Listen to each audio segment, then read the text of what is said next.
Yo Legends, welcome back to the channel. Grab your headphones and lock in because today's story is on another level. Want the next chapter? Drop a comment below, and if the legend continues, I'm bringing it straight to you. Disclaimer, I do not claim ownership of this story. All rights belong to the original creators.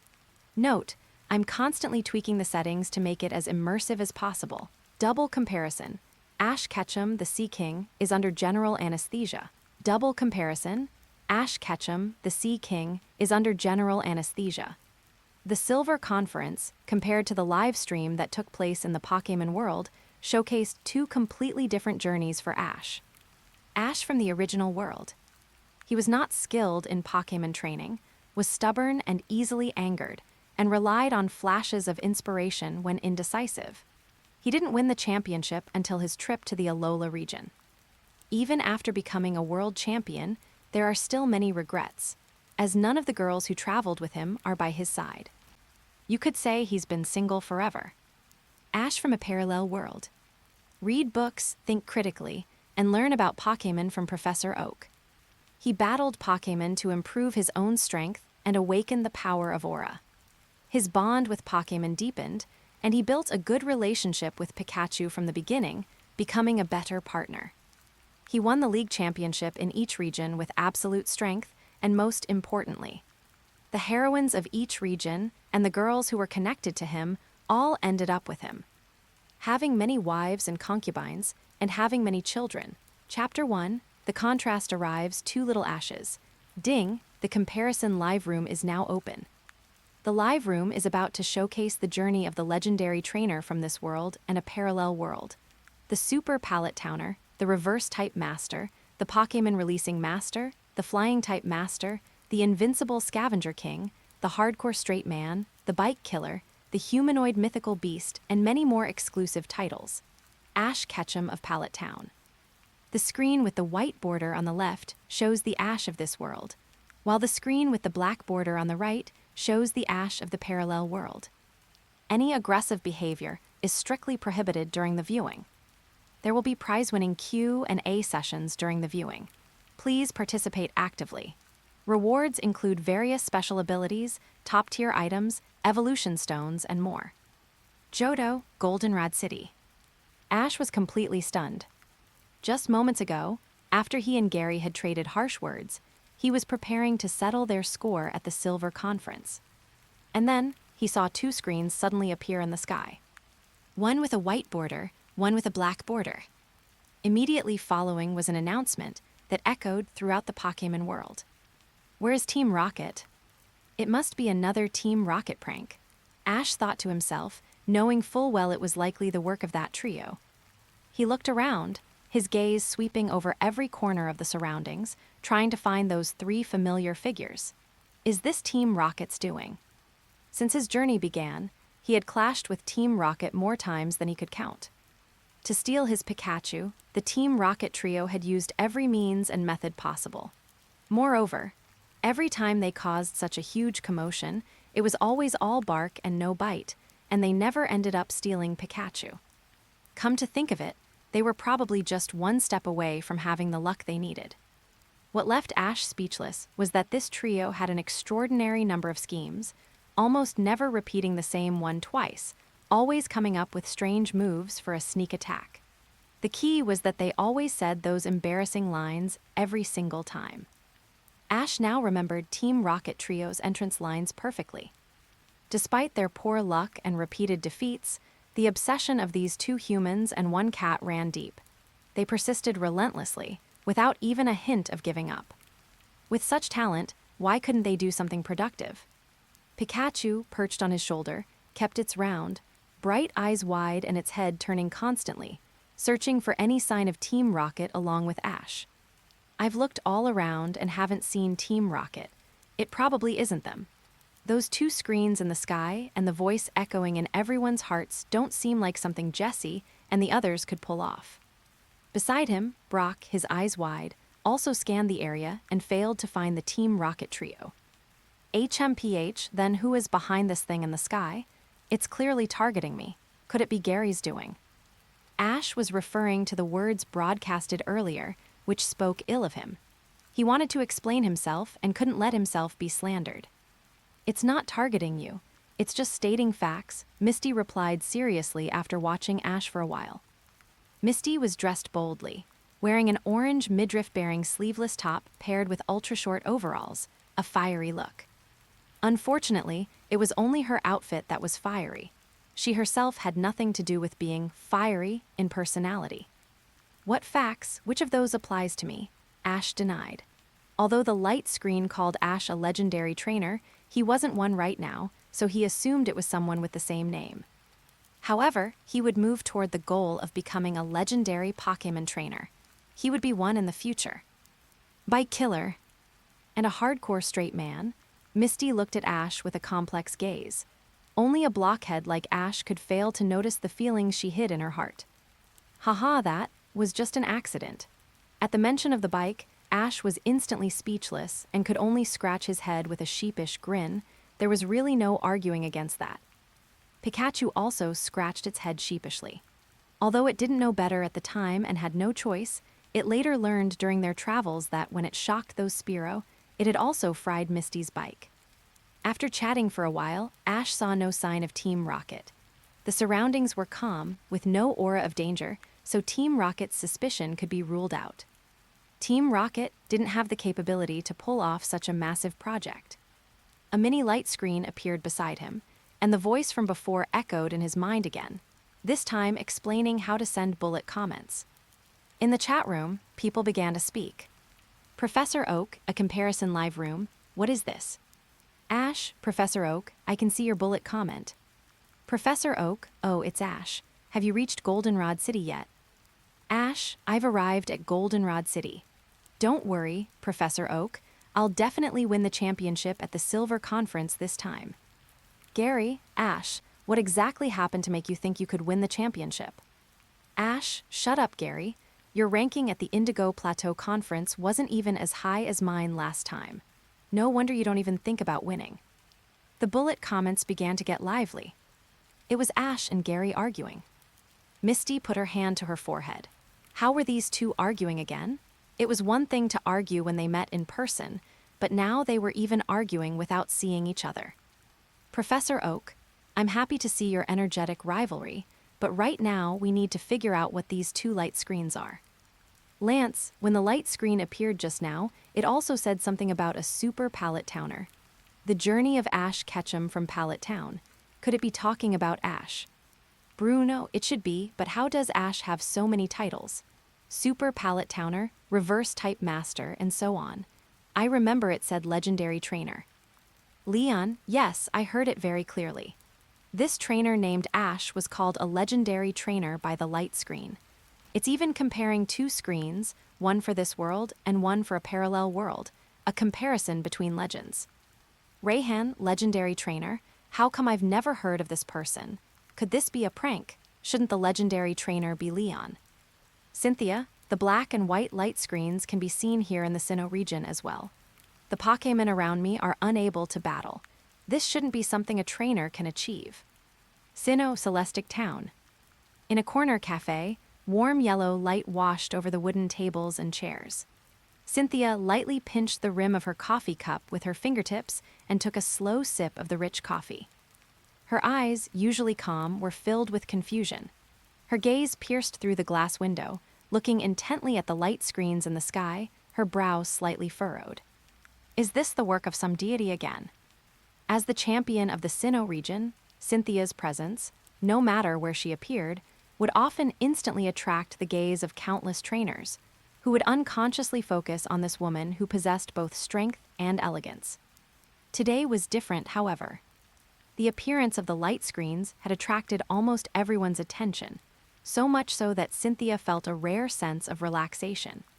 She relaxed her shoulders slightly, leaned back against the chair, and let her gaze sweep across the Celestic Town Square outside the window. In the entire Celestic Town Square, few people had a mini light screen similar to hers in front of them. These mini light screens allowed one to send bullet comments. It seemed that to send bullet comments, one needed sufficient strength. The legendary trainer mentioned by the light screen was named Ash, and there was even a comparison between two screens. Cynthia's slender finger tapped lightly on the table, her heart full of curiosity about Ash. Just how powerful was this Ash to be called a legendary trainer? While her thoughts were drifting, the light screen showed activity. The viewing will begin in 10 seconds. Please watch carefully. 10, 9, 8. Viewing begins. The white screen on the left lit up, revealing an image. Pallet Town. A young Ash tells his mother, Delia, that he wants to attend Professor Oak's Pokémon summer camp. Delia readily agrees to her son's decision. Ash is very happy. Happy as he is, his attention is entirely on fantasizing about participating in the summer camp, and he doesn't hear Delia's instructions clearly. The scene changes to the time the summer camp is held. Ash's brow is relaxed, a faint smile on his lips, sleeping soundly, having completely forgotten about attending the summer camp. Chapter 2, Pichu's Evolution, and a Scathing Critique of Doggo. Looking at the images appearing on the light screen, Ash was stunned for a moment. He hadn't expected it to really be talking about him. Misty wasn't particularly surprised, because all those titles the light screen mentioned earlier seemed tailor-made for Ash, so she had guessed there was a high probability it was him. She understood Ash's strength. His talent was extremely high, but his travel time was too short, so he hadn't fully realized his potential or systematically studied Pokémon knowledge. In battles, he often relied on flashes of inspiration to win, but in tough fights, a flash of inspiration isn't always enough. Otherwise, he wouldn't have stopped at the top 16 in the Indigo Plateau Conference. He should have reached at least the top 4. With a bit more luck, he probably could have made it to the finals. Ash, it really is me. Gary, Tusk, for Ash, being late is the norm. Oversleeping for the summer camp is one thing, but he was even late to set off on his journey and collect his Pokémon. Although, being late had its benefits for him, he just happened to get the Pikachu that suits him, otherwise he would have missed it. Professor Oak, he wouldn't have missed out entirely. Delia, so Ash really is a legendary trainer. That's amazing. Ash, is your journey going well? Rest more if you're tired, don't push yourself too hard. Ash, Mom, I know. Seeing those bullet messages, everyone was stunned. This kid on the light screen is the legendary trainer the live broadcast room mentioned. And this kid is named Ash, and he's even sending messages in the chat. Why does it feel fake? Plus, no one has heard news of him before. How could he be a legendary trainer? It's unrealistic. How could a legendary trainer not be famous? Bruno, haha, when I saw Ash at Mount Hideaway, I knew he was something special. What I didn't expect was that he's actually a legendary trainer. He hid it so well. Lorelei, it's normal that you couldn't tell, Bruno. What Ash did in the Orange Islands is enough to prove he's not simple. At this moment, Brock's squinted eyes opened to their widest as he stared straight at Ash, feeling a sense of strangeness. A legendary trainer has been by my side all this time. Pikachu also looked at Ash thinking, my trainer is actually a legend. Then wouldn't that make me a legendary Pokémon? Feeling the two humans and one mouse staring with such shocked eyes, Ash blinked in confusion. What's wrong? On the other side, Go looked at the poster in Ash's hand, and a sense of familiarity welled up as certain memories surfaced. He seemed to have participated in that particular Pokémon summer camp. At this time, the summer camp was not canceled due to Ash's absence. Professor Oak had already begun the Pokémon summer camp with a group of children around Ash's age. Among the children, a dark-skinned boy was particularly noticeable, complaining to Professor Oak about the late Ash and urging the professor to hurry up and start the camp activities. The dark-skinned boy is named Go, and the girl who came with him is Professor Cerise's daughter, Chloe. Professor Oak thought for a moment, and without waiting for Ash, began leading the children through the basics of identifying Pokémon, explaining the ones they encountered along the way. In order to show off and distinguish himself, Go even looked for loopholes in Professor Oak's explanations, completely ignoring Chloe's constant reminders from beside him. Professor Oak ignored him. While Professor Oak was explaining things to the group, Go broke away from the main party and wandered around on his own. Chloe stepped forward to remind him to rejoin the group, but he still insisted on doing things his own way. even saying he wanted to catch a Pokémon that no one had ever seen before. Seeing Go, everyone's first thought was that this kid really needs a good beating. Professor Oak. Bruno, this kid is a bit conceited. He learned a bit of Pokémon knowledge and became arrogant.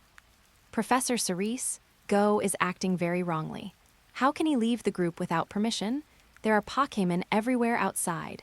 It would be troublesome if he ran into danger. Wild Pokémon aren't as gentle as those in the research lab. Gary, he just learned a bit more than his peers and is already eager to show off, even daring to contradict authority. I don't know where he gets his courage. The things taught at the last summer camp were so simple. I thought there would be some powerful Pokémon, but it turned out to be just that. If I hadn't missed out on summer camps before, I wouldn't have gone. It's a waste of time, a waste of life. Seeing those bullet messages, Go grumbled in his heart. Most of his attention was on the light screen because the Pokémon he had been concerned about for a long time was about to appear. The sound of a battle came from nearby. It was Nidoking fighting Mew. Mew was completely outclassing Nidoking, using the same moves Nidoking used to strike back. Its teleport was incredibly smooth, effortlessly dodging Nidoking's attacks every time. Seeing this scene, Go was so excited he almost jumped out of his seat. It's really it. His heart pounded wildly, and a thought became increasingly clear in his mind. His dream since childhood was to catch Mew. Now that this light screen was replaying the relevant scenes, he might be able to find some clues about Mew from it. For this dream, he had never given up in recent years, all for the sake of finding Mew. Cerise Institute.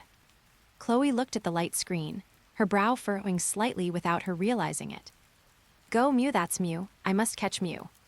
So this person is that dark-skinned kid from the light screen, right? Everyone's impression was very unpleasant. This guy was so conceited at such a young age, didn't follow orders, and seemed a bit delusional. They wondered what kind of dumb luck this guy had to actually encounter Mew, a mythical Pokémon. Don't tell them that this guy would have some connection with Mew in the future. If so, they would lose their minds. Some people even wanted Nidoking to give Go a mega punch. The live broadcast continued. Go chased after Mew. Meanwhile, Mew was walking the dog, intentionally transforming into other Pokémon to tease Go. It could have easily flown away, but it just wanted to see what it was like to be chased. Chloe hesitated for a moment before anxiously following Go. She knew the wild was dangerous, but Go was the one she had brought along. If anything happened, she wouldn't be able to explain it. Go, however, pursued Mew recklessly, completely ignoring Chloe behind him. As a result, after chasing for a while, Go lost track of Mew. Later, Professor Oak hurriedly found Go and Chloe. Fortunately, the Pokémon here were relatively gentle and didn't have strong territorial instincts or aggression. On the other side, a Pichu saw that a Kangaskhan was struggling a bit to carry both it and a baby Kangaskhan. Not wanting to become a burden, it left secretly in the middle of the night and evolved into Pikachu because of it. This scene touched many people. Brock Pikachu, I'm crying. Misty, it's so sensible it makes your heart ache. Ash, that Pikachu is my Pikachu. So that's when it evolved and ended up at Professor Oak's lab. Ash recognized his Pikachu at a glance. Perhaps this is what a bond is. Pikachu stared blankly at the light screen, its round eyes filled with nostalgia. Lorelei, what a sensible Pikachu. Knowing that Kangaskhan was working hard to take care of it and the baby, it left on its own initiative to avoid being a bother. Now look at that kid. As soon as he sees Mew, he follows it immediately, even forgetting his companion. Doesn't he know this is the wild? It's full of danger everywhere. The Pokémon world isn't as wonderful as one might imagine. It's fine if you encounter gentle Pokémon in the wild, but if you run into one with strong territorial instincts, you're in big trouble. Lance, there's no harm without comparison. Gary, and he wants to catch Mew like that. Go back and mature for a few more years first. With how he is, would Mew ever take an interest in him? Chapter 3, Serena and Ash's first encounter. With so many people criticizing him, Go refused to back down. Stiffening his neck, he retorted furiously. Go, it was clearly Chloe's own fault for running so slowly. How can you blame me? If I had looked after her, I wouldn't have seen Mew. Do you guys even know about Mew? A mythical Pokémon. If I missed it this time, I might never see it again in my life. Rayhan, that little girl was thinking of you at every turn, even advising you to keep up with the group. She clearly could have kept up herself, but because she felt she was the one who brought you along, she couldn't bear to leave you alone in an environment full of Pokémon. That's why she stayed with you. In the end, you're the one who abandoned your partner. Brock, on a journey, partners are each other's support. If you abandon a partner so easily, who would ever dare to be your partner or travel with you in the future? Gary, travel, with him like this, being his Pokémon would be a nightmare. He's like a piece of trash, yet he actually dreams of catching Mew. Dream on. Rarely, Ash did not argue with Gary's words. Although Gary was always sharp-tongued and merciless, this time Ash felt Gary wasn't wrong at all. In fact, he was being a bit conservative. You're the trash, I'm definitely catching Mew. Go still felt he was not in the wrong. Go, I didn't ask her to follow me. She's the one who insisted on tagging along. If she hadn't held me back, Mew wouldn't have run away so fast and I could have made contact. Besides, I don't need any partners. Why should I delay my business for her? Instead of blaming himself, it was better to blame others. Go was certain he was right. Moreover, meeting Mew was surely a sign of fate, only to be ruined by Chloe. Professor Cerise, how can you say that? Are you even human? Chloe reminded you at every turn and worried about you. Not only are you ungrateful, but you're also pushing all the blame onto her and saying you don't even consider her a friend. Are you sick? Cerise Institute. Professor Cerise was speechless toward Go. This person had no respect for his mentor, was extremely self-centered, and didn't care about his partners at all. He lacked ability himself, yet stubbornly claimed his partner held him back. Chloe, Dad, I don't need a friend like this. After Go did such a thing, Chloe hadn't considered him a friend anyway. Now, she couldn't be bothered to have anything to do with him. Go, HMPH, I said I don't need friends. Who wants her to care? What I want is Mew. Brock, Mew is playful, not stupid. To someone like you who can abandon a companion at will, it probably wouldn't even give you a second look. What's wrong with me? My peers don't even know most Pokémon, while I know them all and understand their characteristics perfectly. I'm far ahead of those my age. I was also the first to encounter Mew. It's a destined fate. I'll definitely be able to catch Mew in the future and become a very powerful trainer. Go, all of you are denouncing me one by one. To put it bluntly, you're just jealous. Jealous that I could see a legendary Pokémon like Mew with my own eyes. These things aren't even a big deal, you're just intentionally slandering me. And this stupid light screen, I seriously suspect it's a fake. It specifically picks those scenes that make me look bad just to target me. Warning, this live broadcast is open, just, and fair. Everything broadcasted is a fact. Go has incited public outrage due to his own issues and remains unrepentant, intentionally smearing and slandering the live broadcast room. He is now deprived of the right to send bullet comments and is sentenced to a 10 million volt punishment. His friendship with all Pokémon has dropped to freezing point. After Go sent his bullet comment, lines of cold notification text instantly popped up on the light screen, every word clear. Then the scene shifted, directly broadcasting the foul-mouthed and defiant Go. The sky had turned dark with clouds at some point. Golden electrical light flickered within the clouds, suddenly piercing through them and turning into a bolt of lightning as thick as a bucket. It crashed down, accurately enveloping Go's body. ZZZZT. Go's already dark skin was charred completely black by the electricity. His hair stood on end, with wisps of black smoke curling from the tips as he lay peacefully on the ground. Good strike, everyone felt very satisfied watching this. In everyone's eyes, if someone as narrow-minded and reckless as Go became a trainer, he would only bring disaster to Pokémon, and perhaps to any trainers he crossed paths with. It should be noted that many people had already tried to reason with Go about his behavior earlier, yet Go still believed he was right. He had even intensified his wild accusations and distorted the truth, showing no sign of remorse whatsoever. Everyone felt deep down that Go didn't deserve to be a trainer at all. The punishment handed down by the light screen was exactly what everyone wanted to see.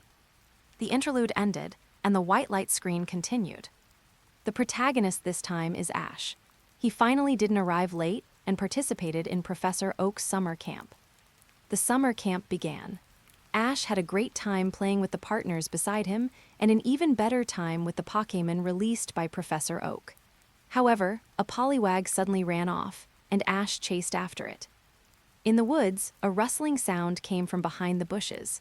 Poliwag jumped out, startling a girl and causing her to injure her leg. Ash, chasing Poliwag, happened to find her. She wore a pink dress with a matching pink hat.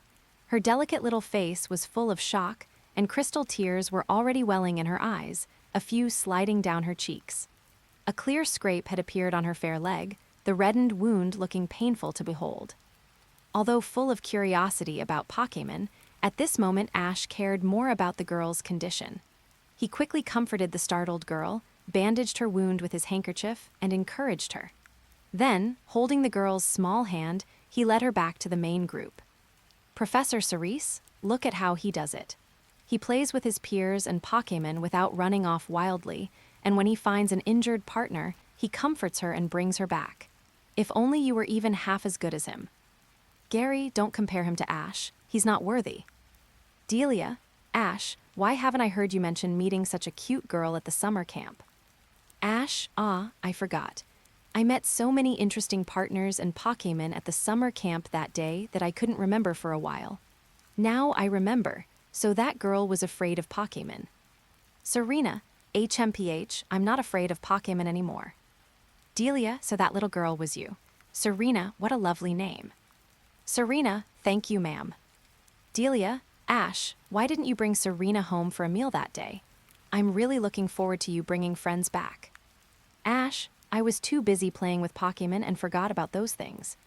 Classic Ash, everyone familiar with Ash knew he was like this. He was incredibly devoted to Pokémon, but when it came to girls, he was as dense as a block of wood. Seeing the bullet comments sent by Delia, Serena's cheeks instantly flushed with a faint red glow again. Her heart raced inexplicably. Was Auntie Delia hinting that she should go home with Ash to meet? As soon as this thought appeared, Serena's ears grew even hotter, and even her breathing became a bit hurried. Would this count as meeting the parents? What kind of gift should she prepare? Serena's thoughts spiraled out of control, wandering further and further. She had even thought of the names for her and Ash's children. Viewing live broadcast room. The white-bordered light screen gradually dimmed. Images began to emerge on the black-bordered light screen. Professor Oak, is this the Ash from the parallel world? I wonder if he can bring a little surprise. Ash was also very curious. Himself from another world. Would he have a different life? It's the same Ash, but the difference is that Black Ash was not late. He even woke up early to exercise and then made breakfast. Just as Delia came down after washing up, she could enjoy a rich breakfast. The things needed to be prepared for the summer camp didn't require Delia's help at all. Ash had prepared them all himself, very thoroughly. Delia, is this Ash real? Not being late, and even getting up early to make breakfast. Aren't the roles reversed? Chapter 4, another Ash he can already battle Pokémon. Jessie, hey, you really don't say, but the brat in this world can actually hold his own in the kitchen. James, he's a little chef. Meowth, the brat from the other world is quite sensible, such a good little boy. When are you going to cook a meal for us to taste, Meow? The Team Rocket trio teased Ash. Ash, Team Rocket, shut your mouths. You want to eat. Pikachu's Thunderbolt will give you plenty to swallow. Gary, the Ash in this world is much better than the original Ash. If nothing else, just the fact that he doesn't sleep in and get late has already created a huge gap with the Ash of our world. It's something Ash could never achieve. Ash, stupid Gary, you shut up too. Brock, Black Ash is so independent, and he's such a good cook. No one his age could do what he does. Professor Oak, from what we can see so far, the Ash in this parallel world seems more emotionally stable and independent. This isn't right. This is very un-Ash-like. Everyone suddenly realized. The Ash of the original world was sleeping soundly, and after realizing he was late, he didn't even change his clothes before rushing out in a complete mess. But the Ash of the parallel world didn't have any situation where he was late at all. On the contrary, he had made full preparations, waking up early to exercise, studying Pokémon knowledge, and even making a hearty breakfast. Before it was time for the summer camp to start, Ash went to Professor Oak's lab to play with the Pokémon living in the backyard. They seemed to have a great relationship, as if they had known each other for a long time, and he even took them for a few laps. The children participating in the summer camp arrived one after another. Go and Chloe arrived as well. Ash acted as Professor Oak's assistant, taking attendance. The Sobble that Ash got along well with allowed the children to touch it just to keep them from running around, looking quite helpless. Go was truly pathetic. He couldn't even touch Sobble, so he showed off his knowledge in front of his peers by slandering Sobble, saying it was bad at this, and that to highlight his own superiority. When they encountered Pokémon on the road, Go still stole Professor Oak's job by introducing the Pokémon himself, and even kept contradicting Professor Oak just to show off his erudition. He even went as far as throwing a piquet ball to catch a Pokémon without permission, but he failed and provoked several Pokémon to counterattack. Professor Oak had to clean up his mess and kindly advised him, but Go thought Professor Oak was intentionally belittling him and making him lose face. Go felt he had lost all face and didn't want to stay by Professor Oak's side, so he secretly left the group. Chloe tried to persuade Go several times, but it was as if Go had the contrarian ability. He constantly went against her, and the more she persuaded him, the more rebellious he became. You two don't leave the group. If you encounter Pokémon with a strong sense of territory, you'll be seen as intruders and they will attack us. Ash noticed the two had left the group, quickly informed Professor Oak, and then chased after them to call them back. Go ran out of the safe zone like a wild horse and ended up encountering a fierce Nidoking. The Nidoking, with its extremely strong territorial instincts, glared at the intruder and charged forward, its feet making a thudding sound on the ground. Go was almost scared to death. He turned around and ran, as if he had made some kind of decision, not even looking back at Chloe. Chloe saw the aggressive Nidoking focusing its attention on her and felt a deep sense of fear. She was about to call for help when she saw Go already far away, leaving only a sentence. "Chloe, run. That Nidoking is bad news." There was an uproar. Almost everyone's expression changed. Is this guy even human? Is this something a human can do? He provoked the Nidoking, got his partner involved, and then ran away himself. Brock cowered. No matter the situation, abandoning a partner is the act of a coward. Raihan, lacking the courage to face a wild Pokémon, yet insisting on going anyway. Now he's learned his lesson, but his partner is the one suffering. Jessie, to abandon a partner and escape alone, such a person is just trash. Go was paralyzed all over and couldn't move. Seeing the light screen and the bullet comments, his eyes widened as he cursed. Wasn't this normal? In the black light screen, perhaps due to her fear of the Nidoking, Chloe accidentally tripped over a rock while trying to escape. The Nidoking pressed closer step by step. Despair enveloped Chloe at that moment. Sobble water gun. Ash, who had arrived, released Sobble. A thick stream of water erupted from the spiral on Sobble's belly, hitting the Nidoking head-on and knocking it back a distance. Ash gently comforted her and checked the injury on her calf. After confirming there was no major problem, he carefully picked her up on his back. Chloe held onto Ash's neck tightly. Even though they were the same age, for some reason, lying on Ash's back gave her an inexplicable sense of security. Water pulse. Sobble sprayed out a current of water, several times stronger than before. The water pulse descended from the sky, falling directly on the head like a waterfall. Boom! The water exploded. Nidoking was already weak against water-type moves, and this water pulse immediately made it dizzy, falling into a confused state. Sobble's final water gun to the face defeated the Nidoking. Sobble and Ash worked together in perfect harmony. The series of moves flowed like water. Nidoking's eyes were spinning as it lay peacefully on the ground, no longer looking as majestic as before. "Gary, I don't care who you are. Get off Ash's back right now." Meowth is that Meow really the brat Meow? James, That smooth series of moves doesn't seem like something a brat could do. The old Ash was very unskilled.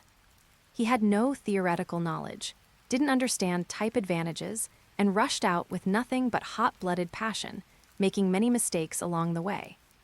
If Misty and Brock hadn't followed, helped, and guided him along the way, whether Ash could have even properly participated in the league championship would be a question. Leon, at such a young age, to actually be able to command a Sobble and even defeat a Nidoking, his battle talent is very high. LT, Surge, that Sobble was clearly raised by Professor Oak, but for the Ash of this world to be able to command it is decent, just a bit better than others his age. While everyone was marveling at Ash's battle talent, Chloe's beautiful eyes blinked, her gaze fixed on Ash who was carrying her, her eyes as soft and gently rippling as water. Goldenrod City. Is the me from the other world really this amazing? Ash watched in a daze, ignoring the teasing and the bullet comments. Amazing, Misty nodded in praise. At that age, she didn't get along with Pokémon nearly as well and was even a bit afraid, let alone engaging in such an impressive Pokémon battle. Seeing that Sobble had defeated Nidoking, Go finally came over to offer concerned greetings. Chloe ignored Go and only spoke to Ash, her beautiful eyes sparkling as she looked at him, a faint blush appearing on her cheeks. Abandoning a partner was the behavior Ash despised most. Ash didn't give Go a single good look. He was more worried about Chloe's injury and knelt down to bandage the scrape on her knee. Go was unhappy and left while grumbling. Hearing a strange sound, Ash turned around and only felt a pink figure fly past his eyes. He looked left, then right, and suddenly looked up to see Mew giggling secretly. Mew had watched the whole thing and thought Ash was very good, a very fine partner. Seeing the pain on Chloe's face, Mew's small hand lightly touched her knee. With a flash of light, the injury was instantly healed. Mew, why are you here? Ash looked at the lively Mew in surprise, finding it somewhat hard to believe. A soft light swept over her, and a comfortable feeling spread through her body. The pain in her knee vanished instantly. Chloe thanked Mew, though she didn't recognize what it was. Mew lives deep in the forest and can turn invisible or transform into other Pokémon at any time, so it's rarely discovered. It also possesses the genes of all Pokémon, which is why it's called a mythical Pokémon. Ash had studied with Professor Oak for a long time and had a certain understanding of many Pokémon. Go, who had walked some distance, saw the Mew he had never seen before and heard what Ash said. His eyes lit up, a mythical Pokémon. He came scurrying back. Chapter 5, The Arrogant Dog How Playing with Dreams. This person is so disgusting. Seeing Go return, everyone was speechless. Just a moment ago he was cursing, but seeing the rarely seen Mew, he shamelessly tried to cozy up again. Gary, the contrast is painful. Look at what the Ash of that world did. Facing such a fierce Nidoking, he still didn't abandon his partner. Professor Cerise, to think I let Go participate in the professor's summer camp lecture. In the end, this guy almost got Chloe hurt. It's like he's missing a brain cell, and he caused so much trouble for the professor. Professor Oak, Cerise, it's all in the past. Such a situation won't happen again now. Brock, the Mew of this world, is more willing to interact with humans. It seems more easygoing. Bill, Mew is only willing to interact with Ash. It saw the process of Ash fighting Nidoking to protect his partner and felt that Ash is a very good human, so it felt a bit closer to him. Psychic-type Pokémon like Mew are very sensitive to emotions. I was clearly the first one to see Mew. Go gnashed his teeth. If he could send bullet comments, he would want to tell everyone that it was he, Go, who saw Mew first. The reason Chloe could see Mew was entirely thanks to him. In the other world, the one who encountered Mew would definitely be him too, only to be snatched away by this guy named Ash. No, why did he have to intervene? If he couldn't outrun Nidoking, Mew likely wouldn't have turned a blind eye and would definitely have come out to save him. Later, once he built a good relationship with Mew, he might even be able to catch it because of that. Go was fantasizing constantly. The black light screen continued to play. Hearing that Ash was leaving, Mew panicked a bit. Mew took out a horn and blew it. Fearing Ash wouldn't be interested, it took out a music box, a smile appearing on its face. Mew's words echoed in the hearts of the two, wanting them to stay and play with it. Ash hesitated slightly. Now that Chloe had been startled, astonished, he should send her back to rest. It's okay, my injury is already better. Since Mew is here anyway, we don't need to be afraid of those Pokémon. Chloe was understanding and smiled at Mew for helping her. She wanted to stay by Ash's side a bit longer. It felt better. Okay, let's play together. Looking at Mew, who was full of expectation, and then at Chloe, whose eyes curved in a smile, Ash stayed to play with Mew. Although he always saw Mew wearing a smile, Ash still felt a sense of loneliness from it. Perhaps Mew loved to play so much because it often couldn't find partners to accompany it. 2 people and 2 Pokémon began to play here. 2 Pidgeys chased each other as they flew past. Several Magikarp leaped from the river with a splash, creating bursts of spray. Several Rattata scurried out of the grass. Hearing the noise, they shrank back again. The surrounding Pokémon ecology was very harmonious. It looked beautiful. Go also wanted to join the fun, but his target was Mew. He thought that if he caught such a rare Pokémon, it would definitely cause a huge sensation. Then he would become a world-renowned trainer, and neither the elite nor the champion would be his match. Go quietly threw a Piquet ball. But the Piquet ball didn't hit Mew as Go expected. Instead, it hovered in midair. With a flick of Mew's tail, the Piquet ball flew back and hit Go's dark face, causing him to fall into the river, looking quite pathetic. Several Magikarp even jumped out and slapped Go's dark face with their flexible, powerful tails. His face immediately became bruised and swollen. Perhaps because he was so dark-skinned, if one didn't look closely, they really couldn't tell. Just where did he get his confidence from, to actually have the delusion that he could catch Mew?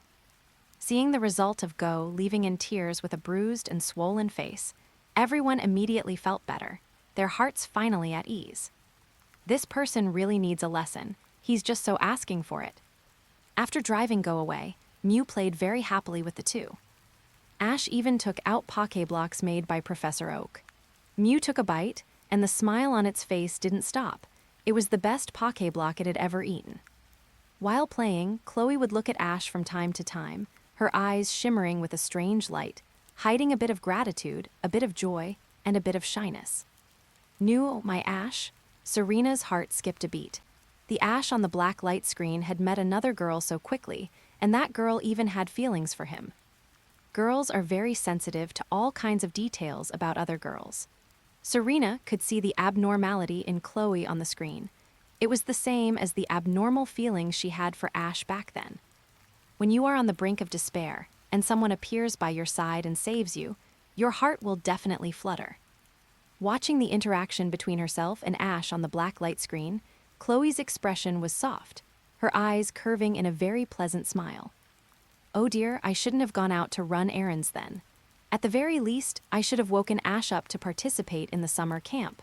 Delia stared intently at the black light screen, her heart filled with regret. Otherwise, Ash would know Chloe now, having one more childhood friend, maybe they could even travel together. It had to be said that her son's popularity was quite good, being able to meet so many good girls. Looking at Misty, who traveled with Ash not long ago, it seemed she also had those kinds of feelings for him, but Ash just didn't notice. But Ash is like a block of wood. He needs to wake up. Delia was extremely anxious. Her son was only interested in Pokémon, with all his attention on them. Could he please divert some attention and notice the people around him more? After playing for a while, they happened to see a Pichu and a baby Kangaskhan running over while playing together, with the mother Kangaskhan following behind. Ash, who was usually friendly to Pokémon, took out some Pokéblocks and gave them some to eat too. Feeling Ash's pure and friendly emotions, the Pichu and the baby Kangaskhan, after being reassured by the mother Kangaskhan, gradually let down their guard. They curiously took a bite, and their eyes suddenly lit up. It was delicious. Mew, 3 more Pokémon came over to play together. Mew ate a Pokéblock, and in a pleasant mood, it took out a few more toys. Pichu, Kangaskhan, Mew, and Sobble happily began playing with the two. An emergency occurred. The Nidoking that had been defeated earlier followed them. This time, it had learned its lesson and no longer engaged in close combat, but instead used earth power from a distance. Everyone didn't notice at first, until the ground suddenly shook and deep cracks rapidly split open. The edge of the hill cracked, and the Pichu and baby Kangaskhan closest to the edge fell unexpectedly. A blue glow suddenly flashed through Ash's eyes, and he leaped down, grabbing a rock with one hand while holding the Pichu and baby Kangaskhan with the other. Chloe pulled Ash, and Kangaskhan and Sobble helped pull Ash up. To actually bully its friends, Mew was angry. Mew also used Earth Power, knocking the Nidoking unconscious. A narrow escape. Time passed bit by bit, and it was time to go back and meet up with Professor Oak. The two bid farewell to Mew. Mew flew 2 circles around Ash, a soft white light blooming. It flew onto Ash's shoulder, affectionately rubbing against his cheek, and handed the music box in its hands to Ash, its eyes showing some reluctance.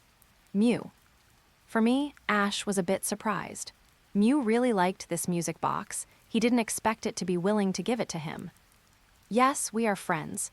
Mew communicated with them through telepathy. Ash gave Mew a jar of high-quality Pokéblocks in return, as well as a twisted spoon. For Mew, it didn't provide much of a boost, but it was a token of Ash's heart. The screen froze on a boy and a girl standing side by side, with Pichu and Kangaskhan standing next to them, saying goodbye to Mew. Chapter 6, Brother-in-Law? Impossible, absolutely impossible. This boy managed to get in contact with Mew so easily. Giovanni's brow furrowed as he stared at the Mew on the light screen.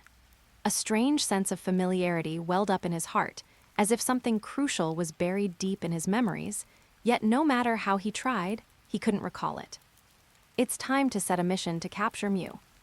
A hint of greed flashed in Giovanni's eyes. What he coveted wasn't Mew itself, but the genes it contained. Mew could turn invisible and transform. It was simply too difficult to control. Since Mew possessed the genes of all Pokémon, as long as he had its genetic material, he could gather the hereditary information of every Pokémon. He could create a flawless Pokémon for his own use and finally realize his ambition of world domination. Using Mew's genes as a blueprint, we will replicate a Pokémon with similar strength. Giovanni tapped the table. The crisp sound caused the Persian resting nearby to snap its eyes open. Its sharp gaze locked onto the light screen, its expression turning serious instantly. Additionally, we'll need a set of specialized armor to restrict its abilities. Giovanni thought of Mew's abilities. Such research required thorough precautions. The bullet chat was already flooding the screen. Lorelei, becoming friends with Mew just like that, there's something special about how Ash interacts with Pokémon. It was a similar situation back in the Orange Islands. I can only say it's not easy. Bruno, I have to say, Ash jumping down without a second thought to protect a Pokémon is something most trainers might not be able to do. I really admire him. Raihan, trainers who save Pokémon like Ash does are truly rare. Seeing Ash protect a Pokémon regardless of his own safety, Raihan was impressed. Perhaps only such a trainer could be called a legend, even if his battling skills weren't that great. Cynthia, the Ash in both worlds treats Pokémon very well, with genuine love. Mew is extremely sensitive to such sincere emotions, so there's a reason it's so friendly with Ash. Cynthia saw a blue glow flash through Ash's eyes for just a moment. The bullet chat didn't mention it. Perhaps most people's attention wasn't on that. She was a bit puzzled. That clearly should have been mine. Go wanted to cry but had no tears, watching the interaction between Ash and Mew. If things continued with this momentum, Mew would likely be willing to be caught by Ash. Where would that leave him? Damn this bullet chat. Damn this livestream. Go bit his back teeth so hard they ached, his heart full of resentment and unwillingness at missing out on Mew. Mew, why do I feel like I've seen it somewhere before? Ash stared at the figure of his other self, accompanied by Mew on the light screen. That sense of familiarity lingered in his heart, but he couldn't recall the specific meeting. He only felt that this sense of closeness was incredibly real.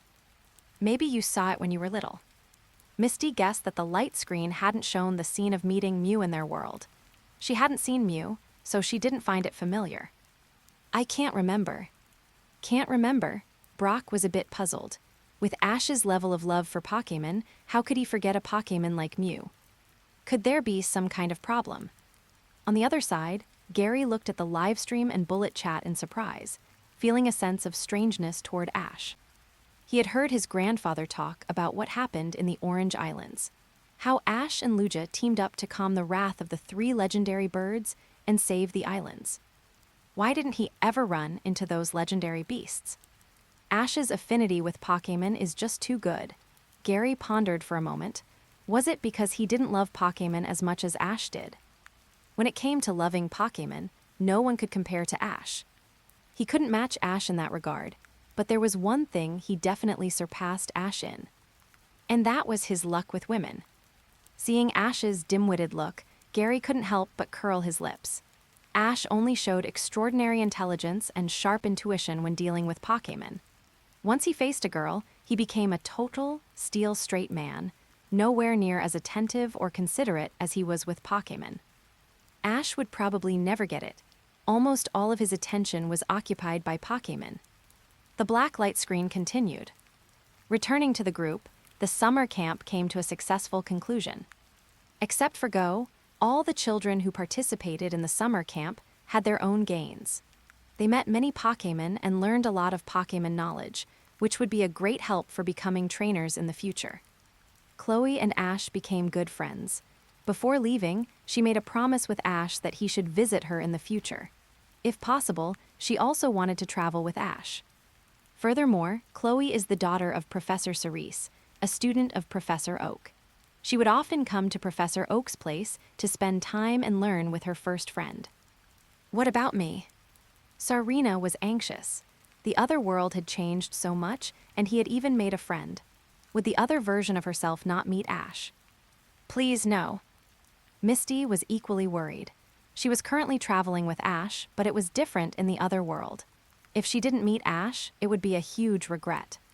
First friend traveling together. Chloe looked at the light screen, her eyes full of anticipation.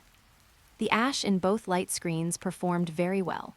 Whether it was toward Pokémon or his partners, the scene of him protecting her made Chloe's heart flutter and sparked her curiosity about Ash. The scene shifted. Time passed bit by bit.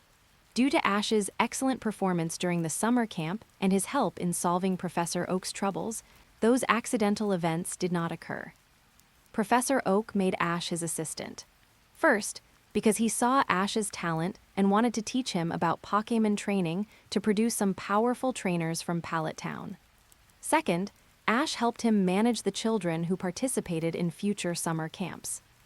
After returning from helping at Delia's restaurant, Ash headed straight for Professor Oak's lab.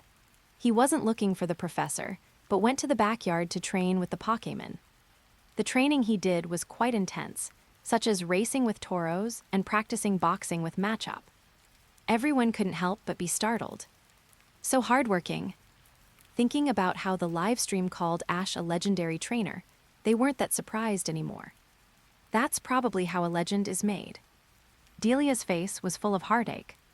A girl appeared beside Ash, looking a few years older than him. She had long brown hair flowing down, a beautiful face with a faint smile, smooth and delicate skin, and a well-developed figure. She wore a professional researcher's outfit that partially concealed her curves and her long, straight, beautiful legs. She was Professor Oak's granddaughter, Nanami Oak. Ash, thank you for helping me with the data. Nanami put down her notebook and stepped forward to wipe the sweat from Ash's brow and tend to his wounds. The two of them were standing quite close. Big sister Nanami, you're welcome. I'm happy to help you, Ash said to Nanami with a smile.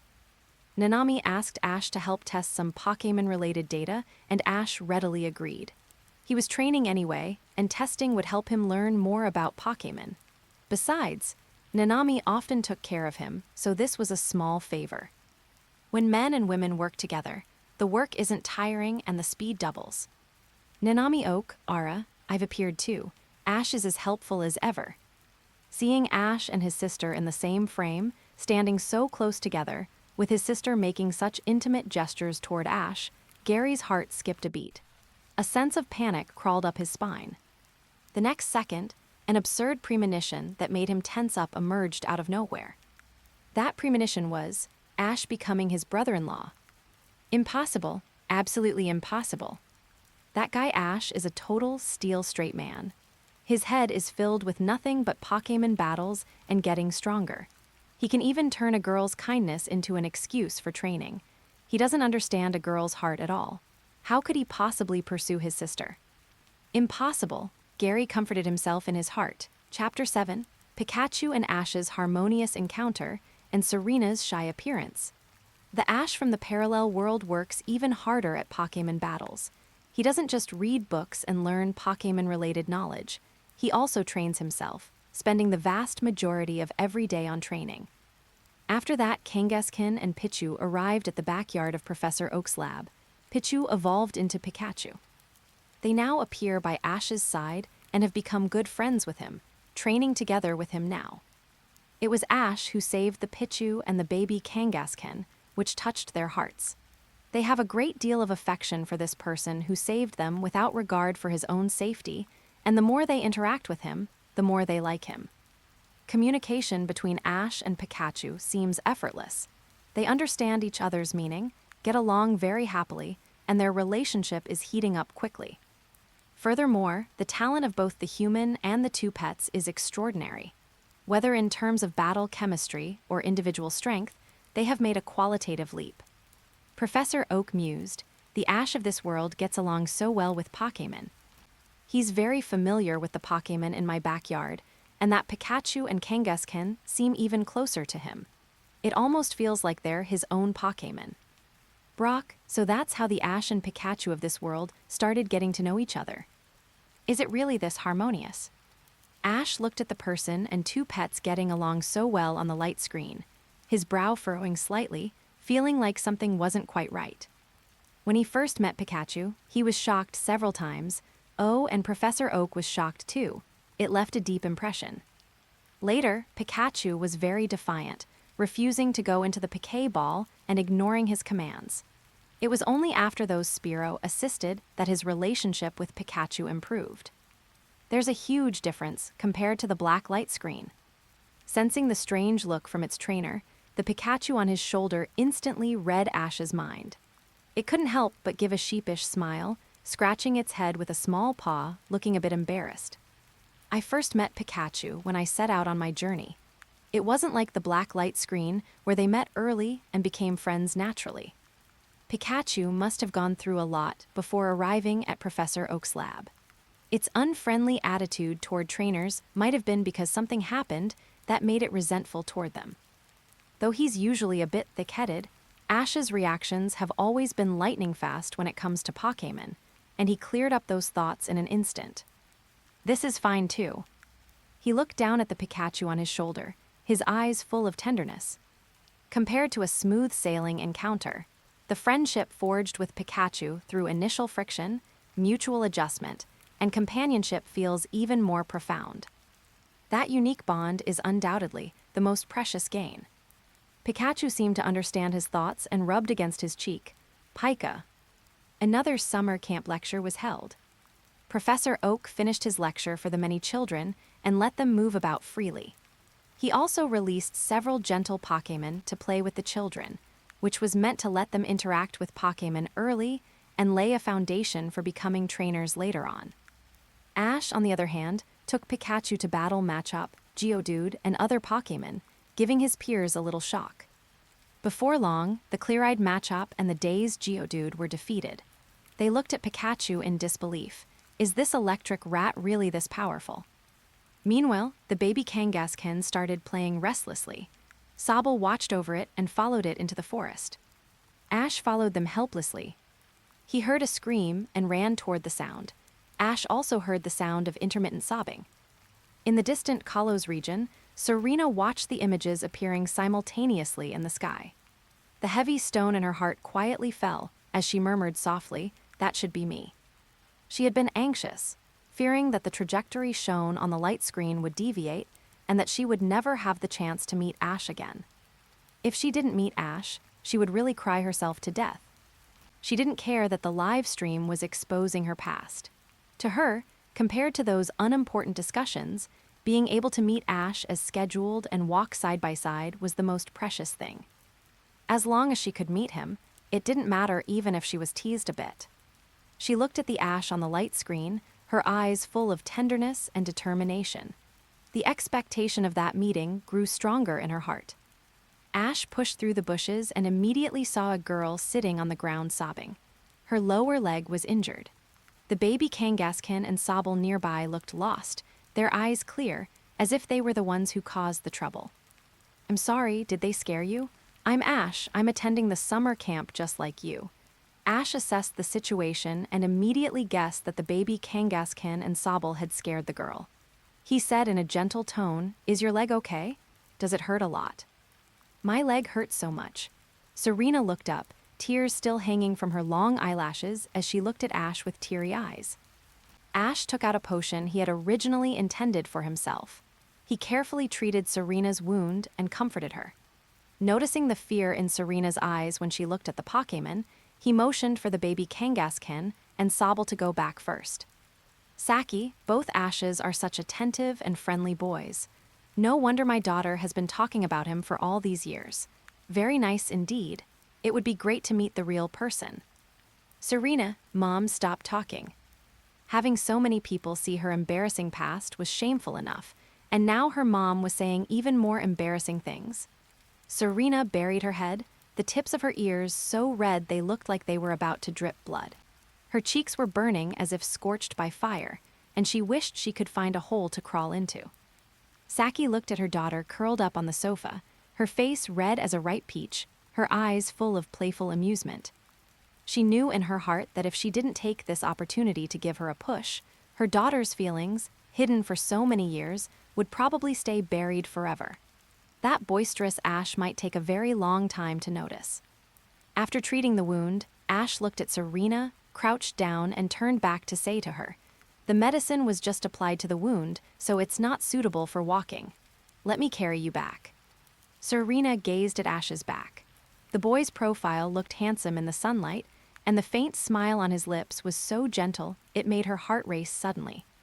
She hesitated for a moment, then gently leaned against his back, carefully wrapping her arms around his neck, her voice as faint as a mosquito's. Am I heavy?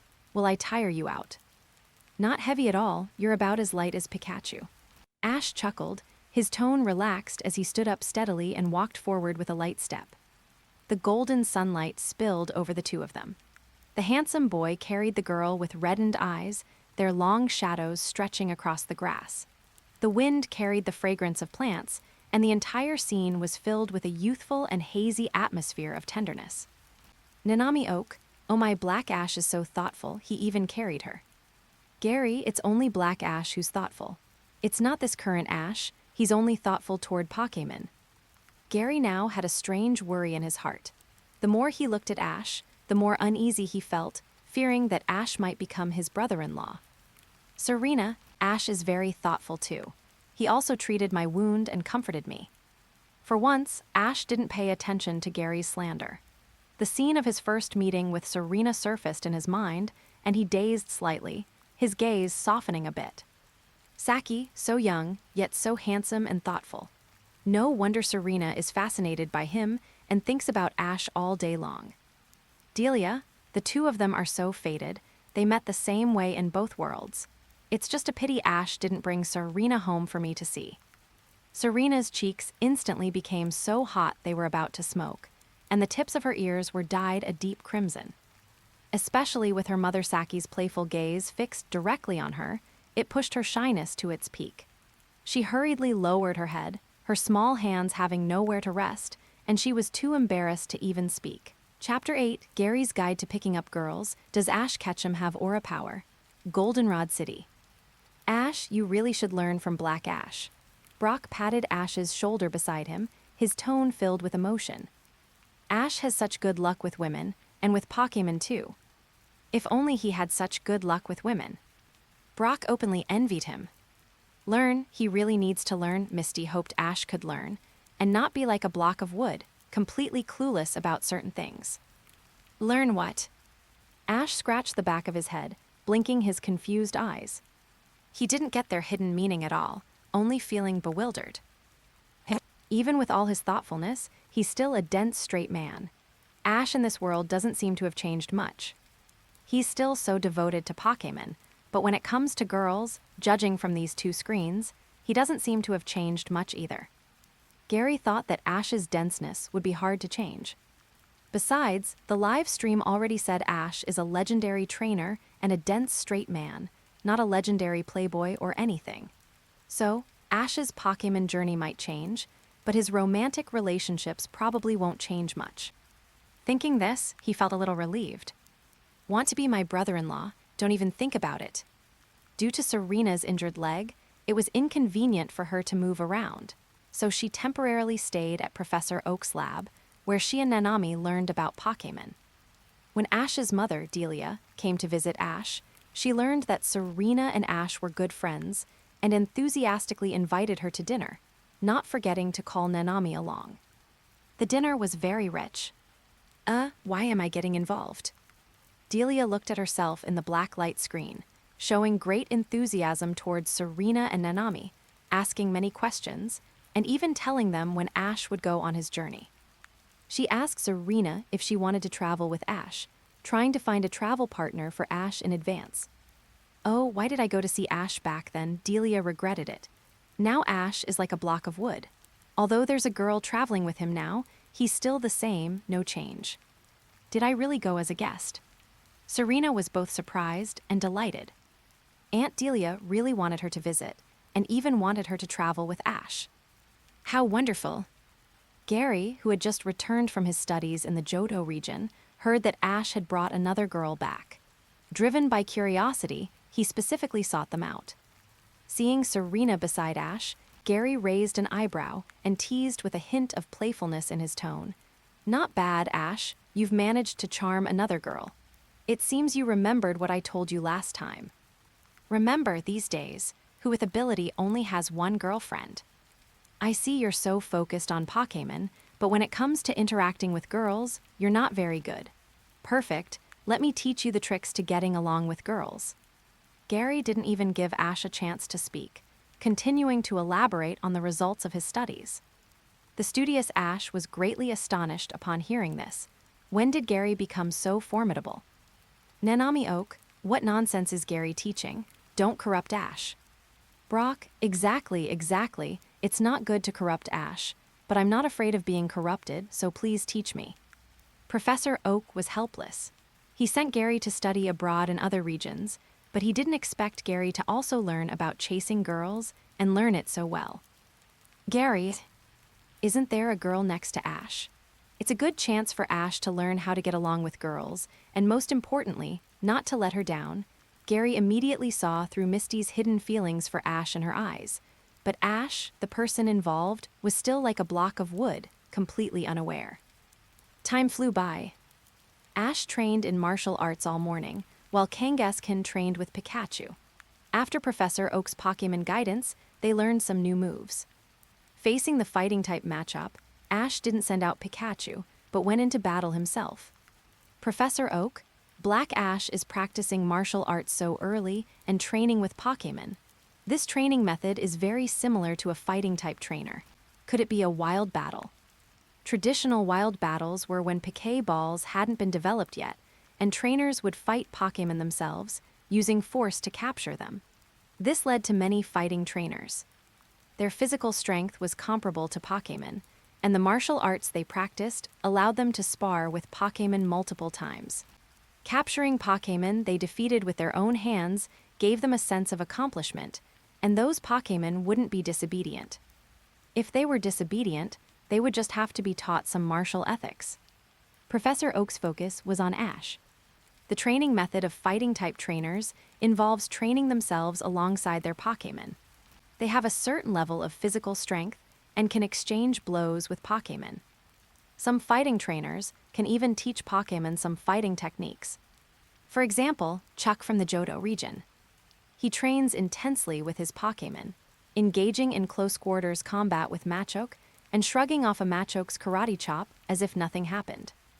Bee from the Galar region, known as the Galar's Karate Genius, also underwent high-intensity training with her Pokémon. She is also Chuck's apprentice. Chuck, not bad. Is Ash in this world developing into a fighting-type trainer? When I was defeated by Ash, I knew he was extraordinary. Brock, Ash is somewhat of a fighting trainer, isn't he? After thinking about Ash's performance, although he doesn't have any specific fighting techniques, he is indeed very strong, and his physical fitness is exceptionally powerful. His physical fitness is top-notch, having withstood Pikachu's Thunderbolt multiple times, and when fighting Team Rocket Trio, his physical strength was comparable to Golem. Oh, and Team Rockets are also abnormal. B calmly watched Ash in the light screen. Becoming a fighting trainer isn't easy. First, the trainer's physical strength must be sufficient, otherwise they can't spar with Pokémon, and there's also the deep study of fighting techniques, and so on. Machop and Ash's battle progressed quickly, but the process and result were somewhat unbelievable. Machop swiftly advanced, throwing punches and kicks, all of which Ash flexibly dodged. A blue glow flashed in Ash's eyes, and his hands, as if prescient, blocked Machop's punch. Then, with a strong pull, he punched Machop in the chest, pushing it back a distance. LT Surge, what the hell? What's going on? Machop actually can't beat Black Ash. Everyone was stunned by Ash's actions. To have such agility at that age. Muto, Black Ash's skill can rival Master Chuck. Chuck, I can't compare to Black Ash. At his age, I was still practicing basic skills. Cynthia, being skilled is one thing, but Black Ash has another important point. Did any of you notice the blue light that flashed in Black Ash's eyes? Allegra, it's aura power. That blue light is aura power. Corkina, aura power. The same aura power as Lucario. Corkina was greatly surprised. Is aura power the ability of Riolu and Lucario? How does this Ash have it too? Little Cucumber frowned, full of confusion. If only her grandpa were here, with his knowledge, he might know. But her grandpa wasn't home right now and couldn't answer her, so she had to pin her hopes on the comments. Hearing that Ash had aura power, some people were shocked, while others, who didn't know what aura power was, looked blankly at the comments. Ash himself didn't know what aura power was. He scratched the back of his head, his eyes full of pure confusion as he asked, "Aura power, what is that?" You idiot, the screen is clearly showing you, yet you don't even know what aura power is. Everyone thought to themselves, the more they looked at this trainer highlighted by the screen, the more something felt off. He felt like a novice, completely lacking the demeanor of the legendary trainer the screen spoke of. Allegra, aura power is a special psychic ability, a unique power only possessed by Pokémon like Lucario and Mienshao. It allows for telepathy between humans and Pokémon, and between people, much like psychic powers. It can also sense the aura of others, used to explore environments, penetrate objects with ease, and even condense barriers or launch attacks like psychic powers. Black Ash must have sensed Machop's attacks using aura power, which is why Machop didn't hit him even once. And the fact that he gets along so well with Pokémon must be due to the telepathy of aura power.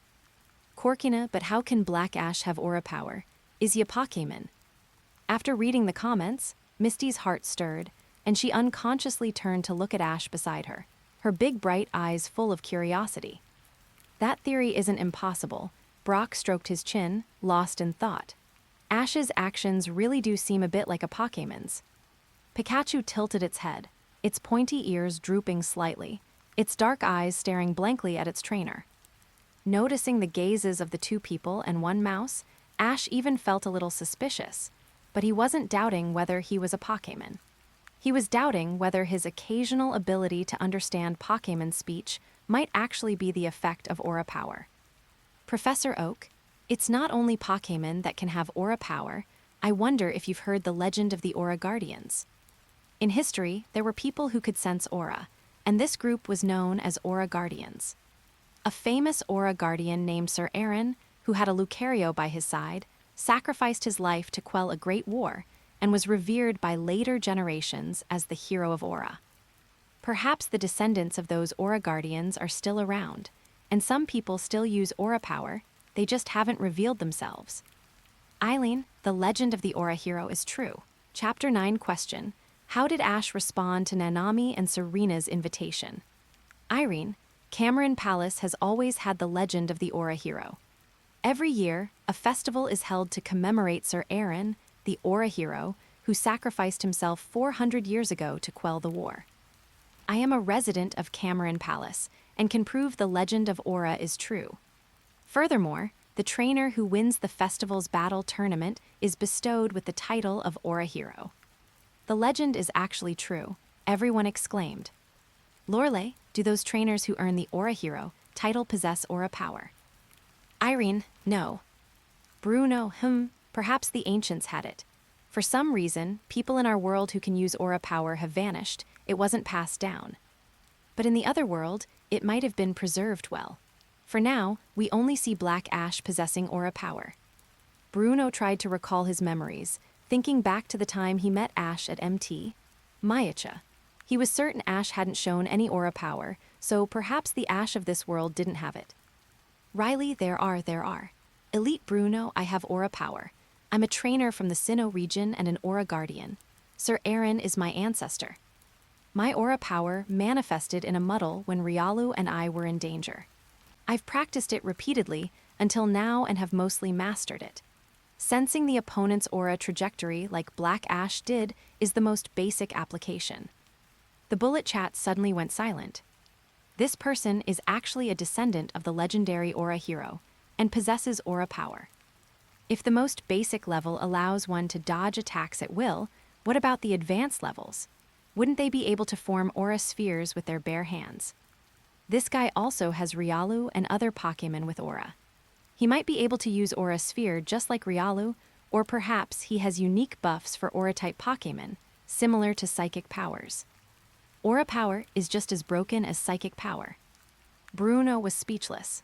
He thought to himself, why didn't this Riley speak up sooner? He waited until I finished speaking to come out and contradict me. Isn't that just undermining me? Leon, I remember now. When Black Ash saved Pichu and the baby Kangaskhan, that blue light appeared in his eyes. That must have been Aura power. He awakened it so early. Misty, Black Ash, and White Ash have the same talent, it's just their life paths are different. White Ash should still be able to awaken Aura power, right? Riley, based on what we've seen, you could say that. Goldenrod City Venue. I can also awaken Aura power. Ash stared blankly at his hands. Definitely, Misty affirmed. Scenes of Ash's past feats flashed through her mind. Like Ash tanking a thunderbolt, jumping high to catch Pikachu, shattering the ice crystal freezing Larvitar with a single punch, and communicating seamlessly with Lugia and others. Brock thought of Ash's various legendary moments even sooner. Although he hadn't seen that blue glow, Ash's performance wasn't much different from the Ash on the black light screen. It seemed like this had a lot to do with Aura power. Cameron Palace. Queen Eileen stared blankly at the screen, her eyes shimmering. She wondered if she should invite Ash and Riley over. Perhaps they would trigger a reaction from the staff Sir Aaron left behind. Sinnoh region, Celestic Town. Cynthia thought of another use for Aura power. It could be used for archaeology. Doesn't everything have an aura? Then those ancient ruins might have some lingering aura. She could consider bringing Ash along for some archaeology. Training ended. Pikachu and the others' stomachs growled. Ash quickly took out lunch boxes and handed them over. I actually can't beat a child. How embarrassing. Machop turned its grief and indignation into an appetite, wolfing down the food with loud munches. Watching the Pokémon devour their food, Ash also felt a wave of hunger, only to find that everything had been eaten. He had underestimated Machop's appetite. The three Pokémon looked at Ash expectantly, feeling a bit embarrassed. Nanami Oak had already noticed Ash's predicament. She walked over with her own lunch box, her tone gentle and natural. Ash, didn't you bring lunch? Do you want to share mine? I don't have a big appetite. I can't finish all this. After a pause, she playfully added, you wouldn't want to waste so much food, would you? At this moment, Nanami looked entirely like a caring older sister. A soft, lingering smile danced in her eyes, and the corners of her lips curled into a gentle arc, making Ash feel exceptionally close to her. Serena leaned in. Ash, eat mine. I brought all the things you like. Gary, damn it, that guy Ash must be doing it on purpose. He wants to get close to my sister, doesn't he? Ash, no way. Is it possible I was just really hungry? Serena. Gary's brow furrowed into a knot. This damn livestream room. It's not actually going to make Ash his brother-in-law, is it? Even if it's another world, the person is still Ash, the guy he's always suppressed and competed with. Now their roles might suddenly flip, and he'd become his brother-in-law. It was simply unacceptable. Ding! Time for the prize quiz. Question: how does Ash respond to Nanami Oak and Serena's invitations? A. Women only affect the speed of my training. Ignore them. B. Politely decline both girls and make do with some Poké blocks. C. Accept Nanami and Serena's invitations and establish a harmonious relationship with them. Respondents: Gary, Ash, Professor Oak. A moment of silence from everyone. Gary was even more speechless. What kind of ghostly question is this? And it even designated me to answer. Chapter 10, Xiaozhi begins to establish harmonious relationships. 1 question, 3 choices. 1 is a straight man style answer. The second is a relatively normal answer. And the last is a Playboy style answer. Anyone familiar with Ash knows he's a total steel straight man. The first 2 options fit him perfectly. As for the third option, it's not something someone of Ash's level would ever do. Brock, no way, a harmonious relationship. Is it in the sense I'm thinking of? Has Black Ash finally awakened? LT, Surge, what else could a harmonious relationship mean? Those who know. Gary, impossible. Ash doesn't have those kinds of thoughts. His heart is only for Pokémon. He doesn't have all these messy ideas. Ash, what relationship? What are you guys talking about? Ash truly didn't get the subtext at all. A harmonious relationship, in his view, just meant friends getting along well. Ever since he got his Pokémon and went on his journey, his mind was solely focused on collecting badges, participating in the Pokémon League, and moving toward his goal of becoming a Pokémon master. Girls and the like were just traveling companions. He didn't have any other thoughts about them. This was very Ash. Some people weren't surprised by Ash's response, even believing that even if Ash had ideas about Pokémon, he wouldn't have them about girls. LT, Surge, still too young. Bruno, indeed, Black Ash places great importance on Pokémon and training. He's even willing to give his entire lunch to his Pokémon. Naturally, he wouldn't eat a girl's lunch. Being young, he can handle hunger better. Lorelei, Bruno, what are you saying? Are we even on the same wavelength? Bruno, isn't this what you were talking about? Lorelei. Delia, looking at Black Ash's performance, I think C should be chosen. Ash, listen to me, C is the right choice. Delia believed Black Ash had decent emotional intelligence. Moreover, since he had brought Serena and Nanami home and they had lived together for so long, there must be mutual affection. Also, Black Ash was a bit different. His eyes weren't only on Pokémon, he knew how to take care of girls. She believed Black Ash would do this. Or rather, she hoped he would, so that the Ash of this world could learn a thing or two. Seeing his mother's bullet message, Ash looked puzzled. What was so good about option C? Sister Nanami and Serena seemed very harmonious already. Why would he need to establish a harmonious relationship? Oh ho, Aunt Delia really wants Ash to wise up and find a girlfriend this early. Brock understood the meaning behind Delia's words. Perhaps the Ash of this world made her realize he was a total blockhead who needed to wake up. Otherwise, he really would miss out on girls like Misty and Serena. They are both Ash. The only difference is whether they have special abilities or not. Everything else is basically the same. Gary was the most skeptical that Ash would have several girlfriends like him. With Ash's brain, it only worked well when applied to Pokémon. When applied to girls, it was completely useless.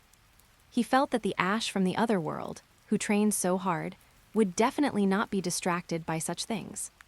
Gary, I think option A is more likely. LT, Surge, judging by the performance of the Ash in that world, I think it should be option B. Listen to me, Professor Oak, I guarantee it. Professor Oak, I'll trust you this once. The black light screen continued. Faced with the enthusiastic invitations from the 2 girls, Ash felt some hesitation in his heart. He sensed the subtle atmosphere between the 2 of them. If he ate lunch with Nanami, Serena would be unhappy. Conversely, if he ate with Serena, Nanami would be just as upset. Ash was caught in a dilemma. Suddenly, a figure and a piece of advice that struck his heart flashed through his mind. Oh right, in this situation, Gary had mentioned it. Since separating them doesn't work, then do it together. Although this behavior is scummy, it's the best way. Ash used the method Gary taught him and began to take the initiative, taking both girls' hands. Later, he even proactively fed them, showing no favoritism. Brock, brilliant, truly brilliant. The move Gary taught is a masterstroke. Gary, what the hell? He used it right after being taught. And he used it on my sister. Gary was completely dumbfounded. I teach you how to pick up girls, and you actually go after my sister. Delia widened her beautiful eyes, looking at the black light screen in disbelief. Was that really Ash? Compared to the dull Ash of this world, the version on the black light screen had emotional intelligence that was more than just a level higher. He had completely lost the stiff appearance of a steel straight man. One look, and you knew he had wised up. She hoped the Ash watching would gain some insight, and then she could provide some appropriate support. She couldn't let such good daughters-in-law slip away. And then there's Misty. It would be even better if they could all be together. Ash watched with a face full of confusion, subconsciously turning his head to look at Misty beside him. Misty watched with a bit of envy. Thinking about Ash treating her like that, her cheeks uncontrollably flushed with a faint pink hue, and her arms holding Tojbi tightened slightly. Taking a deep breath, Brock took in their subtle movements and felt like he was a bit of a third wheel. He sighed softly, the scent of pure love. When will it be my turn? Nanami stared blankly at the black light screen, feeling a bit dazed as memories of her childhood with Ash surfaced. Serena was quite shy, watching her otherworld self being so intimate and harmonious with Ash. When she finally met Ash, what should she say? In her heart, she hoped Ash would take the initiative, but if not, it was okay for her to take the lead. Chapter 11, Pikachu's signature electric ball, a large bird resembling a finch. Ding. The correct answer for this prize quiz is option C. Congratulations to Ash for obtaining the reward. Light Ball, Pikachu exclusive item, doubles power, physical attack, and special attack when used. A notification sound rang out in the live broadcast room. A golden orb suddenly appeared in the hand of Ash, who is currently in Goldenrod City. Pikachu looked over as if sensing something, its bright eyes flickering with an unusual light. It felt a familiar electric-type energy coming from that orb.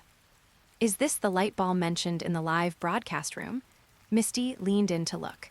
This light ball was slightly larger and deeper in color than a normal light ball. It's not simple.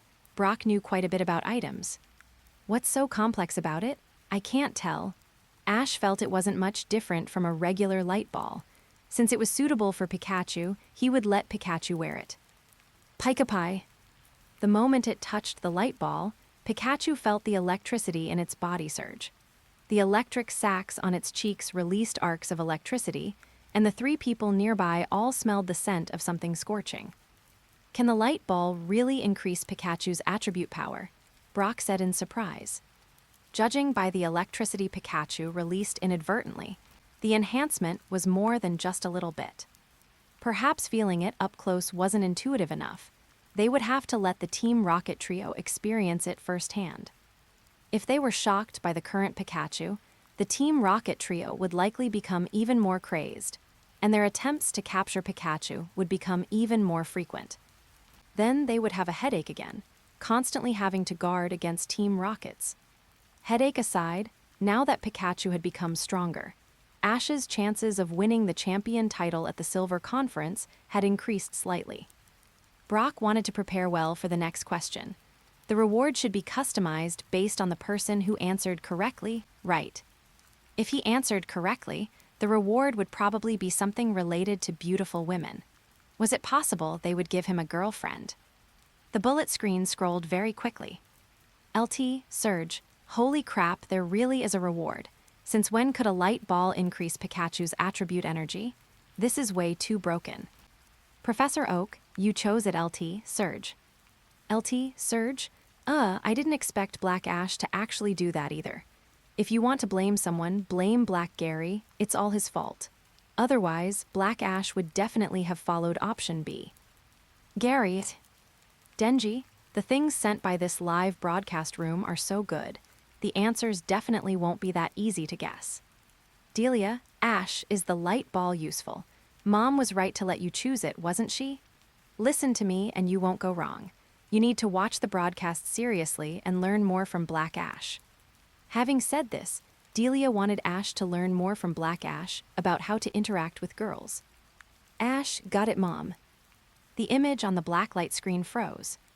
The final scene showed Ash starting training with Pikachu again, and Nanami, who was recording Pokémon information, drawing the scene of Ash training with Pikachu. Beside them was Serena, looking at Ash with eyes curved in a smile. The three grew in their own ways. The white light screen lit up. The day to start the journey finally arrived. Trainers from Pallet Town were to receive a Pokémon from Professor Oak to begin their journey.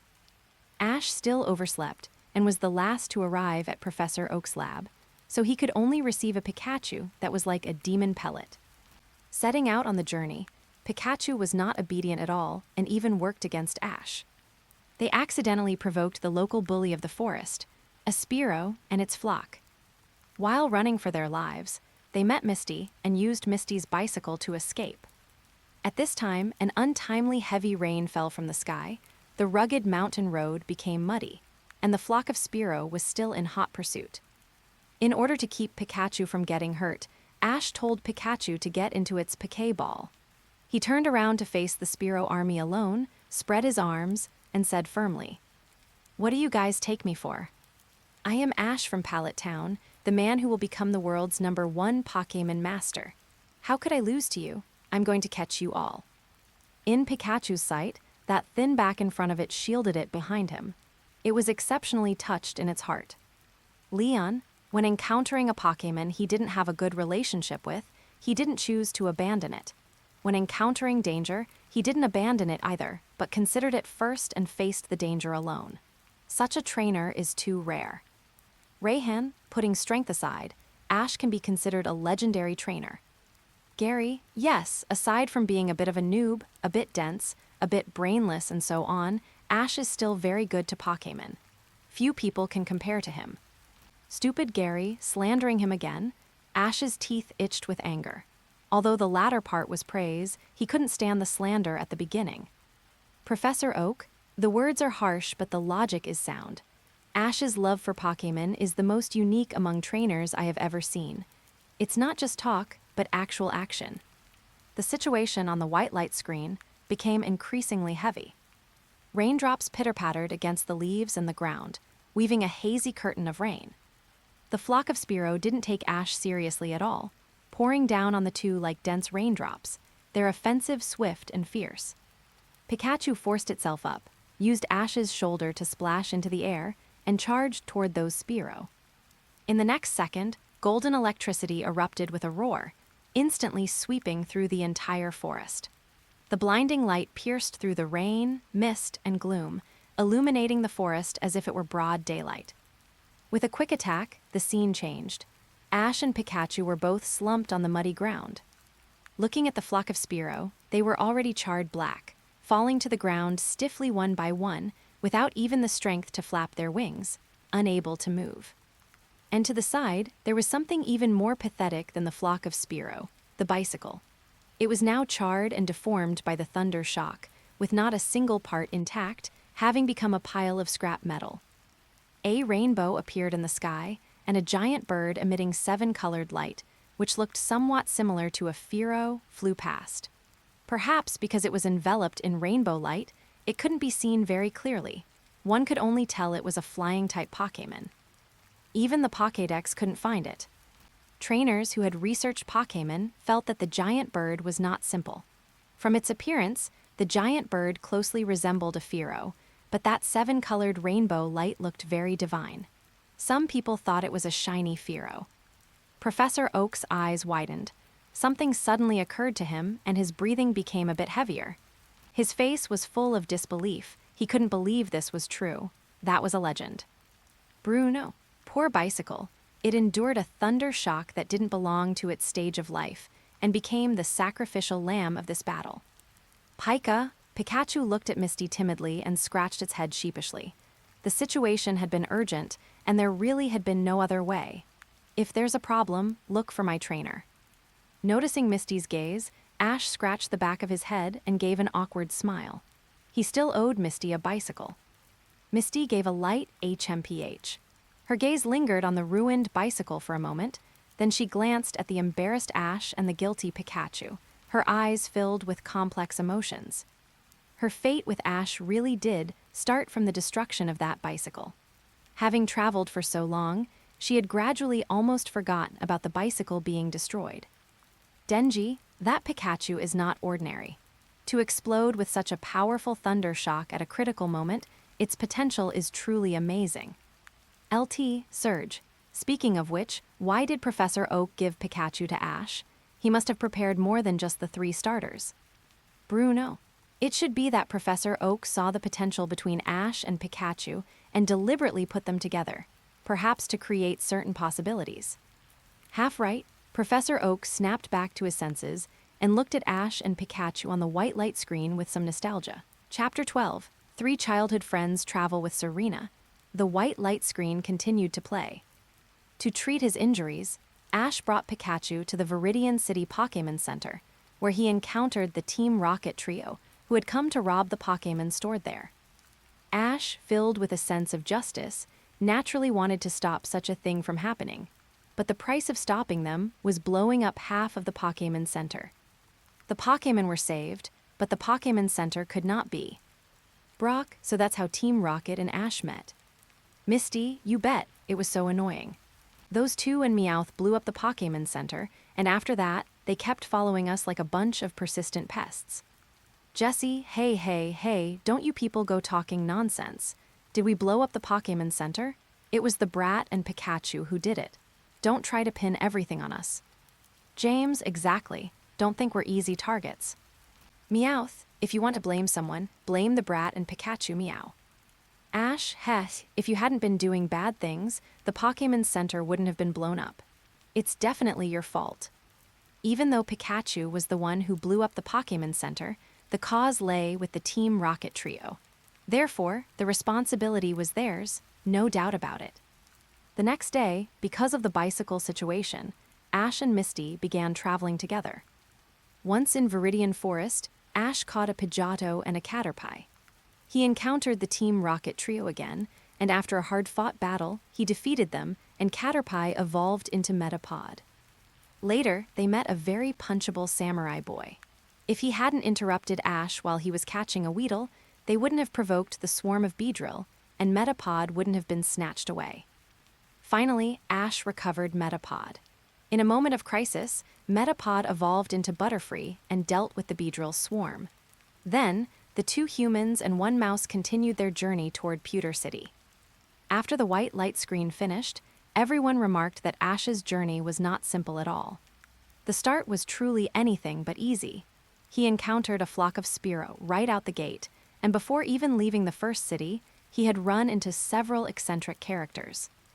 First, there was the Team Rocket trio, who shouted a string of embarrassing slogans every time they appeared. And then there was the samurai boy who specialized in sneak attacks, which indirectly led to Ash's Metapod being captured by the Beedrill. Gary, it wasn't easy. He encountered these weirdos before even leaving the starter village. Ash's luck is truly beyond words. Rayhan, Ash was way too much of a novice back then.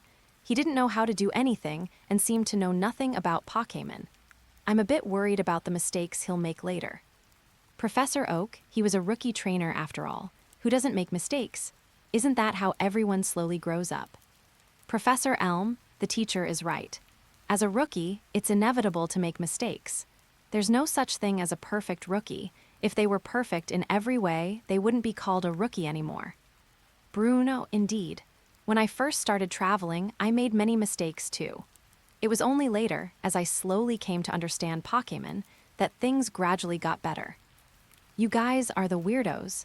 Jessie was fuming. There was a lot of support for the brat in the bullet comments, and if she started a fight there, she would easily be targeted by the mob. James and Meowth also looked indignant, but they didn't argue back. They just silently added this to the score they had to settle with Ash. The black light screen lit up. The images seemed to freeze one by one, flashing by with a sense of nostalgia. They were scenes of Ash spending time with Serena, Nanami, and Chloe. There was also the daily training of Ash with Pikachu and Kangaskhan. Ash managed to balance spending time with his companions and his Pokémon perfectly. Ash became increasingly proficient in using aura power. He even had Pikachu and Kangaskhan learn some new moves specifically, and he didn't fall behind himself, researching new ways to use aura power. Professor Cerise came to visit Professor Oak, and his daughter Chloe came along too. She had come to see Ash, and she got along very well with Serena and Nanami. In addition, Serena and Ash were quite close, and their daily interactions were full of joy. Even Serena's mother came over and became acquainted with Delia. It was perfect for Serena to follow Ash and learn, as she couldn't stay afraid of Pokémon forever. The two of them also agreed to go on a journey together, truly becoming childhood friends. Chloe and Ash were also childhood friends. After spending time with Ash daily, she became very active in Pokémon-related activities. She chose a diverse career path as a coordinator and went to school while also studying under her father. Another childhood friend was Nanami. Ash and her researched various Pokémon data together. A man and a woman working together makes the work easy. Professor Oak taught Nanami and Ash with all his heart. One was developing toward being a gym leader, and the other toward being a researcher. Ash was incredibly hardworking in every aspect.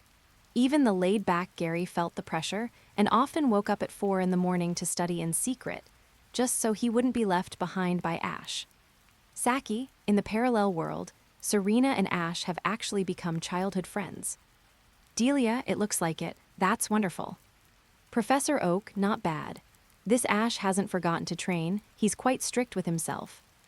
Nanami, the Gary in the other world probably can't sit still anymore. Brock, did Gary not awaken any special abilities? Gary, I don't need any special abilities. This young master relies on his own hard work and still manages to stay a step ahead of Ash.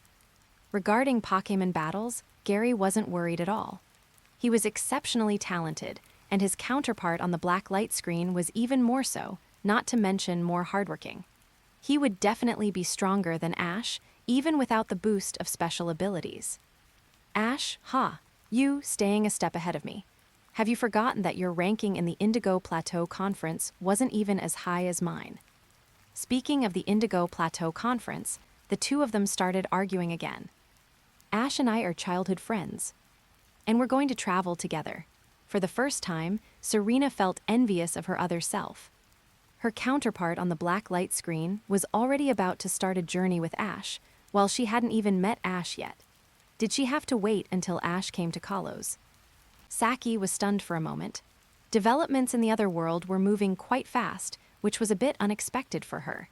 She had already met Delia, and their relationship was so good. Perhaps things between Ash and Serena had already been settled. Finally, the day to set off on their journey arrived. Ash and Serena went to Professor Oak's lab to receive their Pokémon. They walked into the lab. Professor Oak, seeing the long-awaited pair, brought out the Pokémon and Pokédexes he had prepared long ago. Pikachu, Kangaskhan, and Squirtle.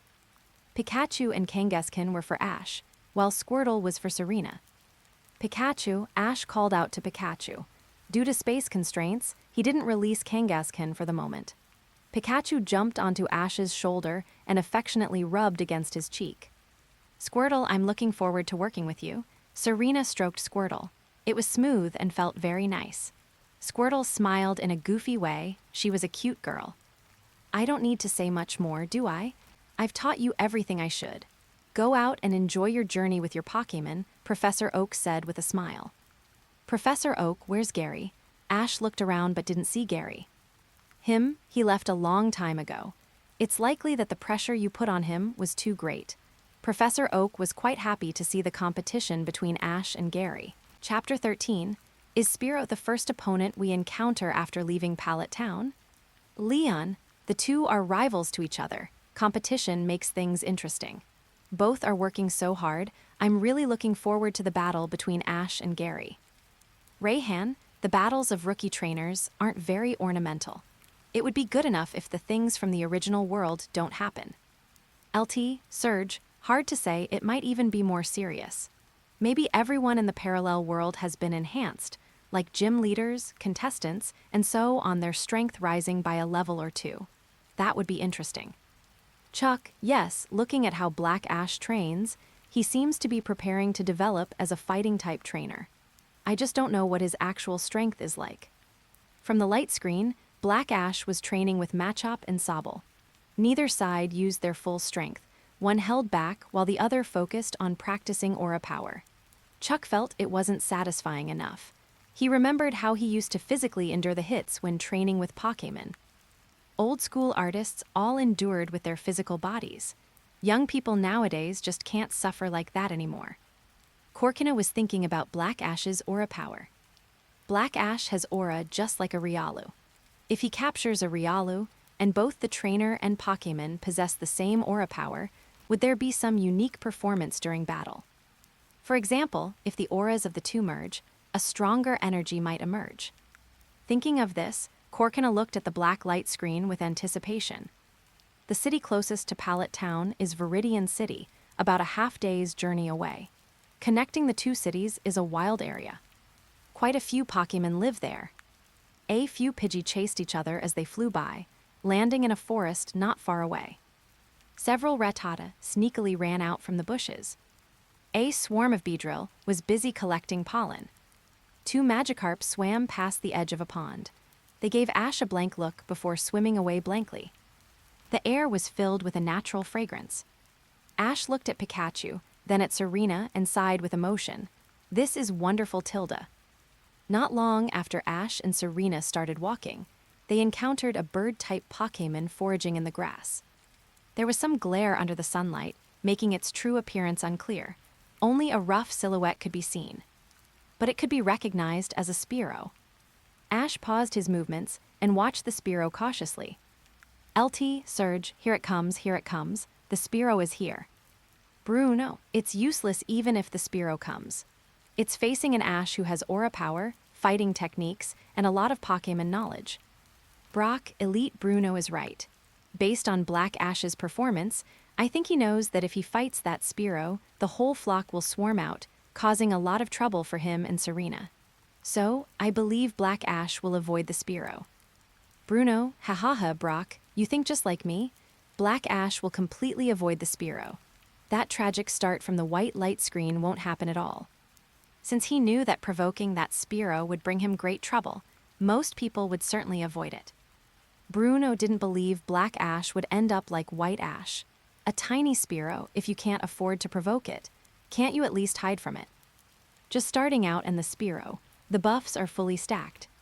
Gary looked at Black Ash, wanting to see how he would handle the Spearow. Ash, what's wrong? Serena stood beside Ash. We need to take a detour. Ash felt that safety should come first. If he were alone, he could deal with the Spearow, but Serena was right there. If they provoked a Spearow flock, it would be a huge problem. Furthermore, the Spearow flocks are considered the local bullies in this wild area, between Pallet Town and Viridian City. Ash thought for a moment and decided not to have a conflict with it. The journey from here to Viridian City is still long. There are plenty of low-level Pokémon for him to practice with. Whether it was a clash of fates or something else, a Rattata holding a berry darted out of the bushes but accidentally bumped into the Spearow. The berries scattered everywhere, but it ignored them and quickly ran into another bush. The Spearow looked around and saw only Ash, Serena, and Pikachu. Its gaze became sharp, having already identified the two humans and the mouse as the culprits. Bruno, that works too. You can't even hide. Lance, Bruno, your thoughts are a bit different from what's on the black light screen.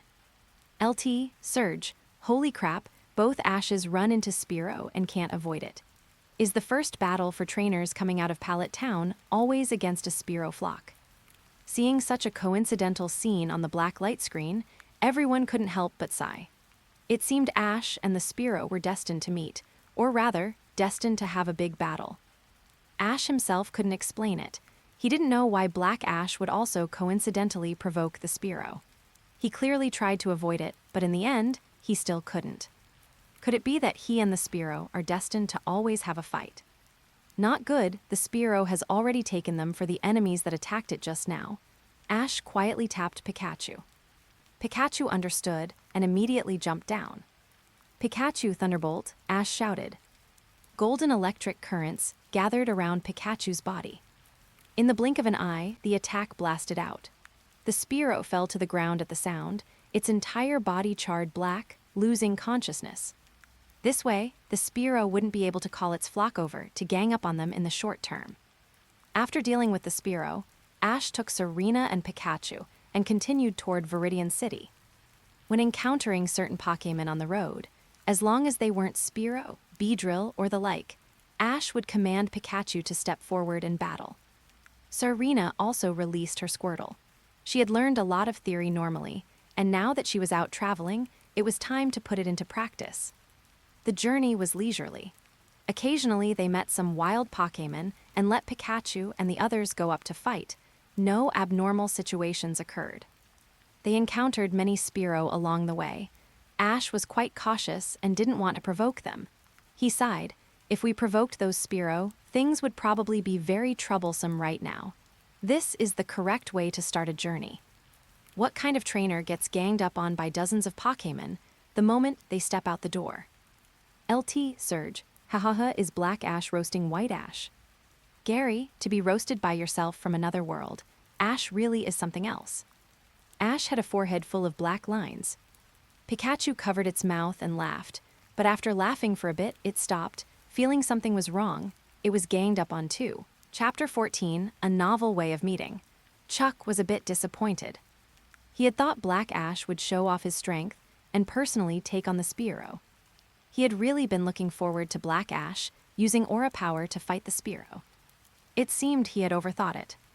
Many fighting-type trainers shared this thought. Black Ash had such great aura power and decent fighting skills, so why wasn't he using them? Stepping onto the field to defeat a Pokémon yourself, how cool would that be? The sun hung high in the sky. It was noon. Ash came to the shade of a tree. Glancing at the excited Serena, he pulled out a picnic blanket and spread it on the grass. "Let's rest for a bit and have lunch first." Okay, Serena took out the lunch Delia had prepared for them, along with Pikachu's favorite ketchup and a bento that Squirtle liked. Squirtle and Pikachu rubbed their hands together in anticipation. Under the shade, a breeze drifted by as the two humans, the mouse, the turtle, and the Kangaskhan enjoyed their lunch. Caw, caw, caw. After a while, the group suddenly heard the screeching of a flock of Spearow, and faintly, the voice of a girl. Looking over, they saw a young girl frantically pedaling a bicycle with her long, fair legs. She looked extremely anxious. Behind her, a large flock of Spearow was in hot pursuit. The Spearow flock I specifically avoided was actually provoked by you. Ash saw Misty riding her bicycle to escape the Spearow chase. "Go quickly, it's dangerous," Misty shouted as she saw Ash and Serena ahead. Bang! Because she was riding so fast and there was a large rock directly in front of her, which Misty, focused on the Spearow flock behind her, didn't notice at all. The bicycle ran right over it. The bicycle instantly lost its balance, and the owner, Misty, was sent flying. Acting as a good Samaritan, Ash caught Misty steadily, though the point of contact was a bit too intimate. They met, but this is way too pathetic. Misty breathed a sigh of relief. At least her counterpart in the other world met Ash, even if the timing was wrong. How did she manage to provoke so many Spearow? Daisy, the two of them were definitely destined to meet. They met, but such a novel way of meeting. I guess it could only happen to Misty. Violet, the two in the other world probably won't be as stubborn as they are now. He should just take her in already, and then they can manage the gym together properly. The three sensational sisters were quite supportive of Ash. Anyone with eyes could see Misty liked Ash. Although they usually teased Misty a lot, they still cared for her and wanted to use this chance to play matchmaker for the two. "Take her in." My sisters actually said it out loud. That's way too bold. Misty was startled, her eyes darting toward Ash from the corner of her vision. Ash's eyes were full of anticipation as he stared blankly at the light screen. Misty's face turned a shade redder. What she didn't know was that Ash was full of anticipation for the battle about to happen between Black Ash and the Spearow on the black light screen. Bruno was equally expectant. Bruno, what's meant to come will come. Seeing so many Spearow appear, Bruno suddenly perked up. Let me see your strength. Ash asked Misty, are you okay? Misty shook her head, grabbed Ash's arm, and said anxiously, I'm fine, run quickly. Those Spearow are coming. No need to run. Ash nodded to Serena, and Serena led Misty to the back. Misty wanted to say something more, but Serena told her to leave the rest to Ash. Ash took a step forward, facing the swarm of Spearow filling the sky alone. That slightly thin yet exceptionally firm back caused Misty and Serena to freeze in place simultaneously, an unusual light instantly flashing in their beautiful eyes. The Spearow let out a series of sharp, piercing cries, their dense forms diving down like a black tide, lunging at Ash aggressively. Since you refuse to back down, then don't blame me, Ash shouted, his gaze turning sharp. Pikachu used thunder. The once clear sky was suddenly covered by dark clouds. Within the heavy layers of clouds, bolts of golden electricity surged wildly, crackling and buzzing. A bolt of lightning as thick as a bucket suddenly tore through the sky and crashed down. Pikachu leaped up, precisely catching the lightning. His body was instantly wrapped in dazzling golden light, and he then released all the electricity. The golden thunder echoed through the outskirts of Pallet Town. The Spearow filling the sky were struck by the lightning. One after another, shrill screams rang out. In an instant, they were all charred black and curled up, falling to the ground unable to move. Ash let out a soft breath, turned around to look at the two girls behind him, and a warm, cheerful smile spread across his face. All right, the trouble is solved. Pikachu chimed in. Seeing the charred Spearow on the ground, Misty looked at Ash and Pikachu in astonishment. They were this powerful. Serena's beautiful eyes were sparkling, filled with admiration. She stared at Ash and murmured softly, so cool and so strong. As soon as the words left her mouth, Serena realized what she had said. Her cheeks were instantly dyed with a faint blush, and she hurriedly lowered her head, her tender pink earlobes becoming burning hot. Saki Tusk Serena is blushing. Is she shy? Delia, Serena like this is really cute. Serena herself blushed as well, thinking that her mom and Aunt Delia were still teasing her. However, if she could travel with Ash, that would indeed be wonderful. LT, Surge, holy crap, is Pikachu really that fierce? Professor Oak, stay calm. Ash and Pikachu are no joke, their strength is very high. Drake, yeah, that Pikachu is truly strong. It's the strongest Pikachu I've ever seen. The Dragonite that Drake had meticulously trained was precisely defeated by Pikachu, so he had personally experienced Pikachu's power. Having witnessed the strength of the Pikachu on Ash's shoulder, most people shared Drake's opinion, especially the Team Rocket trio. The three of them had the most right to speak on the matter. The dark clouds dispersed, and rays of sunlight pierced through the cloud layer, casting down. A brilliant, dazzling rainbow stretched across the sky over the outskirts of Pallet Town. At the other end of the rainbow, that large bird emitting a soft rainbow light appeared in everyone's vision again. The rainbow light enveloped its body, making its specific silhouette unclear, yet it carried a sacred and mysterious aura. The moment he saw that rainbow-lit figure, Ash's pupils constricted. He was stunned, and Pikachu stared blankly at the sky, even his breathing subconsciously slowing down. It's that big bird again. It couldn't really be a shiny Spearow, could it? Everyone saw the large bird surrounded by rainbow light once more. As the silhouette of the large bird surrounded by rainbow light became clearer, everyone couldn't help but take a deep breath, their eyes wide and their faces filled with shock. Chapter 15, The Legend of the Rainbow Hero, worried little Shigeru. The great bird was surrounded by layers of rainbow light. The glow was soft and not dazzling, as if it were draped in wings woven from rainbows. As it flew past, stray bits of rainbow light fell upon the vegetation in the mountains, causing withered leaves to sprout a faint green. The entire forest seemed bathed in a sacred aura, evoking a sense of distant, awe-inspiring holiness. Until the people saw the great bird's face clearly, the bullet chat was silent, but their hearts were anything but calm. It was like a storm sweeping through their souls, unable to settle for a long time. While most people didn't recognize this avian Pokémon, Its grand entrance naturally made them realize this bird was extraordinary. For those who did recognize it, they wore expressions of disbelief, eyes wide and pupils shrinking, frozen in place as if they had seen a ghost. After a long while, the bullet chat finally began to roll out. Professor Oak, my goodness. That's Ho-Oh, a legendary Pokémon. Bill, I never expected the legendary Ho-Oh to actually appear in Pallet Town. Ash, Professor Oak, you should remember, right? I told you about Ho-Oh, but unfortunately you didn't believe me. Professor Oak, that was my fault. I truly didn't expect the extremely mysterious Ho-Oh to appear before you. It's truly incredible. Though for you, it might be a normal occurrence. Those who knew Ash's situation naturally understood the meaning behind Professor Oak's words. He hadn't been traveling for long, yet Ash had encountered so many mythical and legendary Pokémon. His affinity with them was amazing. Explosively good.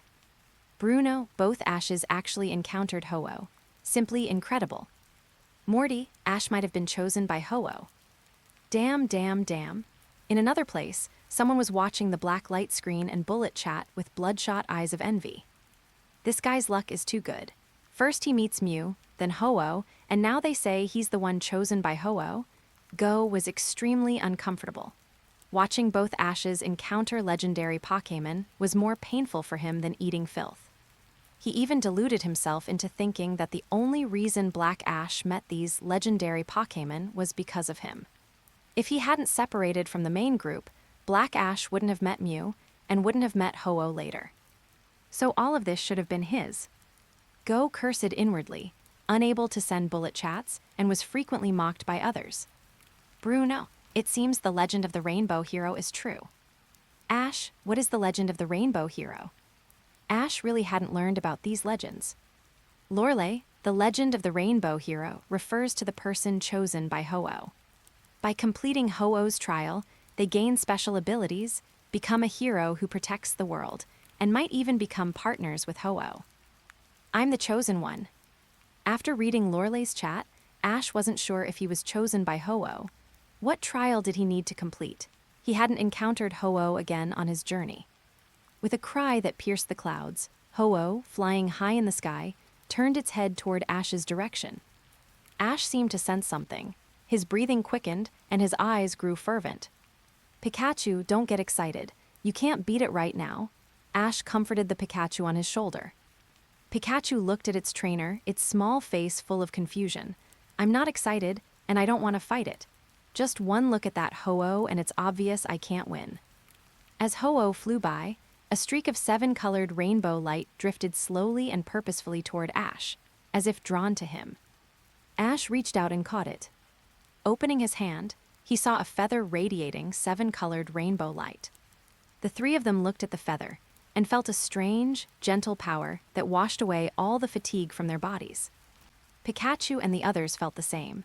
Their bodies felt warm and filled with strength. What is this? Misty asked curiously.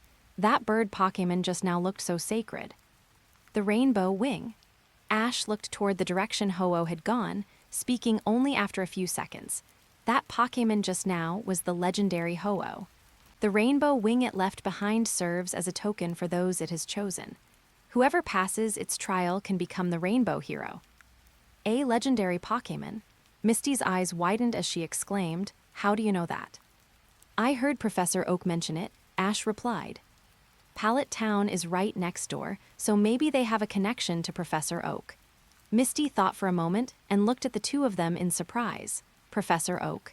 Could it be that you are trainers recommended by Professor Oak? That's right, Serena nodded. Lance, he really is the rainbow hero. Brock, so that means the Ashes from both worlds are rainbow heroes. LT, Surge, wait, Ho-Oh gives the rainbow wing as a token of recognition. White Ash didn't seem to receive a rainbow wing, even though Ho-Oh appeared before him. So does he count as a rainbow hero? Bill, he counts. Whether it's the Ash of the black or white world, Ho-Oh recognizes them. The only difference is strength. White Ash's strength is a bit lacking, but his courage in standing up for his Pokémon has already been recognized by Ho-Oh. The reason he wasn't given a rainbow wing is likely because White Ash is in a trial period. Professor Oak, that explanation is very reasonable. As long as Ash increases his strength, Ho-Oh will send its messengers to deliver the rainbow wing. Morty, Entei, Suicune, and Reiku are Ho-Oh's messengers. If he encounters them, then that theory holds true. Misty, Ash has already encountered Entei and Suicune. Bill, then there's no doubt. They specifically came to see if the Chosen One has enough strength before guiding him to Ho-Oh's location. Gary, then they'll probably have to visit a few more times. Ash's strength isn't up to par yet. Ash, stupid Gary, wait until the Silver Conference starts. I'll show you how strong I am then. Ash admitted his strength wasn't enough. He hadn't known anything at the start and made many mistakes, only improving slightly recently. He would continue to work hard to improve his strength and show Ho-Oh his growth, starting with the Silver Conference. It would be for the best if you could show me your strength. Gary had changed quite a bit. He was more composed now compared to his previous competitive nature. From his grandfather, as well as Brock and Misty, he had learned about Ash's journey. He felt a bit frustrated for him. Ash's path was full of stumbles, detours, and lessons learned the hard way, usually making the same mistakes repeatedly without much change, and even getting overconfident at times. He didn't really train his Pokémon either, relying entirely on flashes of inspiration when things got tough. Pikachu and the others were very capable, but Ash himself wasn't quite there. Even Charizard wouldn't listen to him. It was a pure waste of his and his Pokémon's talent. Up to this point, several of the badges he had earned were questionable. Later, Ash reflected deeply and slowly began to wake up, showing signs of improvement. Gary decided to use this Silver Conference to give Ash a proper push, hoping to force him to truly grow up, so that in the future, when facing Ho-Oh's trial, he could handle it with ease, and wouldn't be questioned by others like he is now. Chapter 16, come on, let me show you what Team Rocket is all about. Misty explained the reason she was being pursued by the Spearow. A Rattata had stolen her lunch and, while fleeing, accidentally collided with the Spearow. The Rattata escaped, leaving the Spearow to believe she was the culprit. Spearow again? What a coincidence. Ash and Serena glanced at each other. Their experiences were quite similar. Serena warmly invited Misty to have lunch with them. Perhaps because of their shared experiences, the three of them quickly became well acquainted. As trainers with common topics of conversation and the same destination of Viridian City, they decided to travel together. Misty discovered that their level of knowledge was higher than her own. Although they said they were rookie trainers who had just started their journey, she felt like the rookie in front of them, especially Ash, who was full of knowledge in all aspects. While chatting, the three of them reached Viridian City before nightfall. Wanted posters for Team Rockets were plastered on the street signs. Meowth, ho ho ho, twerp, tremble, and be afraid. We're about to make our entrance, meow. Watching the black light screen, Meowth looked quite expectant as he saw the wanted posters for Team Rockets. The photo on the wanted poster looks pretty handsome. Not bad. James focused on the effect of the poster, which perfectly suited a villainous vibe. Ash, just you three. Forget it. You'll definitely be defeated by the me from the other world. Gary, exactly. You couldn't even beat White Ash. Facing the even stronger Black Ash, it goes without saying, you're nothing but pure experience points. James, who are you calling experience points? As superiors of the prestigious Team Rockets, they were well trained. How could they be mere experience points? It was absolute slander. It wasn't just the Team Rocket trio who thought this. Other members of Team Rockets also considered it slander. Having just seen the two encounters between Ash and Jessie and James, they believed those were purely accidental. The first time was Pikachu using external help, and the second time was being caught off guard by Caterpie. It definitely wouldn't happen next time. After all, those coming from Team Rockets were mostly superiors. How could they stumble 3 times in a row against the same trainer? Gary, you guys, isn't what I said the truth. Team Rocket Trio. Jessie gnashed her teeth, not agreeing with Gary's statement at all. Black Ash was strong, but Team Rockets was also strong, and they would definitely become even stronger in the black light screen. The 2 humans and 1 cat thought boldly. If the twerp could become so much stronger, then they surely could as well, perhaps even surpassing him. Before long, an alarm blared in the Pokémon Center. The Team Rocket trio burst through the window, landing stylishly and coolly in front of Ash's group. Ash took the two girls' hands and pulled them behind him for protection. Nurse Joy cried out in alarm, which triggered the Team Rocket trio's synchronized routine as they recited their catchphrases. "Are you here to perform?" Ash remarked. These lines were so cringeworthy, he couldn't believe they actually said them. "You brat, what did you say?" Jessie exploded. "Hey kid, have you ever heard of Team Rockets, the world-renowned Team Rockets of the Kanto region?" James folded his arms and boasted proudly. Seeing Ash's group remain silent, they assumed they were scared.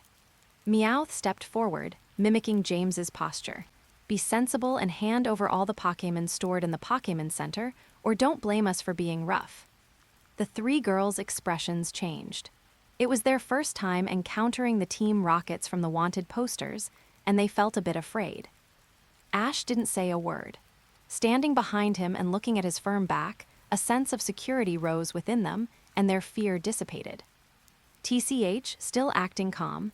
Seeing that Ash remained unfazed, the Team Rocket trio thought of the trainers they had met before, all of whom had been scared out of their wits.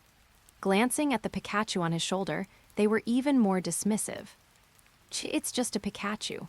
They're a dime a dozen on the roadside, with combat strength no better than a Caterpie's. Hee, don't worry. When we're catching Pokémon, we don't even give a Pikachu a second glance. The Team Rocket trio wanted to laugh. They figured Ash's group were complete novice trainers because typical trainers wouldn't choose Pikachu. Although it looked cute, its combat power was truly lacking. It was only good as a pet. Moreover, the three of them looked very young. They definitely couldn't put up a fight. "Kid, hurry up and hand over all the Pokémon, and we might consider not making things difficult for you." Meowth stepped forward, arms crossed, a wicked smirk playing on his lips. Ash didn't believe the two humans and one cat at all. How could an organization as evil as Team Rockets be so kind? Ash was prepared. If it came to a fight, so be it.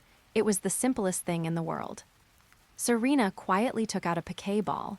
She and Ash were perfectly in sync. She knew what he was planning to do. Misty looked worried. Yo, you kids still want to resist?" Meowth was stunned by Ash's actions. "No, you really dare to resist?" Usually, trainers run away immediately upon hearing the name of Team Rockets. "Who gave you the courage to resist us?" Jessie and James sneered. Since his Pokémon couldn't compete, he wanted to take action himself, right? You should know, the two of them were superiors of Team Rockets. Aside from the executives and the boss, there was almost no one in Team Rocket stronger than them. To think a mere greenhorn of a boy would dare challenge them. It seemed they had to give this kid a taste of suffering, so he could learn his place. "Come on, let us show you what Team Rockets is all about." The two humans and one cat charged at Ash, intending to take him down personally. To deal with just one person, they didn't even need to use Pokémon. That would be bullying. 6 seconds later, a series of dull thuds and screams rang out. The Team Rocket trio, battered and bruised, lay on the ground at death's door, crying out, "Help! Nurse Joy, help us!" Chapter 17 feels like watching a romance drama. Ash, and you call this well-trained? Superiors, you're killing me. Misty, I thought the Team Rockets on the black light screen would be formidable, but they're even sillier. Brock, by the way, are Jessie, and the others really Team Rocket's superiors. After clashing so many times, he really didn't feel like they were superiors. Although they were skilled at making traps and machines, they didn't seem to fit the description of well-trained superiors. Jessie, why aren't we superiors? James and Meowth asked back indignantly. Gary, would superiors trip up in the same place so many times? 3 of them can't even beat one. Rayhan, and they tripped up at the hands of a rookie trainer who just started out. Besides, this rookie trainer still has a lot to learn. You could say he's as green as they come. Oh yeah, I'm so mad. Seeing the comments on the bullet chat, the Team Rocket trio's mental defenses crumbled. Who is this guy? What Rayhan? How dare he talk about our Team Rockets like that? Meowth, check his profile. Next time we'll steal his Pokémon and let him know how powerful our Team Rockets are. Jessie was furious, her long red hair whipping around, her mind clouded by anger. James was much the same. Ever since this light screen exposed their actions, they had been mocked every time. It had reduced the entire Team Rockets to clowns, saying they couldn't even compare to a rookie trainer on a new journey. The title of superior must be self-proclaimed. Meowth angrily searched for Rayhan's profile. Who did this guy think he was, daring to talk about their Team Rockets? Had he never been given a good thrashing? 3 seconds later. Meowth froze. Meowth, can you do it or not? You're usually so fast. Why are you so slow this time? Jessie shouted. All right, I found it, Meowth said. James leaned in to look. Rayhan is the current strongest gym leader in the Galar region, specializing in dragon-type Pokémon. Additionally, Rayhan is the rival of the Galar region champion, Leon. Strongest gym leader. The champion's rival. Is this some kind of big joke? The 2 humans and 1 cat were stunned, looking at each other. This guy had such a big background. Even the executives within Team Rockets probably couldn't beat this guy. Jessie, Meowth, I think we can deal with this Rayhan later. The Galar region is a bit far from us here in Kanto. It's not very convenient. Let's focus on catching the brat's Pikachu first.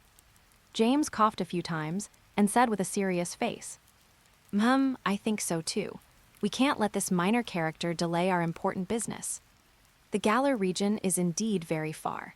We'll let Rayhan off the hook for now and go teach him a lesson when we have more time in the future. Jessie suddenly became very reasonable. It was mainly because the Galar region was very far from the Kanto region, definitely not because they were scared by Rayhan's reputation. You're joking, who has Team Rockets ever been afraid of? After dealing with the Team Rocket trio, Ash handed them over to Officer Jenny. Officer Jenny gave Ash the bounty for the Team Rocket trio. Thank you for sponsoring my travel funds. As the saying goes, when drinking water, don't forget who dug the well. Ash would still remember Team Rocket's kindness. The 2 humans and 1 cat glared with wide eyes and left some harsh words. Brat, you won't be so lucky next time. Slap, slap. Officer Jenny's eyes were cold as she gave them a few slaps across the face. Daring to threaten someone in front of me? Go reflect on your actions in prison. Congratulations on going to a place where you don't have to pay rent, get 3 regular meals a day, and even have free fitness classes. Ash waved goodbye to the Team Rocket trio. That brat actually mocked us. This grudge, we Team Rockets will remember it. The Team Rocket trio watched Ash's group through the iron bars. Brock, haha, why does Black Ash feel a bit mischievous? Gary, exactly, that's how Team Rockets should be treated. Why does the version of us on the black light screen seem even more miserable? It doesn't seem like we've been buffed at all. The Team Rocket trio had complex expressions. 3 of them couldn't beat one, but that brat had the help of aura power, making him hard to fight. He's just strong in personal combat. We can definitely win back our dignity in a Pokémon battle later. The 2 humans and 1 cat believed that Ash's aura power only enhanced his own strength. When it came to Pokémon battles, he was still a novice, while they were battle-hardened veterans. They weren't on the same level. Other Team Rockets members thought so too. Having resolved the trouble with Team Rockets, Ash called Professor Oak to let him study the photo of Ho he had taken. Professor Oak gave Ash a generous reward as travel funds and mentioned that he was creating Pokémon training equipment, which would be sent over in a while. Serena chatted with Delia on the phone, and Misty went over to say hello. The conversation was very harmonious. For some reason, after learning Delia's identity, Misty felt a bit nervous. Serena chattered about the things that happened while traveling with Ash, such as the fun they had along the way, and encountering the flock of Spearow and Team Rockets. Delia had a smile in her eyes. The 3 of them got along quite well. Another one, and they're getting along well. Delia hoped Ash would study hard, not just learning about Pokémon battles from Black Ash, but also learning how Black Ash interacts with girls. Good, very good. Gary watched with satisfaction. Black Ash had really learned. Now that the 3 of them were on good terms, he hoped the Ash of this world could learn a thing or two as well. If all else fails, after the Silver Conference ends, he would personally teach him. The next day, due to certain reasons, The Viridian gym was not open, so Ash's group planned to head to Pewter City to challenge the gym. Passing through the Viridian forest, they encountered many Pokémon. Pikachu stepped up, taking down a Pidgey and a Caterpie with a single Thunder Shock each. Serena released Squirtle for training. Although it couldn't compare to Pikachu, it was considered the second in command, handling Raticate and Pidgey with no problem. After a morning of training, Ash caught a Caterpie and a Pidgeotto that caught his eye. Finding an open space to rest, Ash started cooking while Serena and Misty helped on the side. Having eaten dinner together last night, Ash remembered what dishes the two girls liked and made them specifically. The two girls tacitly served Ash food, and the meal felt sweet. This is exactly the journey of my dreams. Watching the black light screen, Serena was incredibly envious. However, watching the journey of her black light screen self and Black Ash gave her a sense of déjà vu, like she was following a romance drama. Such a considerate Black Ash. Misty looked at the innocent-looking Ash beside her and sighed slightly in her heart. Why did it feel like Ash wasn't getting the point at all? Chapter 18, Reversing the Heavenly Gang, Black Ash sets his sights on Team Rocket. Eating takes so long.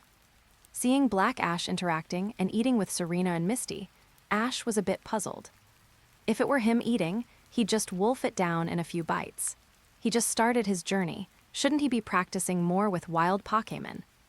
After finishing the meal, he was even chatting with Misty and Serena. Wouldn't it be better to have a tense and exciting Pokémon battle? Ash only had battles in his eyes.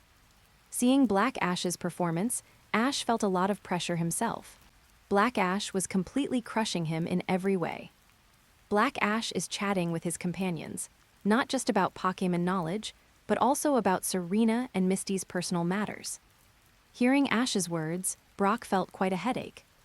Ash had such great luck with girls, but he didn't have a single thought about it himself. His mind was entirely on Pokémon. He really needed to learn from Black Ash. Training with Pokémon, while also maintaining good relationships with his companions. Black Ash's emotional intelligence is so high. Meanwhile, this world's Ash has almost zero emotional intelligence, only showing a soaring IQ during Pokémon battles. The black light screen continued. After finishing the meal, they continued deeper into the Viridian forest. Seeing a tiny, seemingly underdeveloped Weedle using tackle against a rock, hitting it with the single sting atop its head, Ash knew it was training. While forcefully thrusting its head forward, it cheered itself on. Repeating this, a deep hole had been drilled into the rock. It was clear. Weedle practiced quite often. Perhaps seeing Weedle's training, its tiny but unyielding spirit gave Ash a sudden surge of emotion. So what if it's tiny and weak? As long as one doesn't give up, they can still become very strong. Ash decided to catch the Weedle. Kangaskhan, come here. Ash called out to Kangaskhan. Weedle, let's have a battle, Ash said to the Weedle. If you lose, come with me. Kangaskhan stood before Weedle, taking a battle stance. Weedle looked at the massive, burly Kangaskhan, then at the serious-looking Ash. Weedle, me? You want me to fight a Kangaskhan? LT, Surge, is he even human? Is Black Ash serious? He's not acting like a human at all. Chuck, hahaha, I can't handle Weedle's expression. Bruno, Black Ash saw Weedle's resilient training character. It doesn't fear a Kangaskhan dozens of times its size. Despite being small, it has an ambition to grow stronger, which really struck a chord in Black Ash's heart. If the brat really isn't human, bullying the small like that, the Team Rocket trio cursed it in their hearts. Although they also bullied the weak, they were the bad guys. Bullying the weak was normal, even ganging up was normal. How could the brat have the nerve? Although Weedle was weak, it had never been afraid. My life is my own, not the heavens. It's not like I haven't seen large opponents before. Who has the Bug Emperor ever feared? Charge! Kangaskhan couldn't bear to strike. The Kangaskhan baby stepped out, also charging forward to collide with Weedle. The next second, Weedle was sent flying, losing its ability to battle just like that. Ash threw a ball to catch it. Continuing the journey, Caterpie evolved into Metapod after a few battles, and Weedle evolved into Kakuna. Just after walking a short distance, a thick and choking smoke suddenly filled the surroundings. A somewhat familiar set of lines echoed, and not only were the lines familiar, but the figures appearing in the smoke were also very familiar. Since you've asked sincerely, we shall tell you out of our benevolence. That's right, Meowth Tilda. Team Rockets, weren't you locked up in the police station?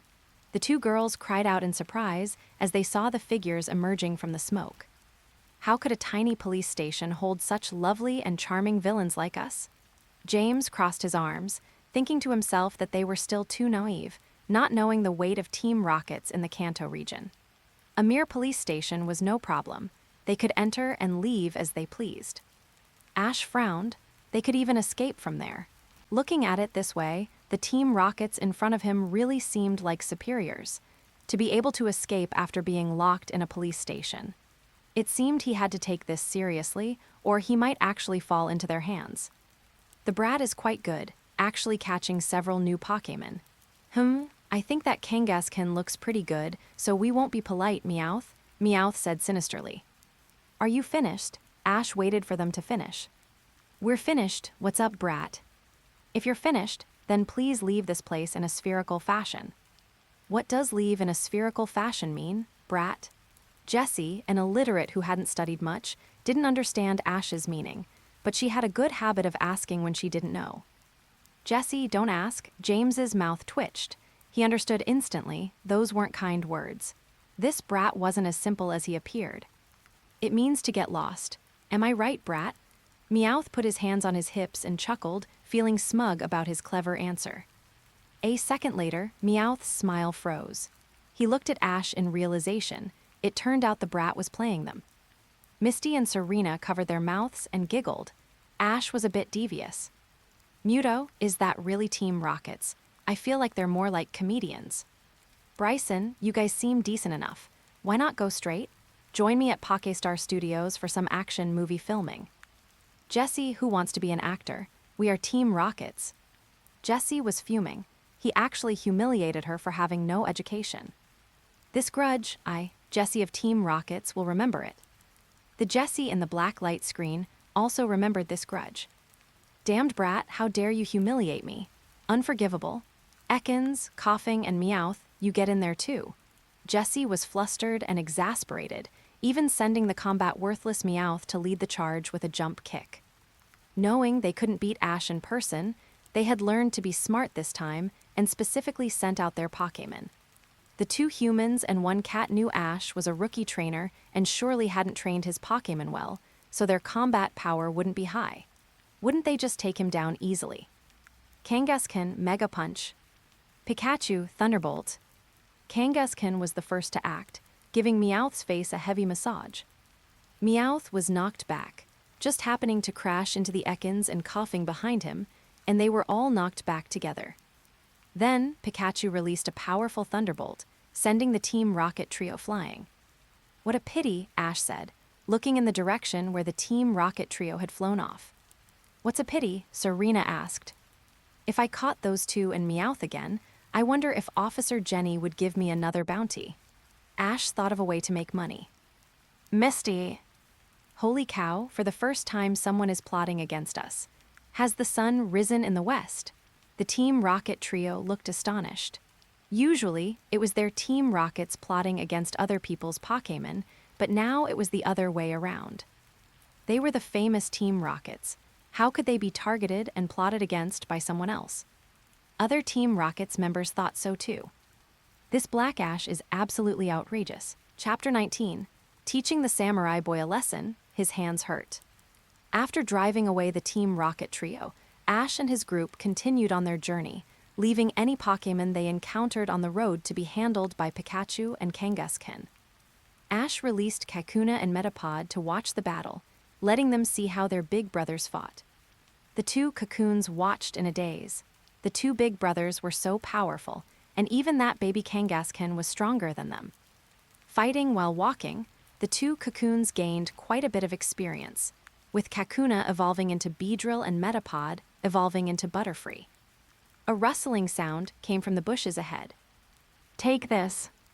A figure jumped out of the bushes, holding a katana flashing with cold light, posturing to strike at Ash and his group. A blue luster flashed in Ash's eyes as he pulled Misty with one hand and Serena with the other, pulling them back. The two girls didn't know what was happening, but they heard the crackling sound of electricity from Pikachu and a scream. Ow, ow, ouch.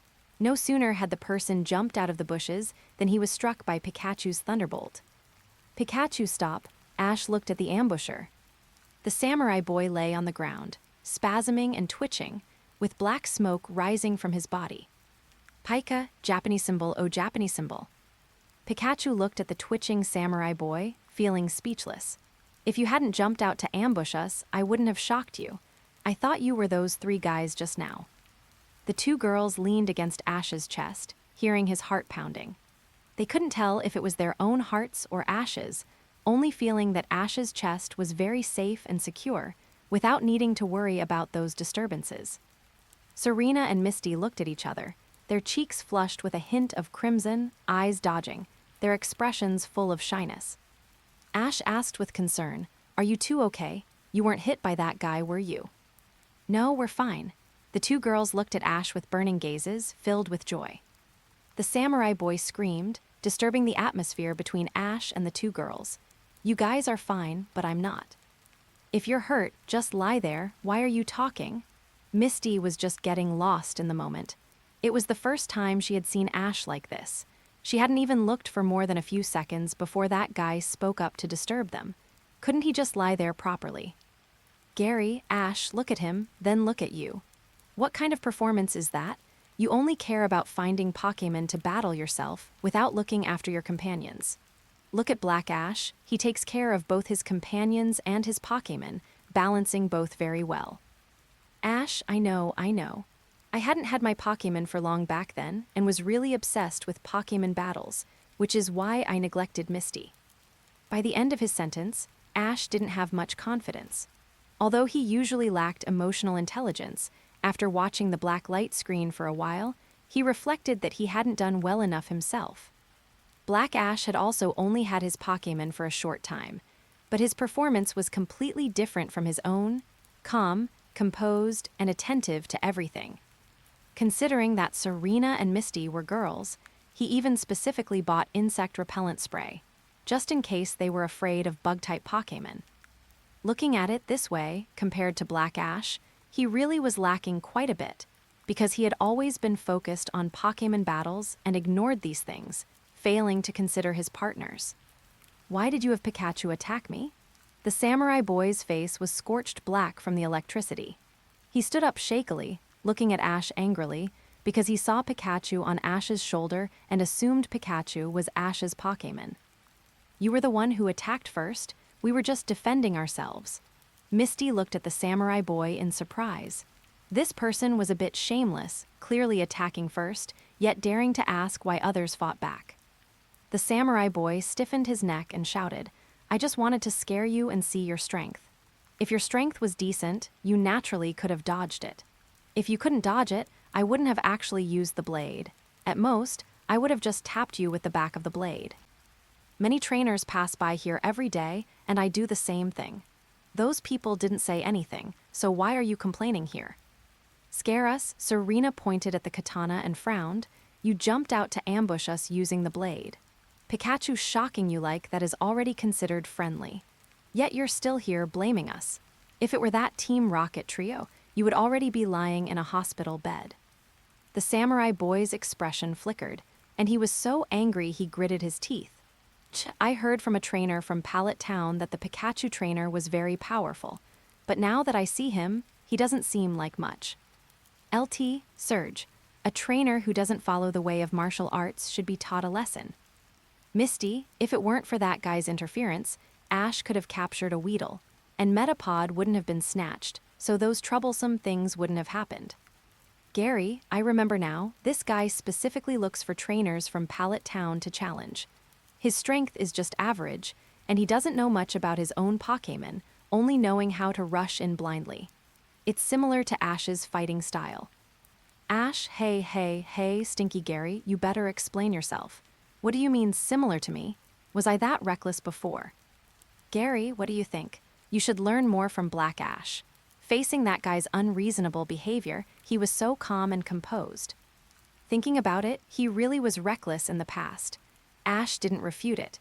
At that time, he hadn't learned much about Pokémon knowledge, so rushing in blindly was relatively normal, but he had changed quite a bit since then. Gary was right, he should follow Black Ash's example. Why are you wasting your breath with him? Ash shielded the two girls behind him, looking straight at the samurai boy.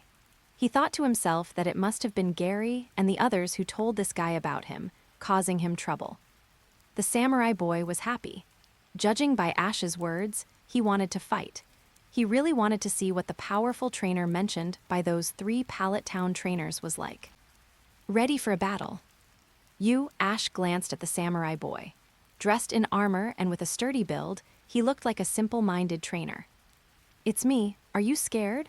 The samurai boy looked at Ash, thinking that while the guy was handsome, he looked like he couldn't fight at all. Just now, when he jumped out to ambush, he was only shocked by Pikachu. As for Ash, he must have been startled and hadn't reacted yet. If Pikachu hadn't attacked, he definitely would have succeeded. Let's battle. Ash raised the corner of his mouth slightly, deciding to teach this guy a lesson. The two girls cheered Ash on. I'll tell you in advance, I often train with Pokémon here in the forest, and my combat power is very high. I won't hold back when we fight, so you better be mentally prepared. If you're afraid of pain, just admit defeat. The samurai boy threw his sword aside, thinking that this time he would teach Ash a good lesson for making him look so stupid earlier. Yeah. The samurai boy shouted, took off his armor, and revealed his sturdy body. He did look very robust on the surface, and his eyes were very determined. He often trained with Pokémon, so his physical strength and fighting techniques were very high. Dealing with novice trainers like Ash should be simple, even if they were from Pallet Town. Use your full strength, come on. The samurai boy struck first, throwing a punch at Ash's face. 10 seconds later, the samurai boy lay on the ground, bruised and swollen. He endured it for a few hard seconds before struggling to shout, stop hitting, I admit defeat. Ash, is your hand okay? Serena looked at Ash's hand. He had thrown so many punches just now, wouldn't he be injured? The samurai boy wanted to vomit blood. What's wrong with his hand? I'm the one getting beaten up. Muto, this boy is just like those 3 Team Rockets, full of confidence at first, thinking he's very powerful, only to kick an iron plate. Brock, this guy is actually quite impressive to have been able to endure for so long. The 3 Team Rockets combined didn't last as long as him. LT, Surge, you think he didn't want to admit defeat earlier? Actually, Black Ash was punching too fast, and he couldn't make a sound. He just had to take all those punches before he could speak. Chapter 20, All Right Strength, Pill Emperor, getting a little stronger, Professor Oak. Your strength? Hiss. I acknowledge it, but the Pokémon you've raised. Hiss. Definitely can't compare to mine. Dare to have another match. The samurai boy spoke quite excitedly, but the strain on his wounds made his speech intermittent. Sure, Ash wanted to see how strong the samurai boy, who had been through many battles, would be. Even if he wasn't great at first, he should have become much stronger after so many fights. Serena and Misty's eyes sparkled with anticipation. They weren't watching the battle, but Ash. They both agreed that Ash looked incredibly handsome while battling. He really struck a chord in their hearts. The samurai boy was ecstatic. He might not be able to beat Ash himself, but his Pokémon could. Having fought those people several times before, he had conducted targeted training and grown stronger, boosting his confidence. The samurai boy released a pinsir with large horns on its head that clicked and clattered. It had some scars intentionally left on its body, looking like it had indeed been through many battles. He bragged about Pinsir's record, already forgetting the pain from earlier. The 2 horns on my Pinsir's head are very powerful. They can even snap stones. If you don't want your Pokémon to get hurt, you'd better surrender. The samurai boy watching the light screen was even more excited. His counterpart in the Black World looked strong at a glance. Although he lost the wild brawl, Pikachu had shocked him first, which must have affected his combat power. Otherwise, he wouldn't have lost. And a Pokémon battle definitely wouldn't be lost. In his previous battle with Ash, he had the upper hand. If those Beedrill hadn't disrupted things, he would have definitely taken the win. Just Ash, watch how he takes him down. Beedrill, go for it. Ash chose to send out Beedrill. During its Kakuna stage, it had simply watched and learned. Only after evolving into Beedrill did it start having multiple battles in the wild and daily training.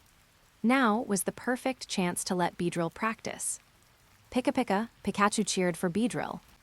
Beedrill looked at its trainer and Pikachu, then stared intently at Pinsir. Having learned so many combat techniques from the big brothers and trained for so long, it could finally take action. It couldn't embarrass its master in its first battle. A Beedrill, huh? A guaranteed win. The samurai boy had clashed with Beedrill in the forest many times and basically always won. Pinsir, use Vice Grip. Beedrill, focus energy. Beedrill understood Ash's intent. It pulled back to create distance while taking a deep breath, focusing its mind and staring at the charging Pinsir. In a few seconds, Pinsir rushed in front of Beedrill with steady steps. Just as the large horns were about to hit Beedrill, Beedrill completed its focus energy a step ahead. At the same time, Ash shouted, "Use Fury Attack." Beepie. A cyclone of air erupted around Beedrill. Wrapped in a faint white aura, its twin stingers acted like spears, turning into layers of spear shadows. Striking first despite moving second, it hit Pinsir's abdomen. Pinsir cried out in pain. The twin stinger attack after focus energy almost made it lose its ability to battle instantly. Its body retreated a distance, and it knelt on one knee. Pinsir, the samurai boy's face changed instantly. How was that Beedrill's attack speed so fast? Comparing strength, right? Pinsir wasn't afraid at all. He said in a deep voice, seismic toss. Daring to rush up recklessly at a time like this, isn't that just letting Beedrill hit it? Serena saw Pinsir stand up and charge forward blindly. Beedrill was so agile, Pinsir was bound to lose. Beedrill, pin missile. Ash had a general idea of the samurai boy's strength. Beedrill fired a series of sharp needles. They hit the charging Pinsir head-on with a series of thuds, knocking it back once again. Use Fury Attack again. Ash pressed the advantage. Beedrill quickly flew in front of Pinsir, its stingers striking like a dragon, tracing arcs through the air. Pinsir fell to the ground, unable to battle. The samurai boy panicked. Get up, Pinsir, get up. Damn, he got taken down. The samurai boy looked at his defeated Pinsir, losing his mood to practice his sword. It felt a bit surreal. Such a strong Pinsir had actually lost to such an ordinary Beedrill. He immediately retorted in the bullet chat that it must be because it was shocked by Pikachu earlier, which prevented it from showing its true strength. LT, Surge, Tusk, this guy is good for nothing. The only thing tough about him is his mouth. Brock, his understanding of Pokémon isn't deep enough. He didn't bring out Pinsir's full potential. Price, correct. After using focus energy, it's easier for Beedrill to strike vital points. Furthermore, Pinsir is at a great disadvantage against Beedrill. It has no effective long-range attacks and can only wait for Beedrill to move before reacting. If it attacks proactively, it's most likely just going to get beaten. This person doesn't understand anything at all, just charging head-on. No wonder he loses so much. It's not over yet. The samurai boy was still defiant and released a Metapod, determined to win one round back. Are you really Metapod's trainer? Ash looked at the samurai boy as if he were an idiot. It is my Pokémon. You don't deserve to be its trainer. Don't think just because you beat my Pinsir that you can insult me however you want. Let me tell you, even a clay man has 3 sparks of fire. Don't push me too far, I'll do anything. The samurai boy raged in impotence. Whether it was his own strength or his Pokémon's, he really couldn't beat Ash. The two girls rolled their eyes beautifully. Was this person really a trainer? As a Metapod's trainer, you don't even know what state it's in right now. How can you have the nerve to be its trainer? Ash was utterly speechless at the samurai boy's performance as a trainer. His brain seemed to be just for show. Metapod is currently waiting to evolve. It's constantly renewing the cells in its body, making it extremely soft and fragile. It can't withstand powerful attacks and needs to avoid them as much as possible. By bringing it out to fight now, aren't you harming it? What exactly is between those 2 ears of yours? The samurai boy was left stunned by the lecture. His expression shifted repeatedly before he lowered his head in shame. Leon, there aren't many trainers as attentive to their Pokémon as Black Ash. I hope everyone can understand their Pokémon better and not let situations like the one on the black light screen happen. It's okay to have weaknesses, just work hard together to catch up. I was also very weak when I first started my journey and didn't understand much about battling. After losing, I would have heart-to-heart talks with my Pokémon to review and train. Since then, things have gotten much better. My strength is decent now. Raihan, decent strength Leon. Professor Oak, the younger generation is to be feared. When I was young, I was even weaker than you. Later, I encountered certain people and events and started training. I only got a little bit stronger. That's a slight power-up of 100 million points. Seeing what Professor Oak said, some people didn't believe it. Professor Oak's name was legendary, not just in the research world. His deeds were still whispered about in the battle world. Decent strength Leon, slight power-up Professor Oak. The audience members who knew their identities didn't know what to say after seeing their humble remarks. Chapter 21 is all about Pikachu's stats. Anyone could be a trainer. After being taught a lesson by Black Ash, the samurai boy finally realized his mistake. However, having lost to Ash twice in a row, he remained defiant and went back to train hard, plotting his future revenge. Serena and Misty were busy processing their feelings, recalling Ash's caring actions from just moments ago. Fearing they might be afraid of bug-type Pokémon, he had prepared Repel. When danger struck earlier, he had protected them, even if he accidentally touched certain places in the process. The movements were subtle, only the two girls and Ash knew. The cheeks of both girls flushed a few shades redder, for no apparent reason. The screen froze on an image of the two girls staring straight at Ash, their eyes filled with tenderness. Ash turned back to look at them. The blacklight screen dimmed. They fell for him that quickly.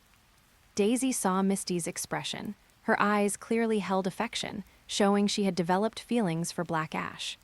Black Ash had obviously noticed it too, unlike the Ash of this world, who was completely oblivious and had even given a response. Daisy felt somewhat relieved. Things were progressing well on the blacklight screen side. The tsundere girl who ran away in a huff meets the helpful super rookie from Pallet Town. The first few times they saw the two together, Ash was still his usual self, though he was more caring toward Misty. He just hadn't thought about it in that way. They hoped that after watching this live stream, he might finally get a clue. That way, they'd have a brother-in-law and a very strong one at that. When that time came, they could go out on their own travels and leave the gym to the two of them. The Cerulean sisters were dreaming big, unsure if things would actually develop that way. Iame and Violet suddenly had a bold thought. Would things develop differently in the Black world? Black Ash had learned quite a few tricks for getting along with girls. If they were to spend time with Black Ash, would anything unexpected happen? The white light screen lit up. A confident Ash arrived in Pewter City. It was his first time challenging a gym, and he still sent out Pikachu. Against a type disadvantage, he gave up his first blood to Brock. With the help of a mysterious middle-aged man, Pikachu grew stronger and defeated Brock, despite the type disadvantage. Denji, Pikachu is truly amazing, winning even with a type disadvantage. Akira, everything shown was Pikachu's own strength. It had nothing to do with the trainer. LT, Surge, you could say that. Electric against ground is a pure type disadvantage. To win like that, Pikachu's stats are truly terrifying. Shanto, it's normal. Ash was a rookie trainer who didn't know how to battle. It's normal for him to be stubborn. Luckily, Pikachu was strong, otherwise he'd have had to go back to training. Seeing Pikachu's battle against the type disadvantage, Shanto lamented that Ash's luck was so good. With mediocre skills, he actually managed to catch such a powerful Pokémon. A flash of inspiration during battle ultimately relied on the Pokémon. If it were him, he would have conducted special training for the Pokémon and taken the win immediately. Hey, why are you talking about me again? Ash said helplessly. At the time, he indeed lacked consideration and hadn't thought about type matchups, but he didn't have many choices back then either. One Pikachu, one Butterfree, and one Pidgeotto, everyone was at a disadvantage. He had no choice but to send out his strongest, Pikachu, to have any chance of winning. Misty, what do you mean stubborn? Ash didn't have any Pokémon that countered ground types at all, so it was normal to send Pikachu. Also, Ash used the environment to trigger a sprinkler tactic. Pikachu's Thunderbolt hit the gym's fire sprinkler system, causing Onix to get soaked. This made Onix temporarily lose its ground-type resistance to electricity, and the situation reversed instantly. Brock, don't sell him short. Ash's tactic was very effective. With just that one move, Onix's advantage vanished. Perhaps that's what you call a natural talent for battle. Facing the criticism, the two spoke up for Ash. Thank you, Ash thanked them both. Brock smiled and patted him on the shoulder. Meeting Ash's grateful gaze, Misty's eyes lingered on his face for a few seconds before she turned her head slightly, looking away in a transparent attempt to hide her reaction. Having obtained the badge, Brock joined the team. Passing through MT Moon, they encountered their old acquaintances, Team Rockets, causing trouble again as they fought over the Clefairy's Moonstone. However, they still managed to thwart Team Rocket's plans without further incident. After resolving the trouble, they were originally supposed to go to Cerulean City. Misty kept making excuses to delay, but it didn't affect Ash's plans. After arriving at Cerulean Gym and watching a wonderful performance, they discovered that Misty was also a member of the Cerulean Gym. In the end, Ash obtained the badge from Misty. Daisy and the others entrusted Misty to Ash, hoping he would take good care of her while they traveled together. They asked Misty if she had made Ash her boyfriend. Misty's face turned red, clearly showing she liked him. However, the Ash of that time still couldn't understand what they were saying to Misty. His mind was entirely on the badge. The situation on Black Ash's side was much better. Others were curious about why those three from Team Rockets appeared so frequently. Whenever Ash reached a new place, the two humans and one cat would inevitably appear, still trying to catch Pikachu, but always falling just short. They were a bit like clowns. The white light screen dimmed, and the black light screen lit up. While descending the mountain, they encountered a mysterious middle-aged man who was working on collecting rocks. That's the first gym we're going to challenge. Let's go. Ash looked down at the pewter gym. It was the first gym of his journey. Originally, it was supposed to be the Viridian gym, but it wasn't open, so he had to choose the pewter gym. Pikachu and the others responded happily. They had to take down the first gym. Challenging the pewter gym? Are you playing house? The mysterious man heard Ash say he was going to challenge the pewter gym and couldn't help but take a few more looks at him. He had seen many trainers come fully prepared to challenge the pewter gym, but he had never seen anyone as stubborn as Ash. Challenging the pewter gym, and he brought a Pikachu, a Beedrill, and a Pidgeotto, not a single counter among them. The pewter gym specializes in rock-type Pokémon.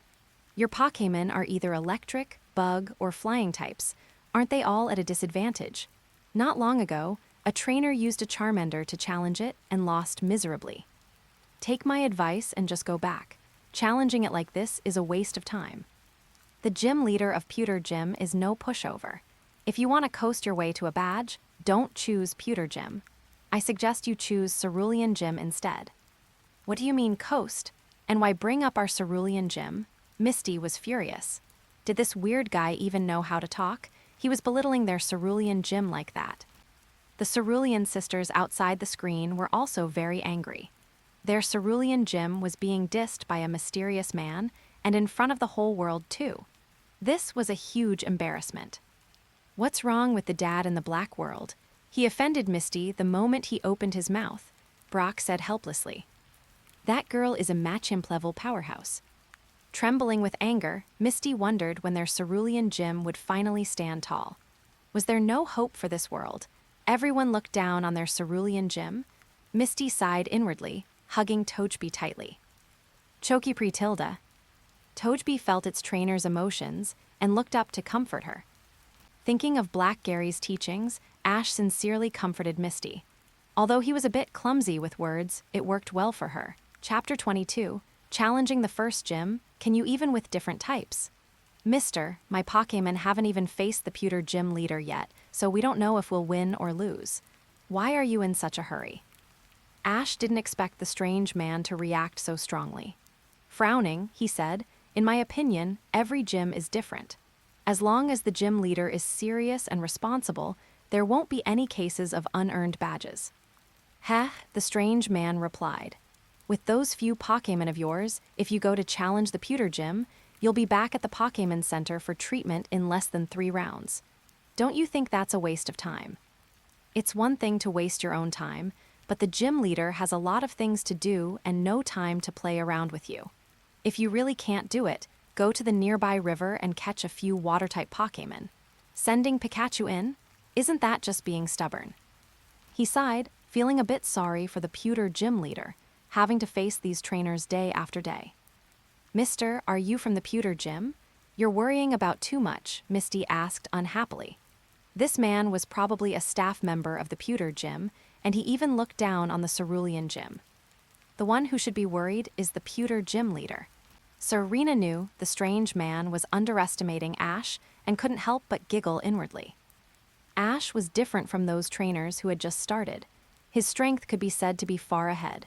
Even when facing those rock-type Pokémon, Pikachu had a way to deal with them. "I'm just being kind. Just don't come out crying later." The strange man was stunned for a moment and shook his head. These trainers were just so naive and disobedient, full of themselves. Ash looked at the strange man for a while. "Mister, if there's nothing wrong with your eyesight, you can come down and watch the battle later. I hope you'll still be able to laugh then." "LT, Surge, actually, this person is right. At least you should know about type advantages and use them in battle. Black Ash should know how to use them, right? He won't be as stubborn as the Ash from this world and fight with a type disadvantage, will he?" Flint, having seen the white light screen, we all know that if the gym battle didn't have those water pipes, there would be no water to conduct electricity, and Pikachu would have definitely lost. The luck factor was too high. It's better to do as the version of me in the Black World says. At least the fight won't be so difficult. Chuck, facing difficulties head-on is the most challenging thing. Type advantages and the like, they're the most boring. Ash, I think so too. You don't just think so, you do it all the time. How many times have you fought with a type disadvantage? And the key is, your win rate is still very high, Misty thought to herself. Ash first went back to the Pokémon Center to restore the stamina of Pikachu and the others, and then headed over to the pewter gym. Inside the pewter gym, it was very dim, and rocks could be seen sparsely around. Click! The lights around turned on, revealing the entire gym. In the center was a rock field. There wasn't much else, but there were plenty of rocks. Directly opposite the battlefield, a dark-skinned young man with his eyes closed appeared. "Are you here to challenge the gym?" Why doesn't he open his eyes to look at people? Ash replied, "It's me, Ash from Pallet Town. My name is Brock, and I am the gym leader of the pewter gym." Hearing Pallet Town, Brock was slightly stunned. The 3 Pallet Town trainers who came before had left a deep impression on him. He looked at Ash and saw the Pikachu on Ash's shoulder. He shook his head imperceptibly. It couldn't be like the trainer from last time again, could it? The battle rules are 2v2. If all of one side's Pokémon lose their ability to battle, it is considered a defeat. The challenger can switch Pokémon midway. As soon as they heard there was going to be a battle, a group of children ran to the spectator seats to cheer for Brock. Serena and Misty also went to the spectator seats to cheer for Ash, which made those children annoyed. "Come out, Geodude." Ash picked at the Piquet balls on his waist, as if thinking about which Pokémon to release. Not bad, he at least knows about type advantages. Brock remembered a stubborn trainer just now who actually let Charmander fight his Geodude. It was quite ridiculous. After a moment, Ash didn't take out a Piquet ball, but instead shouted directly, "I choose you, Pikachu." Brock looked confused. Not only was Brock confused, but even the audience was very confused. Bertha, Pikachu, that shouldn't be right. Isn't Black Ash studying with Professor Oak? He must know such basic knowledge, so why would he still send out Pikachu? Bruno, could it be the same fighting style as the Ash of this world? Gary, I don't think so. With Black Ash's personality and strength, he wouldn't use Ash's luck-based method. Ash, what's wrong with my method? I still won against Onyx. Black Ash is stronger than me, and his Pikachu is also stronger, so the battle will end even faster." As he spoke, Ash was stunned. He seemed to know why Black Ash wanted to send Pikachu onto the field. While they were talking, the battle on the black light screen began. I praised him too soon. This guy is just as stubborn as that Charmander trainer. Brock thought Ash would pay attention to type advantages, but he ended up sending out Pikachu. Didn't this guy know that Geodude is a rock and ground type and is immune to electric type moves? Geodude rollout. Geodude pulled in its sturdy fists, curling its body into a round stone ball. It continuously rolled around the field to build up momentum, kicking up dust. Pikachu watched the rolling Geodude, already prepared for battle. Boom! Geodude rushed up a steep rock slope on one side of the field. Using the inertia of the slope and the force of its previous rolling, it launched itself directly into the air. The stone ball spun rapidly high in the sky, falling from above towards Pikachu. Ash saw through the intention of Geodude's rollout, using the momentum to deal a heavy blow to Pikachu. However, he wouldn't give it the chance. Pikachu, Iron Tail. Pikachu leaped up at the command, his feet lightly tapping on a nearby rock, his body instantly soaring higher. That zigzag tail quickly became coated in a cold, silvery white luster, like a steel-tempered blade, and he swung it down hard against the Geodude that was just falling below. A silver shadow flashed before Brock's eyes. The next second, a dull thud came from behind him, shaking the surrounding rocks and causing rubble to fall. The entire Geodude was forcibly embedded into the rock wall behind. Its eyes were swirling, and its body could no longer move. It had lost the ability to battle. Chapter 23, What kind of rookie trainer uses this kind of coordinated defense? LT. Surge, not bad. I thought Black Ash was just being stubborn, but it turns out Pikachu's tail was the stubborn one, strong and smart. Leaf, Black Ash had a solution ready all along. The power of that iron tail from Pikachu is no joke, and it's super effective against rock types. It's more than enough for Geodude and Onix to handle. Ash, see, I told you. Black Ash will only end the battle faster. LT, Surge. Speaking of which, Ash, why didn't you have Pikachu learn Iron Tail back then instead of insisting on Thunderbolt? Wouldn't that have ended the battle faster? Oh right, why didn't I think of that back then? Ash had a sudden realization. He really had been stubborn back then, never even considering Iron Tail and stubbornly sticking with Thunderbolt. AJ, he probably didn't even know the move Iron Tail. Otherwise, he wouldn't have challenged it twice. Plus, facing rock-type Pokémon that resist him, he didn't have Pikachu specifically train in moves to counter them. Even without Iron Tail, Pikachu could have won. He was just too complacent, had no plan, and managed to lose even at the Pewter Gym. Seeing AJ's comment, Brock felt a bit offended and frowned. This person was the Beast Tamer, AJ, and his tone was as arrogant as ever. Just because he had a 100-win streak didn't mean he should look down on other gyms. Who is this guy? Such a big mouth, even criticizing Ash. Gary found it eyesore. Ash was his rival. He wasn't someone just any random person could talk down to. The people in the black light screen were also making comments. Is Pikachu really that strong? Big Brother must be letting him win on purpose. Once Onix comes out, it'll show that Pikachu who's boss. The children refused to believe their brother had lost, nor could they believe a common Pikachu could be so powerful. Brock's eyes widened. It seemed Ash had anticipated this all along, unlike those truly stubborn trainers. However, it was his first time seeing such a powerful Pikachu. That Iron Tail was incredibly forceful and had precisely located Geodude. This Ash and Pikachu were not as simple as they appeared on the surface. I underestimated you just now. Now, I'm going to get serious. Onix, come on out. Roar. An Onix with a long rock horn on its head stood tall, its massive body blocking out some of the lights. A cold, stony light shimmered across its frame, and its bloodshot eyes glared at Pikachu as it let out a series of roars. Onix smashed that Pikachu into the wall too. Avenge Geodude. The younger brothers couldn't stand seeing their big brother lose and shouted their support. Serena's bright eyes reflected Ash's figure. Her hands were clenched tight, feeling quite nervous as she cheered for both the boy and the mouse. Ash looked toward Serena and Misty, smiled slightly, and nodded to them in response. Misty wasn't very clear on the extent of Pikachu's strength. Facing Onyx, Pikachu was at a significant disadvantage. As a gym leader herself, she understood Onyx and Pikachu well. Onyx had high defense and high attack power. While Pikachu was fast and had high attack, its small frame couldn't withstand Onyx's fierce assaults.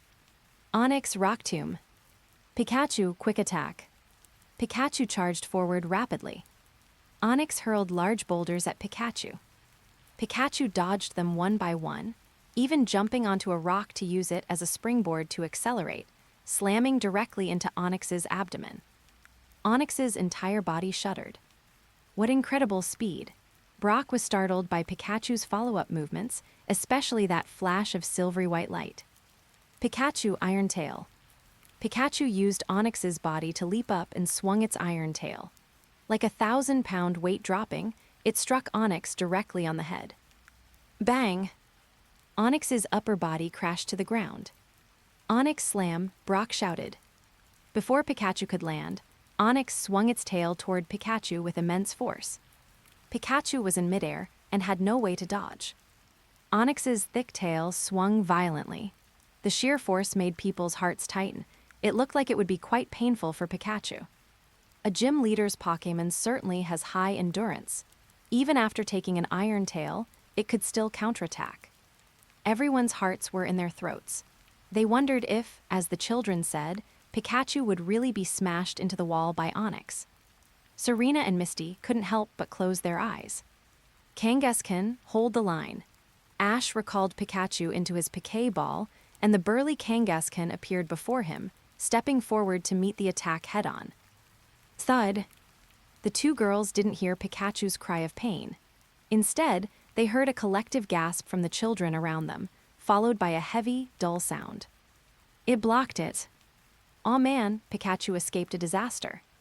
Kangaskhan caught Onyx's tail with both hands, her feet planted firmly on the ground, and gave a fierce grin. Kangaskhan brick break, Ash shouted. Kangaskhan brought a hand chop down onto Onyx.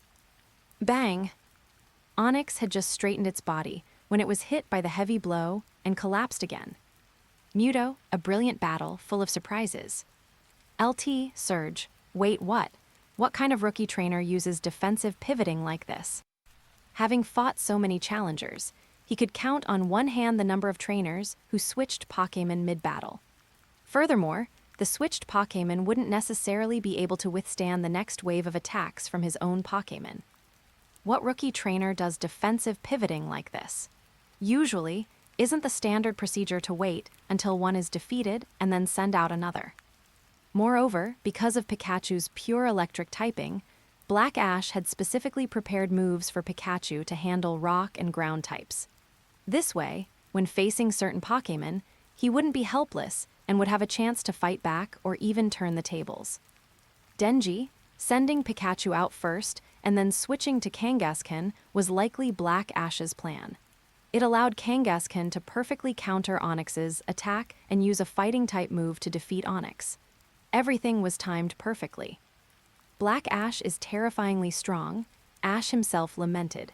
Comparing himself to Black Ash, he feared the difference wasn't just a little bit. He looked at Pikachu. He could also have Pikachu practice Iron Tail now, along with other suitable moves. Pikachu could definitely learn them. He would also learn from Black Ash's tactics and playstyle.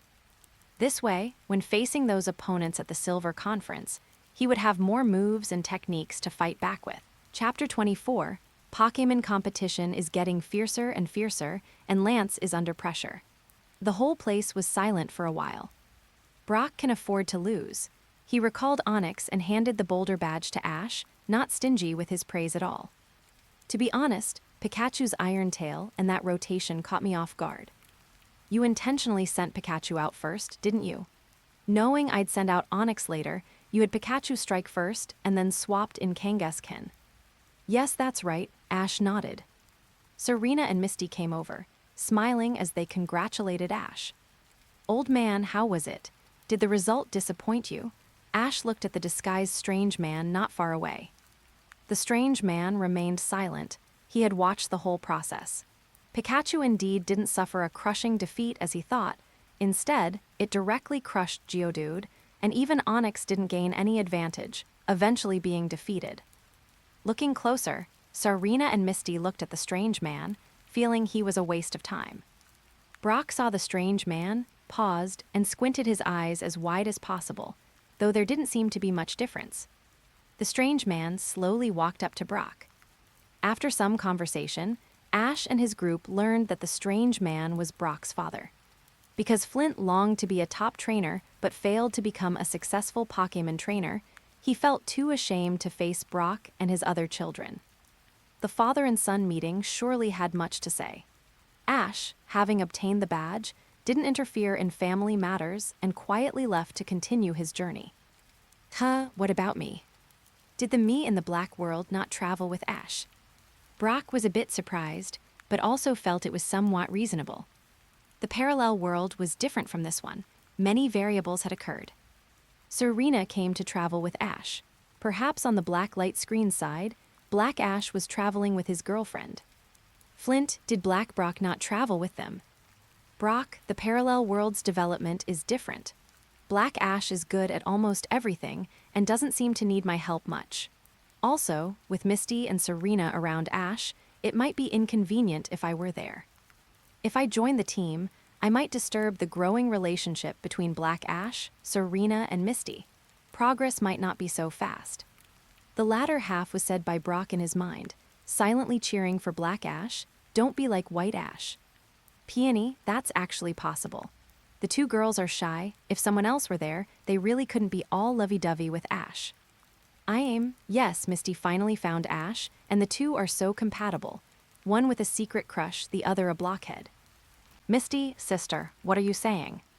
Her inner thoughts were about to be exposed. Misty quickly interrupted. It was fine if it was just the sisters talking normally, but saying it on the bullet chat when Ash was right there, did she have no shame? Lovey-dovey. Serena was full of anticipation, her snowy white feet stepping on the edge of the sofa, toes wiggling. Saki looked at her daughter's behavior. As the saying goes, no one knows a daughter better than her mother. She knew what Serena was thinking and looked at her with a smile. Perhaps noticing her mother's gaze, Serena's cheeks reddened slightly. She calmed down a bit and looked at her mother innocently. "Mom, what's wrong?" Saki's smile didn't fade. Meanwhile, Delia was watching even more intently, her eyes smiling. They hadn't been traveling for long, but their relationship seemed very good and well-maintained. The supplies from Viridian City to Pewter City were mostly used up. Before leaving, Ash went to the shop to restock. Considering they had to cross MT Moon, there would definitely be many Pokémon inside the cave, mostly Zubat, which might scare Serena and Misty. Ash bought some repels specifically to drive away Zubat. He also bought some potions for Pikachu and the others, just in case. Lorelei, Black Ash is so attentive and considerate of his companions. Cynthia, everything is well prepared. For now, you don't have to worry about traveling with Black Ash, everything is arranged. He did his homework so thoroughly and bought all kinds of items. He's too cautious. Everyone marveled at how much Black Ash considered. James, oh, I couldn't tell, the twerp is actually a sweet guy. Meowth, a sweet guy meow. Ash, Team Rocket stopped talking. He was watching just fine, but when the Team Rocket trio spoke, Ash felt weird. It didn't sound like praise, more like mockery.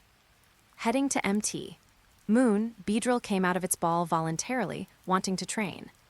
Pikachu also came down to train. The previous battle with Onix made it feel it needed to continue training.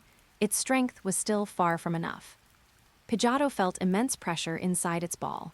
Everyone is so competitive, right? Then I'll be competitive too. Butterfree had the same idea. Ash let them be, occasionally checking on their condition and providing support. Serena and Misty's Pokémon were also influenced. They had never felt so anxious and joined in the training. Ash, Serena, and Misty traveled while chatting, talking about the stories of MT Moon. Bruno, am I seeing this right? Everyone's out there being competitive. LT, Surge. What top-tier Pokémon, coming out to train on their own, each more competitive than the last, and even influencing other Pokémon. Professor Oak, they're influenced by Black Ash, they take after their trainer. AJ watched with a solemn expression. Black Ash's Pokémon were strong and keen on training, really extraordinary. If the version of himself in the Black world compared himself to Black Ash, would it be the same as in this world? After walking for a while, they had a few Pokémon battles with passing trainers. Ash suddenly heard a soft, delicate voice in his ear. It hurts so much, save me. Ash froze in place. Possessing aura, he was very sensitive to this. As the cry for help gradually grew faint and dissipated, an indescribable, mysterious connection appeared in his mind, making him feel inexplicably flustered. Flickering images, like a revolving lantern, appeared before his eyes. A silver-white machine. A white liquid.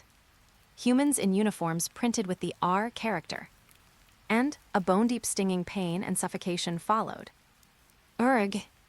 Ash was a bit unsteady and fell towards Serena's embrace, cold sweat appearing on his forehead, his face turning pale.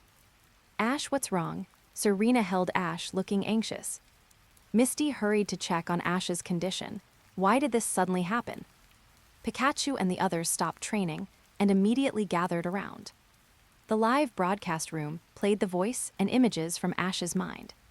Other things might not be obvious, but that uniform printed with the R character was definitely the most striking presence. As soon as Lance saw the R character, he immediately had a stress response. Lance, Team Rockets, this is definitely Team Rockets. Chapter 25, An Unexpected Close Encounter. Are the Team Rocket trio spy? The people of the Kanto region are all too familiar with this letter. Almost the moment they see this letter R, the first thing everyone thinks of is Team Rockets. Even in other regions, many people know the name of Team Rockets. It's simply too famous. Handsome guy. Could it be that Team Rockets is conducting some secret experiment? As an international police officer, Handsome Guy travels between regions year-round, specifically investigating the movements of local evil organizations. Handsome Guy is not his real name, but rather an exclusive codename given to him as an international police officer. Lorelei, judging from the images on the black light screen, Team Rockets should be using certain Pokémon for experiments, most likely forcibly enhancing their strength by modifying Pokémon genes. Seeing Lorelei's analysis, everyone clicked their tongues in shock, secretly sighing that Team Rockets was far too ruthless. Professor Oak, Black Ash could hear that cry for help, yet Misty and the other Pokémon didn't notice. It's likely related to Black Ash's aura. He paused and added, the one able to establish a mental connection with Black Ash is most likely a psychic-type Pokémon. Meanwhile, Giovanni was staring at the black light screen in front of him, his face full of confusion. When did the MT Moonbase find a Pokémon with such powerful psychic abilities that it could establish a mental connection with an outsider for experiments? He had no recollection of this at all. One must know that the base had very few staff and was just a transit station. He hadn't deployed any important plans there. What exactly was going on with everything on this black light screen? He only knew the contents of the routine experiments at the base, but he was completely ignorant of this situation appearing on the black light screen. He felt a faint sense of unease, thinking either he had missed some key information or his subordinates had made a blunder in their work. Giovanni immediately summoned his subordinates and sternly asked if they were hiding anything from him and conducting other experiments privately. But his subordinates' reactions were identical to his. They were equally baffled by the situation on the black light screen and shook their heads repeatedly, indicating they were unaware. Giovanni gently stroked the head of the Persian in his arms, his gaze falling back onto the black light screen as a meaningful smile gradually curled at the corner of his mouth. It seems the Team Rockets of the parallel world have a new plan. Let's see how it is first. If possible, it wouldn't hurt to replicate it. I'm fine now. Ash leaned against Serena's shoulder, exhaling warm breath as his brow gradually smoothed out. He tilted his head slightly, but his forehead happened to brush against Serena's cherry-red lips, a soft sensation vanishing in an instant. Serena's face instantly turned bright red, her cheeks so hot they could almost smoke. Her hands instinctively gripped Ash's arms tightly. This sudden accident caught her completely off guard, leaving her unable to even speak. Ash also froze in place, his eyes staring blankly, not expecting to have such intimate contact with Serena so suddenly. Meanwhile, Misty didn't notice the subtle and ambiguous scene. Outside the light screen, Misty saw it clearly. A hint of sparkling envy flickered in her clear eyes, the corners of her mouth curling up unconsciously before she quietly pursed them, her eyes full of longing for that intimacy. Ash saw it but didn't pay much attention. All his focus was locked tightly on Black Ash, his brow slightly furrowed, very concerned about the situation on Black Ash's side. Serena gently touched her own lips. She stared blankly at her fingertips, her cheeks instantly dyed with a faint blush like a ripe apple, thinking to herself, "I love seeing this, show more." At this moment, the two mothers couldn't hide the smiles in their eyes. Their mouths curved into gentle arcs, their faces full of knowing, anti-smiles. Most people also saw that brief intimate contact, but no one lingered on it for long. Everyone's hearts were hanging by a thread, wanting more to know what would happen next and what happened to that Pokémon. Ash's brow was locked in thought as he began to ponder. First, the entity contacting him should be inside a liquid similar to a culture vessel. Second, its condition shouldn't be good. He felt its pain as if it were his own. The last image was of humans in R-branded clothing, most likely Team Rockets. Could Team Rockets be conducting so-called biological research? I suddenly sensed a Pokémon, and I even sensed its situation. It seems to be being used as an experimental subject. Perhaps due to the sensing, Ash experienced that burst of sharp pain. He felt very anxious and wanted to rescue that Pokémon. Right, those people were wearing Team Rocket's uniforms. It should be Team Rocket's. He looked at the Pokémon concerned for him and smiled. "I'm fine now." Serena and Misty knew about the dirty dealings Team Rockets engaged in, so what Ash sensed must be true, but they didn't know the location of Team Rockets. Not long after he spoke, a significant commotion came from not far away inside the cave.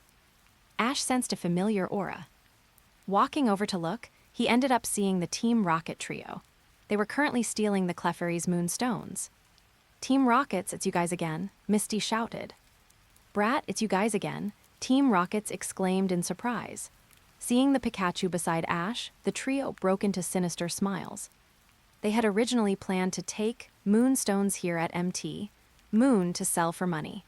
They hadn't expected to encounter the Brat and Pikachu they'd been longing for. They were suddenly overjoyed. It could be called a double blessing. They could take a batch of moonstones and get revenge, while also taking Pikachu along the way. It was still Ekans, coughing and Meowth. Ash had no time to play around with the trio, and directly had Pikachu use Thunderbolt to end the battle. He suddenly thought that if the trio was here at MT, Moon, would the base also be here? He had a strong premonition that he had to save that Pokémon.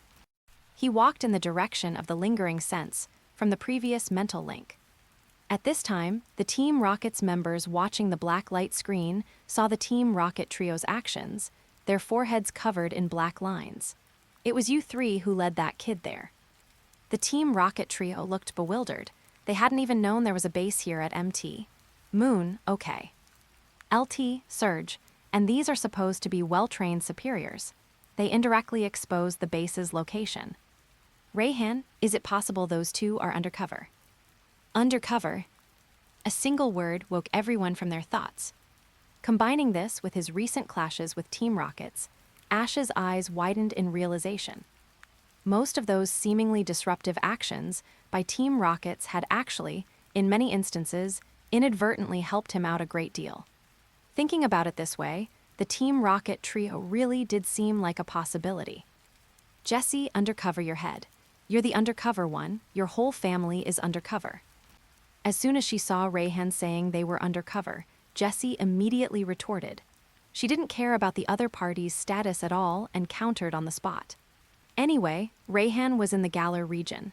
Across such a distance, she wasn't afraid in the slightest. In her view, a mere gym leader dared to spread rumors and slander them, saying they were undercover. It was simply intolerable. The two of them and one cat were were genuine, pure-blooded Team Rocket's members. How could they possibly be undercover? James, listen up, we are pure Team Rocket's pure villains.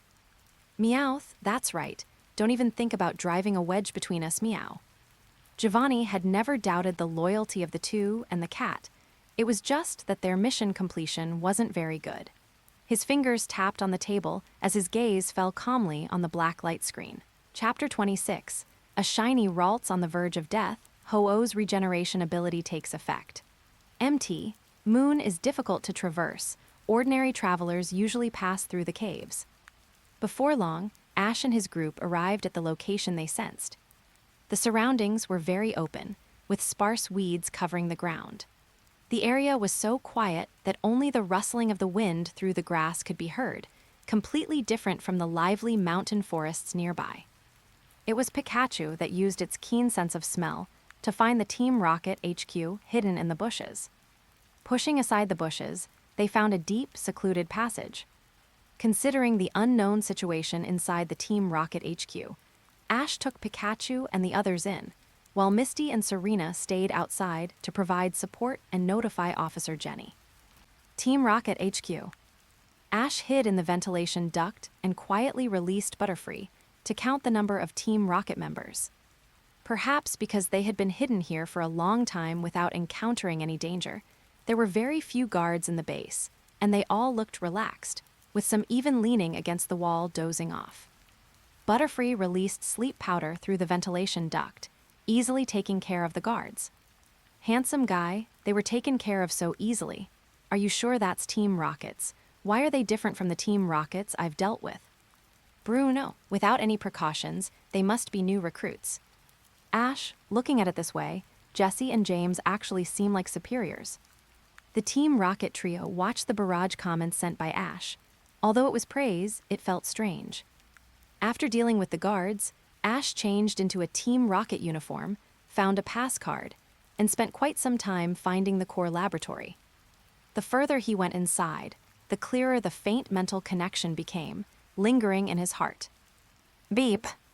The laboratory door slowly opened to both sides, and a strange smell mixed with medicine and energy rushed towards them. Many researchers in white coats with the R symbol didn't pay attention to Ash. The two guards at the door saw that Ash was a new face and were about to ask, but were suddenly struck hard in the abdomen and knocked down. A few other Team Rockets immediately released their Pokémon. Pikachu and Butterfree handled it. Stun Spore and Thunderbolt easily resolved the battle, easier than a gym battle. Perhaps because of exercising outside so much, their strength had improved a lot, so the battle felt quite easy. Is the police coming? Many researchers put down what they were holding and didn't want to resist. They were just ordinary researchers, not trainers who were very good at Pokémon battles. What's more, the fate of those Team Rockets who resisted just now was right before their eyes, so there was no need to ask for trouble. Besides, there weren't many real secrets in this laboratory. After quickly suppressing the scene, Ash felt something, and his gaze fell on a cylindrical culture tank in the center of the laboratory. The culture tank was filled with transparent nutrient solution, and a petite Pokémon was suspended in it, motionless. It had a pinkish body, with blue hair covering most of its face, separated gently by two orange horns, one large and one small. Its eyes were full of exhaustion and fragility. This Pokémon was indeed Ralts, only the color was different. Pikachu Irontail. Pikachu broke the culture tank, and Ash steadily caught the Ralts that slipped out of the tank. Now Ash could clearly sense that the Ralts in his arms had its eyes tightly closed, and its breathing was so weak it was almost imperceptible. Lance, damn Team Rockets, they've harmed another Pokémon. Handsome guy, the number of Pokémon persecuted by Team Rockets is not small, but it's impossible to find the Team Rocket HQ. I don't know if they are still conducting such operations now. Jenny, currently, we haven't received any reports of missing Pokémon. Perhaps the operations have become more covert. Leon, how can such an evil organization not be eradicated? What is the goal of Team Rockets? Could it be to create powerful Pokémon to dominate the world? In the shadows, known to few, Giovanni saw Leon's barrage comment, raised an eyebrow, and a cold smile curled at the corner of his mouth. You really guessed it right. He tapped his fingers on the table, his eyes gloomy. Since the operations in the Kanto and Johto regions failed, let's carry out operations in other regions. Everyone was condemning Team Rockets, but Professor Oak found the key point. Professor Oak, wait, there is still a situation on Black Ash's side. There might be a reversal. This sentence again attracted the attention of a large group of people, and everyone watched the black light screen intently. Looking at the unconscious Ralts in his arms, Ash felt very heartbroken. He had arrived one step too late. If he had come earlier, this situation might not have happened. Pikachu and Butterfree looked at those Team Rockets with unkind eyes. One used Thunderbolt, the other used Confusion, teaching this group of people a lesson and knocking them unconscious. Ralts, wake up, I'm here. I'm here to save you. Ash had lived in harmony with Pokémon since he was a child and loved Pokémon immensely. Now, seeing that Ralts had been treated as an experimental subject and tortured to the point of losing its life, his heart ached. A gentle energy suddenly surged from his backpack. He took it out and looked. A shimmering feather lay quietly in his palm, the tip of the feather faintly emitting fine glimmering light, as if hiding endless vitality. Ash seemed to have thought of something.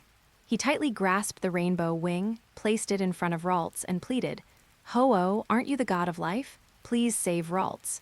It's just an innocent Pokémon. It shouldn't have to endure this. What's hateful are those people. Please save it."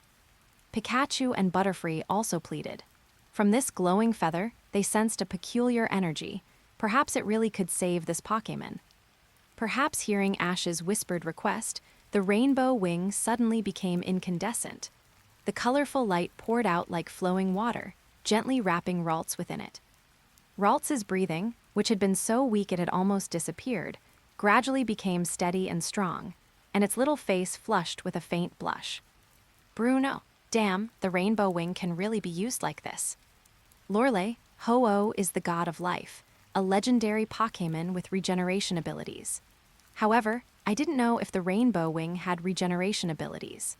Now, looking at the situation on Black Ash's side, it's certain that the rainbow wing also has regeneration abilities. Lance, the rainbow wing is a token given to the rainbow hero. It must contain Ho-Oh's origin. Saving Ralts' little life is definitely possible. Chapter 27, Even Jealous of Pokémon? Ash, it must be possible. I passed through Ecruteak City before and happened to know the legend of Ho-Oh. It also resurrected 3 Pokémon. That rainbow wing doesn't look simple. It must have the power of resurrection as well. Morty, those 3 resurrected Pokémon are Raikou, Entei, and Suicune, collectively known as the Ho-Oh's Guard. They assist Ho-Oh in testing the rainbow hero, observing them along the way to see if they are worthy of completing the trial. Misty, no wonder. When I was traveling with Ash, I thought we just happened to run into Entei and Suicune, but it turns out they were there to observe Ash. LT, Surge, then won't they also need to fight the rainbow hero? Can they be caught just like Ho-Oh? Suicune is mine. Yusen was upset.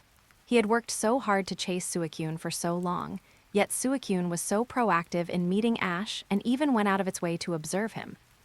It's like a girl you're working hard to pursue ignores you, but she pays close attention to someone else and even takes the initiative.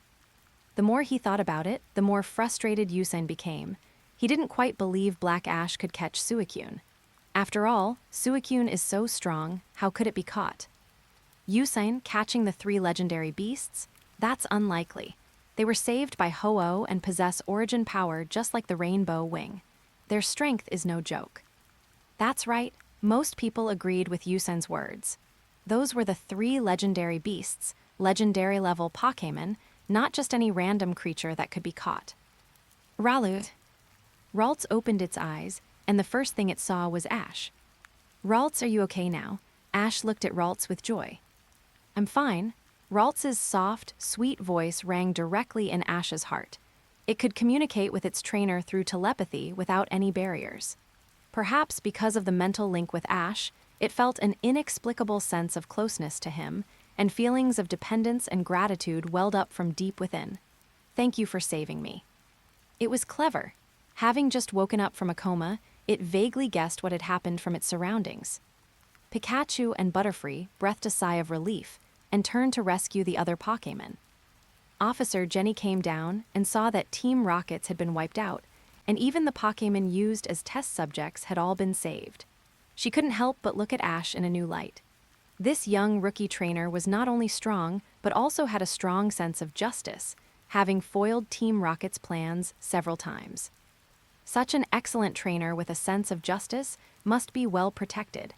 Officer Jenny sealed the news and would not leak Ash's information. Perhaps frightened by Team Rockets, Ralts was a bit scared when it saw Officer Jenny and the other strangers. It shrank timidly into Ash's arms, pressing close to his chest, feeling the warmth and security coming from him. Looking at the fragile Ralts relying on him in his arms, Ash's heart skipped a beat. A soft spot deep within him seemed to be gently touched, and a strong protective urge welled up. He took a deep breath, his eyes becoming exceptionally firm and gentle. He asked softly, "Ralts, are you willing to be caught by me, become my partner, and travel and grow stronger together?" "I am." Ralts's joyful voice instantly filled Ash's heart. It looked up at Ash, perhaps meeting his firm yet gentle gaze, and couldn't help but feel a bit shy, its small cheeks flushing with a faint blush. It buried its head in Ash's arms, rubbing its little head against his clothes, affectionate and dependent. "Please take care of me from now on." Ash took out a piquet ball and gently placed it in front of Ralts. Ralts proactively pressed the button on the piquet ball. A flash of white light appeared, and its figure was sucked into the piquet ball. "I caught Ralts." Ash watched happily as the piquet ball in his hand didn't shake at all, and the sound of a successful capture rang out. "Pi tilde Pikachu." Pikachu jumped up happily. "Free!" Butterfree flapped its wings quickly in celebration. "Professor Oak, the Pokémon Black Ash caught over there are a bit different from our Ashes, and their experiences are also different. Sabrina, a psychic-type Ralts, and it's even a shiny one. It looks more beautiful and elegant. Ralts is recognized as one of the most attractive Pokémon. From Ralts to Gardevoir, through its 3 stages, its appearance is top tier. A shiny Ralts is even rarer to see. Its pinkish body wrapped in a faint glow, looking delicate and exquisite, much like a precious little princess, making anyone like it at first sight. Diantha, yes, the Ralts that Black Ash caught doesn't look simple. It's so close to him. I wonder what their compatibility is like and how far they will go." "Ralts." Ash murmured softly, then looked firmly at the black light screen. What Black Ash can do, he can do too, there's not much difference. Turning to Pikachu, "Pikachu, we won't lose to Black Ash, right?" "Pikachu." Pikachu nodded vigorously, its round eyes full of seriousness. After coming out, Serena and Misty saw that Ash was okay and breathed a sigh of relief. Their tense faces instantly bloomed into bright smiles, and they quickly stepped forward and gathered around him. They saw the Ralts Ash had newly caught, but after a short while, the smiles on their faces faded a bit, and a hint of jealousy quietly appeared in their eyes. Simply because Ralts was floating gently beside Ash and even snuggling up to him. Seeing those intimate little movements made the two of them feel sour inside. "HMPH." Serena secretly puffed out her cheeks, her lips pouting slightly. She hadn't even snuggled with Ash, she had only kissed his forehead. This little guy was being way too forward. Misty stood aside with her arms crossed. After watching for a while, she raised her eyebrows slightly. She felt a little surprised that Ralts was so intimate with Ash. It had just been caught. Could it be the hero saving the beauty bonus? Saki, even jealous of a Pokémon. I didn't know my daughter was such a jealous person before. Serena, oh mom, that's the one in the black world. Delia, it's fine. It's a Pokémon, it won't take your place. Hard to say, there really are Pokémon that marry humans. Cynthia was slightly stunned. Seeing the intimate movements between Black Ash and Ralts, she had a sudden realization. The Sinnoh region has the Canalave Library, located in Canalave City, which is the only library in the Sinnoh region. The library's documents record most of the history of the Sinnoh region, such as why Pokémon appear from the grass, why humans eat Pokémon, why the world was born, and so on. But what's most intriguing is the record of humans and Pokémon marrying. It is said that in ancient times, it was common for humans and Pokémon to marry, and no one thought it was unusual. Most Pokémon lived in harmony with humans, exchanging gifts. They could be called neighbors, both belonging to ordinary creatures with completely equal status. In other words, humans could be considered Pokémon, so it was very common for humans and Pokémon to marry. Chapter 28: The Accident at Cerulean Dojo and the Insecure Xiaoxia. Ash, Mom, what position are you talking about? The block-headed Ash didn't quite understand. Delia, I'm saying your emotional intelligence regarding Pokémon is different from that regarding your companions. Ash, that's not true. Pokémon and companions are equally important in my heart. There's no difference. Anyone who has interacted with Ash knows that when it comes to a girl's feelings, Ash has always been dense and insensitive. His emotional intelligence truly isn't high. One could even say it's non-existent. But his sincere care is not a bit less than what he shows his Pokémon. Misty knew Ash's straight man attributes all too well. Even though he had no ill intentions, every time he spoke or acted, he always managed to make her both angry and amused, leaving her utterly speechless. Hearing that Ash was going to the Cerulean Gym, Misty was still somewhat resistant, but after spending time with him, she knew Ash needed to obtain the Cerulean Gym's badge. Perhaps because she had previously heard others slandering the Cerulean Gym, and also because of Ash, she didn't want the Cerulean Gym to be labeled as the weakest gym anymore. She decided to stop running away from her own responsibilities, thinking to herself that if her sisters laughed at her, then let them laugh. To restore the glory of the Cerulean Gym, she felt it was her duty. Following Ash to Cerulean City, they first went to the Pokémon Center to give Ralts a thorough checkup. Only then did Ash's heart, which had been hanging in suspense, finally settle. It just so happened that the Cerulean Gym was hosting a water ballet performance. Ash's group went to watch and just happened to get seats in the very front row. Along the way, they heard unpleasant remarks, with people constantly slandering the Cerulean Gym. It wasn't that the Cerulean Gym's performance was bad, but rather that challenging the Cerulean Gym was meaningless, because it was so easy to win. HMPH, slandering the Cerulean Gym, are you? Just wait until I get back, then you'll see how powerful the Cerulean Gym is. Looking at the footage on the black light screen, Misty was fuming. Once she went back and became the gym leader, she wouldn't go easy on anyone. Her Psyduck with its powerful confusion and her Poliwrath would both have to give it their all. As her thoughts surged, Misty's gaze sharpened. She thought of the Cerulean Gym's Gyarados. If she encountered someone arrogant who spoke disrespectfully, then Gyarados would be waiting for them. The three Cerulean sisters were helpless. They truly had no talent for battling, possessing only beauty and grace.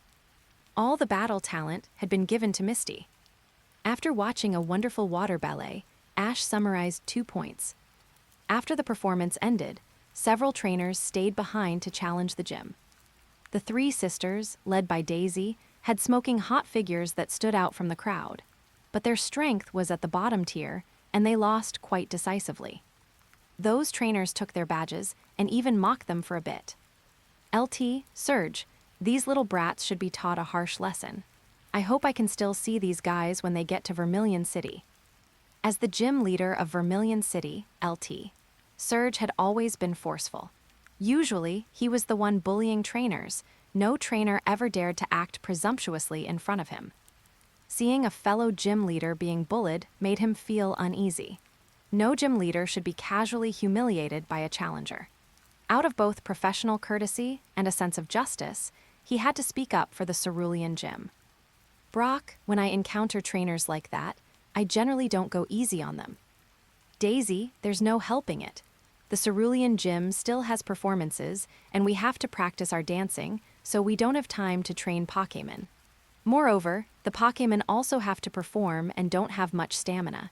It's quite difficult to balance gym challenges. Her words expressed the difficulties of the three Cerulean sisters. It wasn't that they didn't want to get stronger, but they were simply spread too thin. Misty was angry. She took the initiative to step up and gave those mocking trainers a lesson. The three sisters were quite surprised to see Misty here. Although they said unrelated things, their bodies were very honest.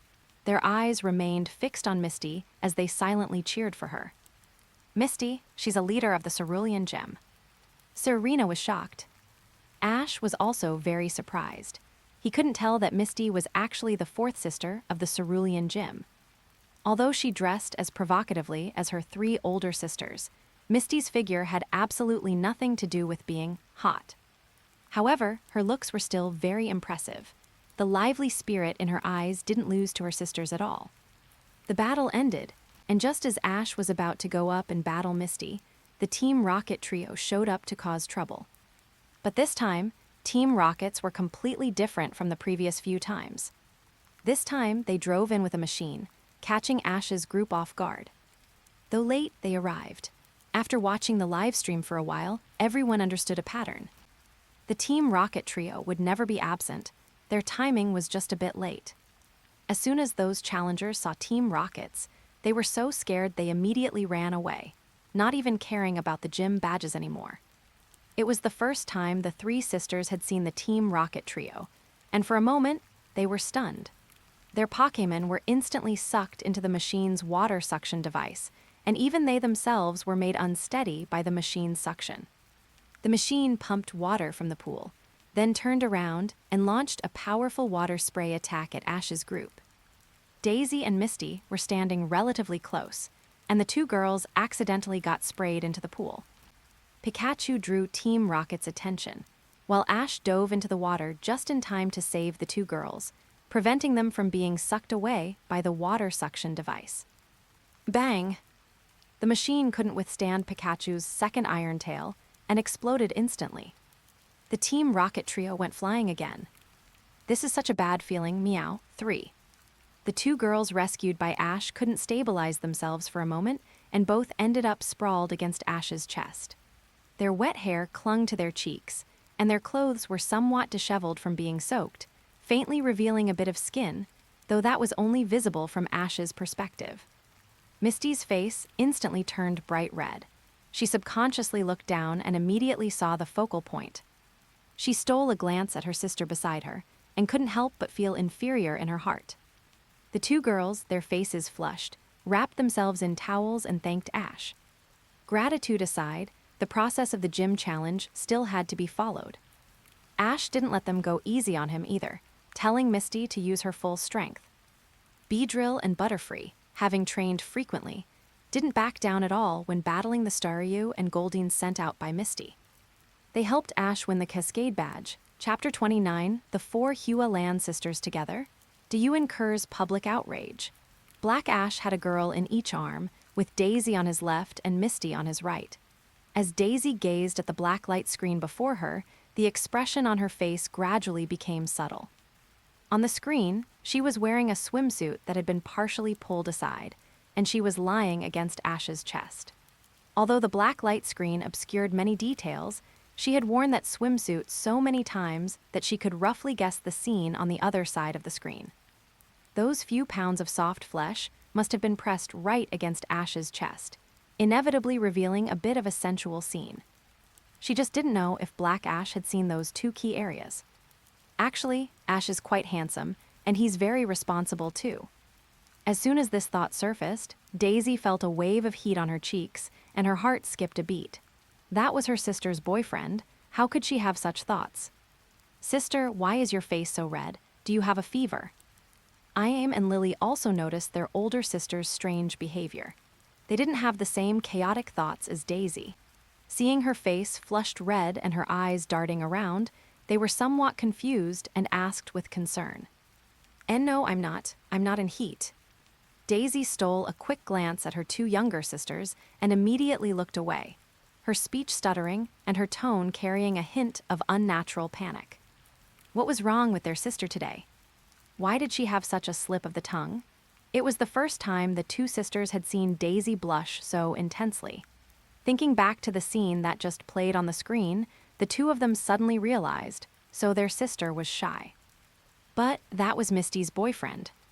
Could it be Daisy has other feelings for Ash?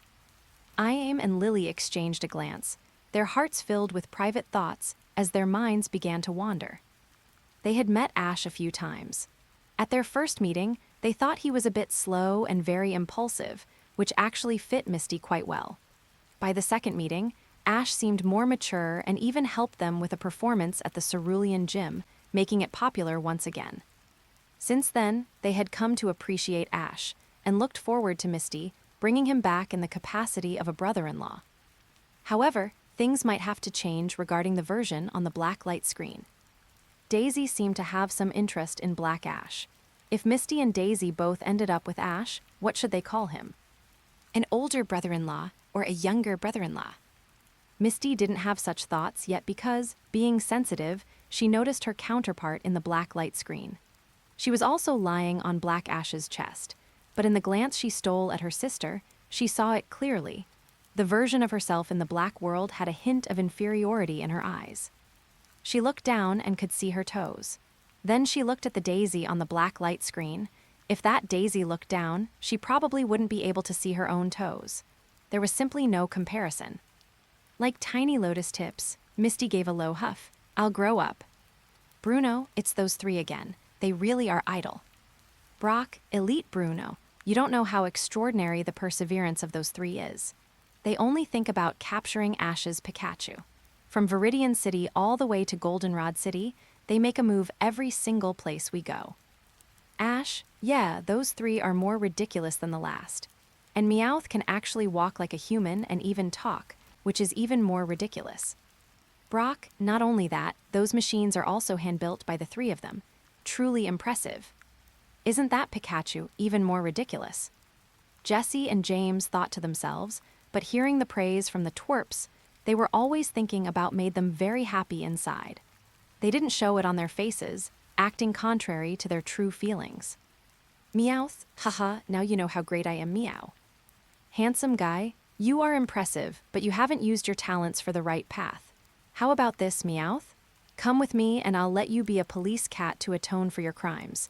If you perform well, your past actions will be handled with leniency. It's a great deal. Meowth, get lost, don't even think about it. I'm Team Rocket's Meowth, and I will always serve Boss Giovanni Meow. And I'll replace Persian to become the only Meowth by Boss Giovanni's side. He didn't say that part out loud. Such a unique and loyal Meowth was picked up by Team Rockets. Everyone sighed. A Meowth that could talk and build machines was unprecedented. It was rare to see one, only to find it in Team Rockets having gone astray. If only Meowth used its talents in the police force, it could serve as a translator and assist the police in catching criminals. What a waste! The Cerulean Gym was damaged and is temporarily closed to the public. Ash happened to act as a sparring partner for Daisy and her sisters. He used the knowledge of raising Pokémon he learned from Professor Oak on their Pokémon, helping them grow in strength so they wouldn't be looked down upon by so many trainers. Furthermore, their Pokémon grew very quickly while training with Pikachu and the others. In particular, Seal evolved into Dugong. The four Cerulean sisters' favorability toward Ash increased greatly. 2 days later, Ash and his companions left the Cerulean Gym. The three sisters stared straight at the backs of Ash and his group as they departed, their soft eyes rippling with unknown thoughts. Delia was extremely sensitive regarding Ash's affairs. Looking at the eyes of the four sisters on the black light screen, she felt they all had feelings for Black Ash. All four sisters.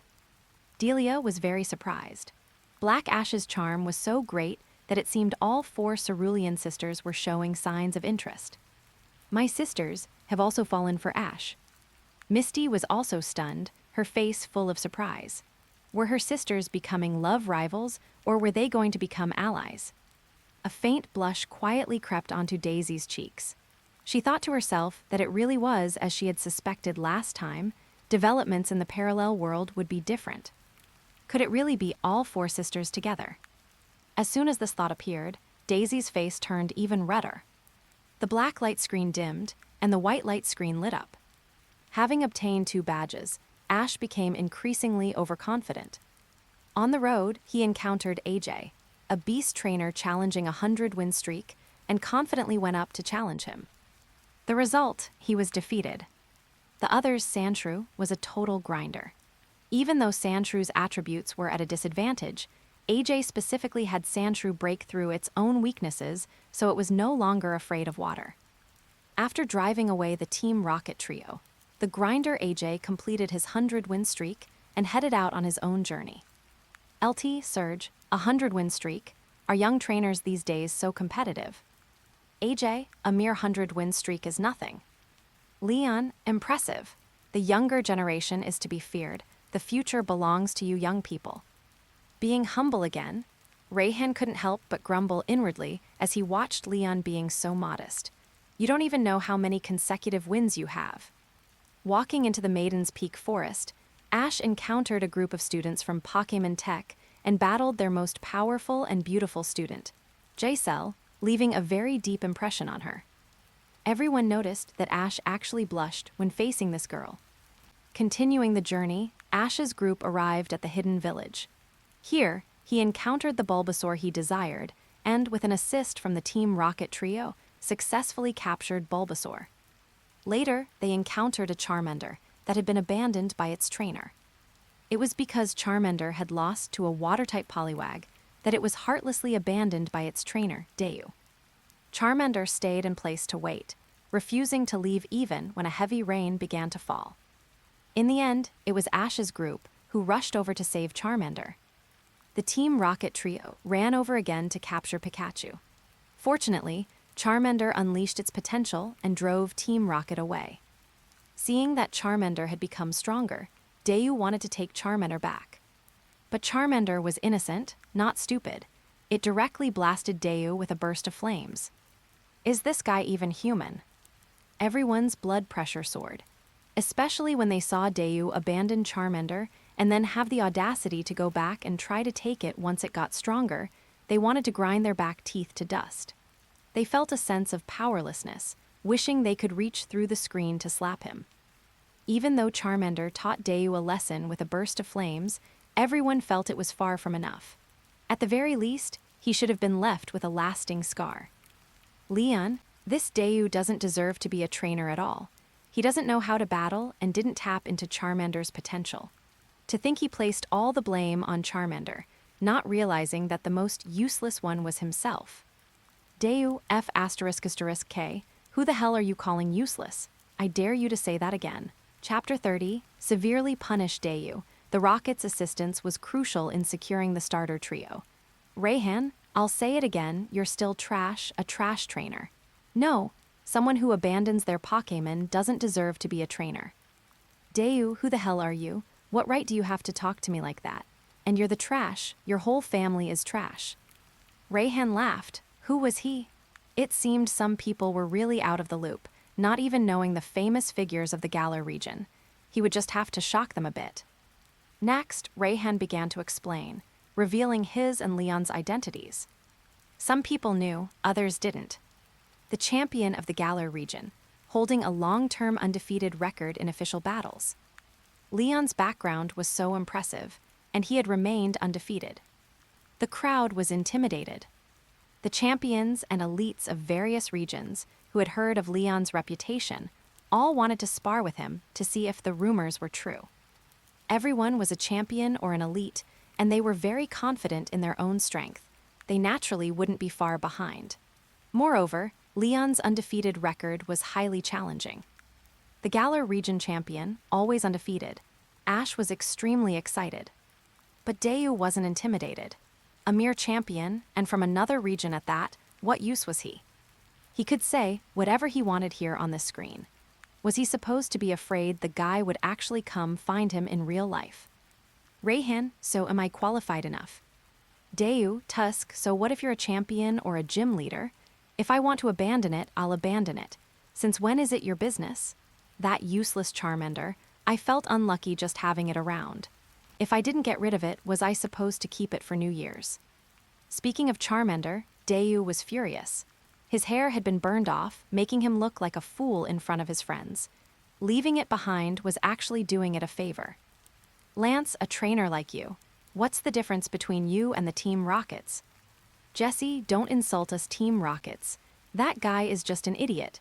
To abandon such a powerful Charmander, now that it's with the brat, who knows how strong it's become. While Team Rocket often captured Pokémon, They wouldn't bully a Pokémon like Dayu did, nearly causing it to lose its life. Dayu, you're the idiot, you're all idiots, and this screen is an idiot too. Dayu began spewing insults indiscriminately. He thought to himself, he just abandoned one Charmander, was it really necessary for so many people to curse him? Warning: Dayu has incited public outrage due to his own issues and remains unrepentant, intentionally insulting the live stream. He is now stripped of his right to send bullet chats and is sentenced to the flamethrower punishment. His friendship with all his Pokémon has dropped to rock bottom. The same punishment as Go, perhaps even heavier.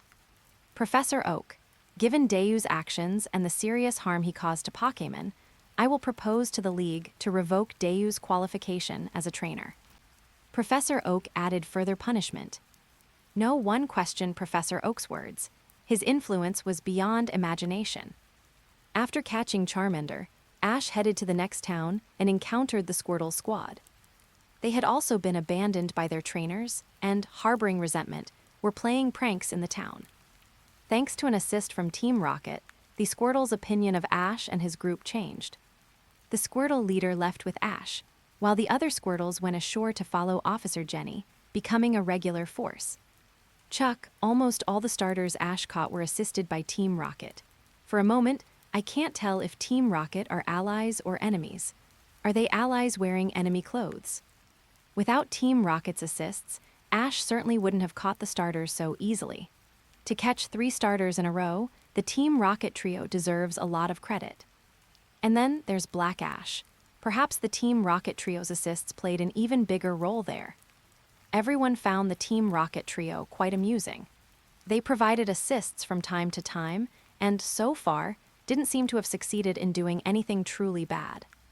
Jesse, old man, are you going senile? James, exactly, we are pure villains. How could we possibly help the brat? Meowth, old man, if you're not using those eyes, donate them meow. The Team Rocket trio was furious, suspecting Chuck was trying to drive a wedge between them and Giovanni, making the boss distrust them. Later, Ash's group arrived at Bill's lighthouse and caught a malnourished Krabby along the way. At the lighthouse, they and Bill saw the silhouette of a giant Pokémon. However, the light could not fully pierce the darkness, leaving only a giant outline visible. Team Rocket's ill-intentioned attack disturbed it. After blasting Team Rocket away, that lonely figure also turned and departed. Lance, Dragonite, that's a Dragonite. Claire, looking at that silhouette, it's very similar to a Dragonite. It's most likely a Dragonite. As trainers from the Dragon Tamer clan, they naturally knew Dragonite very well. Bill, yes, I suspect it's a Dragonite too, and one that has survived since the ancient era. Unfortunately, after it left, I never saw it again.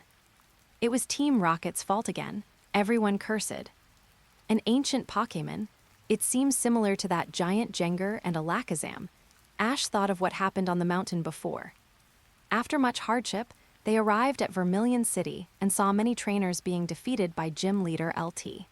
Surge. Ash didn't believe the hype and resolutely went up to challenge him.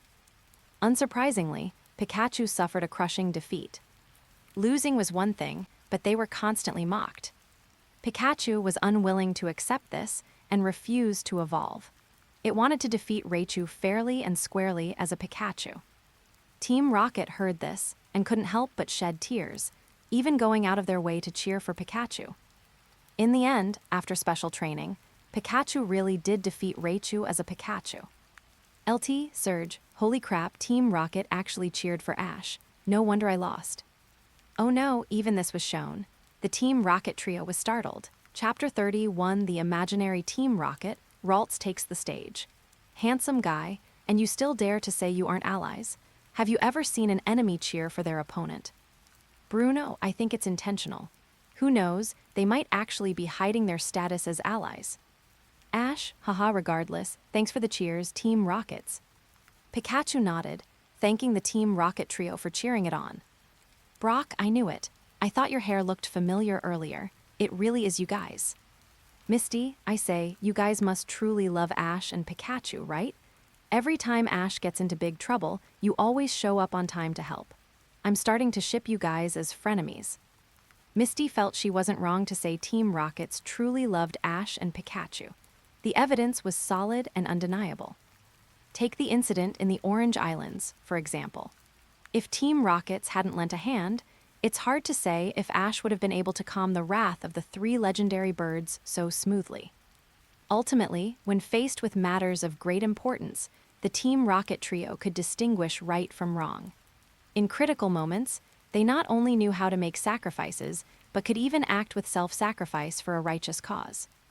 As for now, everyone was just teasing the Team Rocket trio. Watching the 2 humans and 1 cat jump around in frustration was quite amusing. Team Rockets grew anxious and quickly explained that they were simply moved by Pikachu's conviction and gave a little cheer. It's not like they actually helped the brat, so how could that make them allies? Nonsense, Jessie said indignantly. James rubbed his chin, his eyes lighting up as he analyzed. I've got it. It must be because we're too amazing and people are jealous. Those guys are saying this on purpose so Boss Giovanni will misunderstand us and stop giving us important roles. Then they'll take the chance to offer us an olive branch, hoping we'll leave Team Rockets so they can recruit us. Right. Especially that guy named Handsome Guy. He was clearly drooling over our skills when he saw us in action. Meowth quickly nodded in agreement. He originally wanted to praise his own skills, but looking at Jessie and James beside him, he felt awkward boasting alone, so he included all 3 of them in the praise. How sinister! Jessie's eyes widened in shock after hearing this, her face full of disbelief. I didn't notice it at all. Meowth and James were already used to Jessie's denseness. Meowth crossed his arms and tilted his chin high. Don't worry, Boss Giovanni trusts us the most. He won't be fooled by these people's attempts to drive a wedge between us. Jessie and James also nodded repeatedly, absolutely certain that Boss Giovanni would never doubt their loyalty. The black light screen lit up. After leaving the Cerulean Gym, Pikachu and the others continued their training, specifically challenging trainers along the road. Ralts remained stuck to Black Ash's side, very curious about the surroundings. Black Ash introduced everything to it in detail, playing with it while they trained. Serena and Misty were seeing a Pokémon so intimate with Ash for the first time. Before long, the surrounding trainers were defeated by Pikachu and the others. They were shocked that such powerful trainers and Pokémon had appeared here. Word spread, and AJ, who was currently on a 199 win streak, came seeking them out, specifically asking to challenge Black Ash. I heard from others that you're very strong and even have 2 badges. AJ released a Sandslash wearing training gear and kept boasting about his Sandshrew, saying it had undergone immense training, specifically anti-water training, and was now not afraid of water at all. He then belittled the value of badges, calling them pheasant gyms that anyone could beat. How about a 2v2 battle? I'll just use Sandslash. You're definitely going to lose. Another self-righteous one. Misty disliked him, her brow furrowing slightly. When it came to training, Pikachu and the others weren't afraid of anyone. Especially Pikachu, who had been training since meeting Black Ash and had sparred with the seniors in the backyard, learning skills like Iron Tail from them. Another one who looks down on others, just like those trainers challenging the Cerulean Gym. Black Ash also disliked him, his hand resting on his waist as he chose the Pokémon to send out. Sensing its trainer's emotions, Ralts looked over with an unfriendly gaze. Ding! Prize quiz time has arrived. A question appeared on the black light screen. Question: how will Black Ash deal with AJ and his Sandslash after their hellish training? A. Black Ash cannot defeat AJ. B. Let Kangaskhan take action and pummel Sandslash into the ground. C. Choose to let Ralts battle, crushing Sandslash and giving the beast tamer AJ a bit of a shock. D. Black Ash politely declines the battle due to the Pokémon's lack of stamina. Respondents: Brock, Leaf, Clay, LT, Surge. Take him down. Looking at those options, AJ snorted in disdain, cheering for his version on the black light screen. He didn't choose to send a bullet chat because there were too many supporting Black Ash, believing Black Ash was much stronger than the Ash from the original world. But his counterpart in the Dark World would also become very strong, perhaps even more hardworking. His Sandshrew had already evolved into Sandslash, so its strength was definitely top tier. Clay, this AJ from the Dark World is even more hardworking, challenging a 200 win streak. His Sandshrew even evolved into Sandslash. His strength is more than just a little bit higher. I think I should be chosen. LT, Surge, with such a big mouth, he must have the goods. Currently, it seems Black Ash doesn't have any Pokémon that counter Sandslash. He might decline the battle first and find a counter strategy before fighting. LT, Surge chose the fourth option.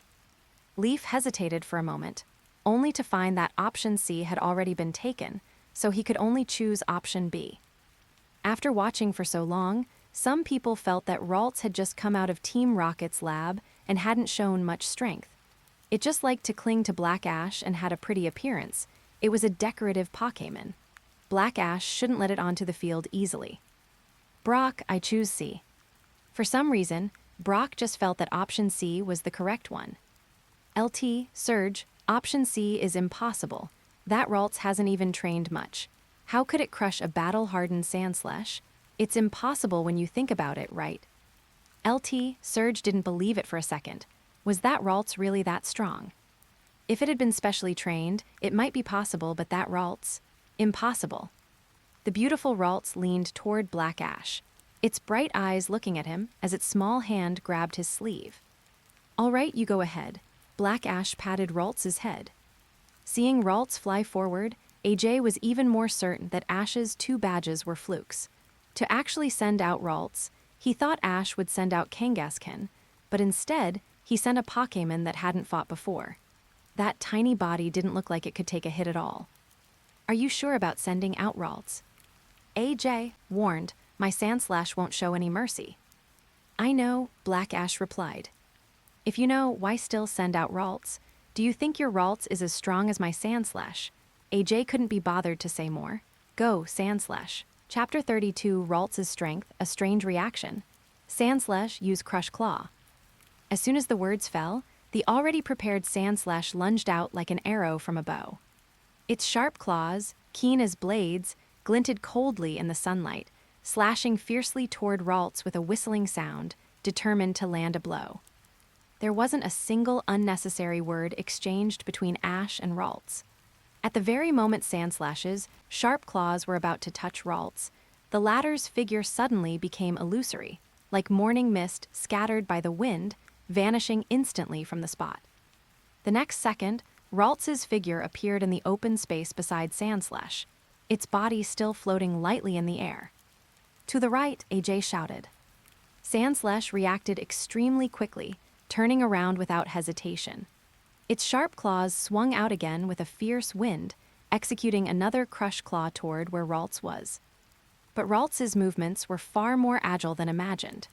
It simply tilted its body slightly, its skirt-like body swaying gently, easily dodging the attack like willow catkins avoiding the wind.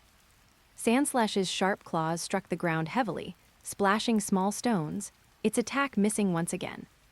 You only know how to dodge, don't you? Let's see if you can dodge faster than Sandslash can attack. AJ's tone carried a hint of impatience as he then barked sharply, Sandslash, shed your equipment and use rapid spin with all your might. He didn't believe that, with such a dense attack, he wouldn't be able to touch Ralts even once. As soon as he finished speaking, the heavy equipment on Sandslash's body fell off with a thud, hitting the ground. The ground vibrated for a moment. Having shed its burden, its figure appeared even more agile. Immediately after, Sandslash quickly curled its entire body into a ball, its spikes protruding, and then began to spin violently. The rotation speed grew faster and faster, stirring the surrounding air into a small whirlwind that carried fine sand and stones.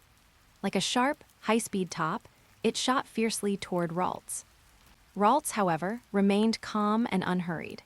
Its figure floated back several feet, its movements as elegant as a dancing fairy, perfectly evading Sandslash's rapid spin. So fast, so beautiful. Serena and Misty's eyes lit up. It was the first time they had seen such a beautiful Pokémon in battle. Furthermore, Ralts' battle situation was incredibly relaxed. It seemed to be teasing Sandslash the entire time. It's so slow, Ralts complained, wanting to teach this fellow a good lesson. who told them to look down on its trainer just now. At this moment, something unexpected happened to Ash. He felt exactly what Ralts was feeling, as if he himself were up there fighting. Ash looked a bit bewildered. This was the second time such a situation had occurred. Seeing Ralts' actions, everyone noticed an innate air of elegance in its every move. Gary, it's obvious that Ralts' strength is not inferior to Sandslash's.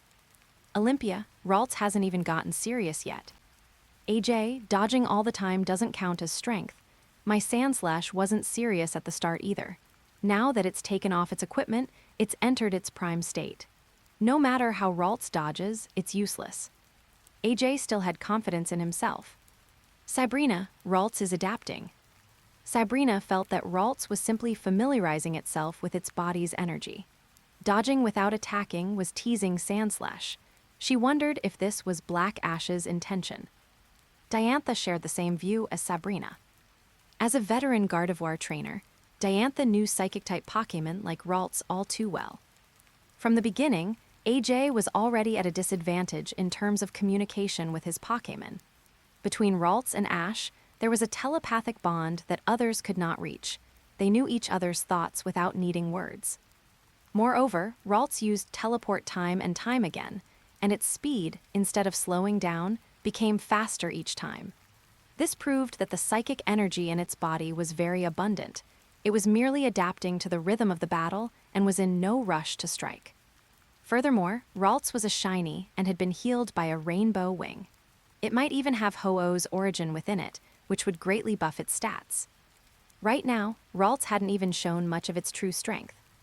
This Ralts is interesting. Diantha was very interested in Black Ash's Ralts and looked forward to its future performance. The situation within the black light screen underwent a reversal.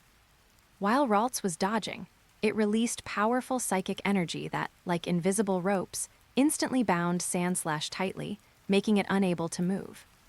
Kuya! Sandslash shook its body forcefully, its hard armor rubbing against the invisible psychic restraint, but that psychic power was too strong to break free from.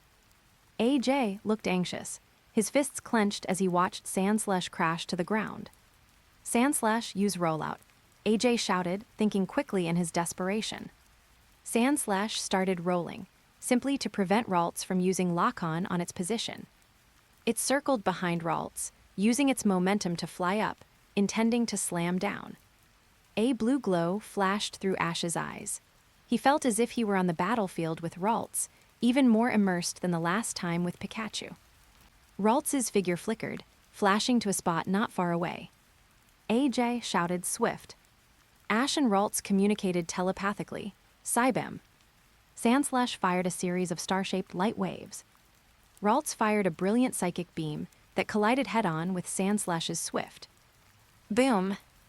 After a loud explosion, Ralts' Cybem, like a sharp blade, easily neutralized Sandslash's Swift. Its momentum undiminished, it continued towards Sandslash and hit its body head-on without any suspense. Sandslash let out a shrill cry and was instantly sent flying by the energy of the Cybem. It crashed heavily to the ground, rolling back several times before slowly coming to a stop, lying powerless on the ground, having lost the ability to battle. Sandslash, get up, stand up. AJ stumbled forward a step. His ace, Sandslash, had actually been defeated just like that. Chapter 33 Pikachu. These days, you can't avoid rolling around.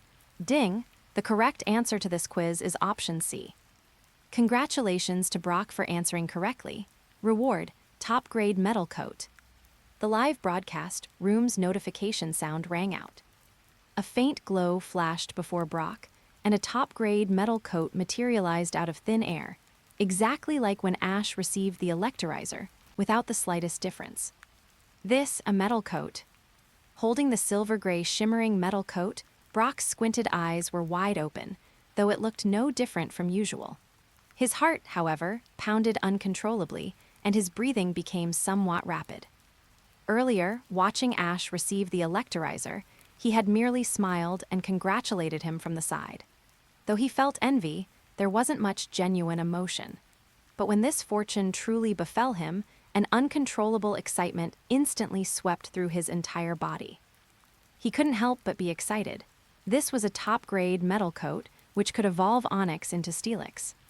Furthermore, the higher the quality of the metal coat, the stronger the Steelix that Onyx evolves into, and it might even boost Steelix's energy. It could be said to be beneficial in every way with no drawbacks. LT, Surge, it really was option C. Professor Oak, LT. Surge, you're no good either. Last time you made me choose the wrong answer, and I thought you did it on purpose. But this time, you chose wrong yourself. Now I believe you weren't intentionally misleading me, you genuinely can't analyze. LT, Surge, all brawn and no brains. After seeing what happened on the black light screen, LT. Surge was very arrogant, with a robust physique, and his Raichu was the same. Relying solely on Raichu's Thunderbolt, he defeated a large group of challengers without holding back at all. In his second battle against Ash, Ash found Raichu's weakness, its inability to use agility. Without a speed advantage, it was defeated by Pikachu. Indeed, all brawn and no brains. LT, Surge opened his mouth, but ultimately only squeezed out a string of ellipses. That stings. But compared to LT, Surge, Xiaoming felt even more stung. His counterpart in the Black World might be even more miserable. At least he himself had defeated Ash and successfully achieved 100 consecutive victories, just enough to embark on a journey. But now, his Black World counterpart's winning streak was not only broken, but he had also made a fool of himself in front of so many elite, champion, and spectators, losing all face. The Ash from the parallel world is so formidable, I really misjudged him. Xiaoming looked at the Sandslash beside him. If he were to go up and battle Black Ash, the outcome would probably be the same as on the black light screen. That Ralts was modified by Team Rockets, so it's normal for it to be strong. But the Pokémon Black Ash trained might not be stronger than his Sandslash. I can't beat the one from the parallel world, but I can easily defeat the Ash from this world. Xiaoming had watched the light screen live stream and the bullet comments for so long, and he probably knew that Ash's strength wasn't that great. You're participating in the Silver Conference, right? Then let me meet you. Compared to last time, let's see how much stronger you've become. Koga, I actually misjudged. I really can't guess Black Ash's intentions. How interesting. Leaf, a legendary trainer paired with an extraordinary Ralts, it's quite exciting. I hope they can have a battle. Some elite and champion also shared these thoughts. They watched Ash gradually grow stronger, and then watched the Black Ash on the black light screen battle, wondering how big the gap between them would be. Bruno, now the winning streak is broken. A pure Roll King met a talent monster plus Roll King. Speaking of rolling, Black Ash isn't bad either. It's just that everyone has watched Black Ash train since childhood for so long that they've gotten used to it. In reality, Black Ash rolls even more. The crowd suddenly realized, and upon closer thought, it seemed to be exactly as Bruno said. Roll, since everyone else is rolling, I can't fall behind either. Ash, in front of the screen, watched Black Ash's performance, feeling incredibly excited. He remembered how he was utterly powerless against Xiaoming back then, yet Black Ash could easily defeat Xiaoming. Since everyone was rolling so hard, he too had to roll and catch up to, or even surpass, Black Ash. After giving the beast tamer Xiaoming a bit of a shock, Ash and his companions continued their journey. Pikachu squatted on Ash's shoulder, its round red eyes filled with surprise. Looking at the Ralts flying beside Ash, this new companion's strength was far more unfathomable than it had imagined. The battle with that Sandslash just now clearly hadn't used its full power. An invisible, heavy pressure enveloped Pikachu's heart. It seems I must train even harder. Pikachu trained with Beedrill. Serena's Squirtle joined the training. After an intense sparring session, Squirtle evolved into Wartortle. Ralts felt that Wartortle wasn't as cute as before. It looked quite tough on the surface. Serena, take this. Misty took out the Cerulean Gym's Water-type Pokémon training guide, which contained analytical data for various Water-type Pokémon. The gym's most prized possession was brought out. Serena was overwhelmed. No, Misty, this is too valuable, I can't accept it. Just take it will help Wartortle and we are good friends. Misty treated Serena as a good friend. Since Misty said so, just take it. We are all good friends and will be together for a long time, Ash persuaded Serena. Misty treated Serena like a sister. Gary, we're all good friends and will be together for a long time. Isn't this a subtle no? It's practically an overt hint. Sakura, Misty herself accepted it and even gave Serena the water-type Pokémon training guide, treating her like a sister. Now the three of them understand each other's feelings, but they still lack that little catalyst to break through the window pane. Botan, haha, it seems Ash is about to become our brother-in-law. I think it's still too early. Misty secretly glanced at the somewhat bewildered Ash, who didn't seem to understand the meaning of the black light screen, thinking it was just help between ordinary friends. Being tsundere, she naturally wouldn't speak up first, but getting Ash to initiate would be even harder. Cynthia of the Sinnoh region was interested in the subsequent developments of the black light screen, because Black Ash was about to meet Shoko Yudo, her cousin. She was quite tsundere from the start, young and hot-headed. Although she listened to her cousin, being far away in the Sinnoh region, she couldn't restrain her. After Ash's education, she became much more well-behaved and less willful. Shoko Yudo was also paying attention to the situation of the black light screen. At this time, Ash brought Serena and Misty to the Pokémon Research School. As they reached the entrance, they saw several students coming out. Those students saw that Ash and his companions were traveling trainers, and they came forward to mock them, trying to pick a fight, saying that traveling trainers were wild and couldn't compare to the Pokémon Research School. The Pokémon Research School teaches theoretical Pokémon knowledge from scratch, and after graduation, you can get an entry ticket to the Indigo Plateau Conference without needing 8 badges. Xiaoming, when did they start studying in school, and now they look down on traveling trainers? Aren't they just relying on having a bit of dirty money? Those so-called students are completely useless in terms of strength, yet they think they're superior. Rough words but true. Indeed, everyone knew that only rich second-generation individuals could afford to attend the Pokémon Research School. The Pokémon Research School had strong faculty, hiring gym leaders and elite to teach classes. However, not many students were willing to endure hardship and commit to studying. Even though graduating with honors could grant direct entry to the Indigo Plateau Conference without collecting badges, still very few students graduated, as the school's graduation difficulty was too high. Professor Oak, students nowadays have it so easy. In our time, we fought with our lives. Rayhan, they protect students too much, lack sufficient practical experience, and focus too much on theory without being adaptable. The scenes that appeared on the white light screen earlier were exactly as Rayhan described. With the experience of fighting the beast tamer Xiaoming, Ash didn't bother to argue and directly sent out Pikachu. Pikachu. Pikachu defeated several Pokémon in a row. Great job, Pikachu, Serena and Misty cheered. Shoko Yudo, the honor student, came out. The other students seemed to see a savior and started praising Shoko Yudo. Shoko Yudo wanted to battle a traveling trainer. She had just seen Ash and Pikachu's strength, which was much stronger than the previous trainers. She sent out Graveler. Pikachu stepped onto the field and used Iron Tail to create a pit around it. Graveler was stuck inside and lost its ability to battle. Experiencing such a gap in strength with a peer for the first time, Shoko Yudo looked at Ash's departing back. Her face filled with unwillingness, and the surrounding exclamations embarrassed her. As a traveling trainer, he would definitely participate in the Indigo Plateau Conference. Then, she would also participate in the Indigo Plateau Conference and defeat him in front of everyone. HMPH, so disrespectful. Shoko Yudo looked at the black light screen with her beautiful eyes, let out a delicate HMPH, and crossed her arms. Although she was a bit willful, why couldn't Black Ash have let her win? Her counterpart in the black light screen should probably ask her cousin for training. Then, the Indigo Plateau Conference would be very exciting. Perhaps she could see Black Ash being defeated. As she thought, her phone rang, and it was indeed her cousin. Ash and his companions passed through Pokémon Village and, as expected, encountered the Bulbasaur guarding it. The Team Rocket trio suddenly appeared to cause trouble.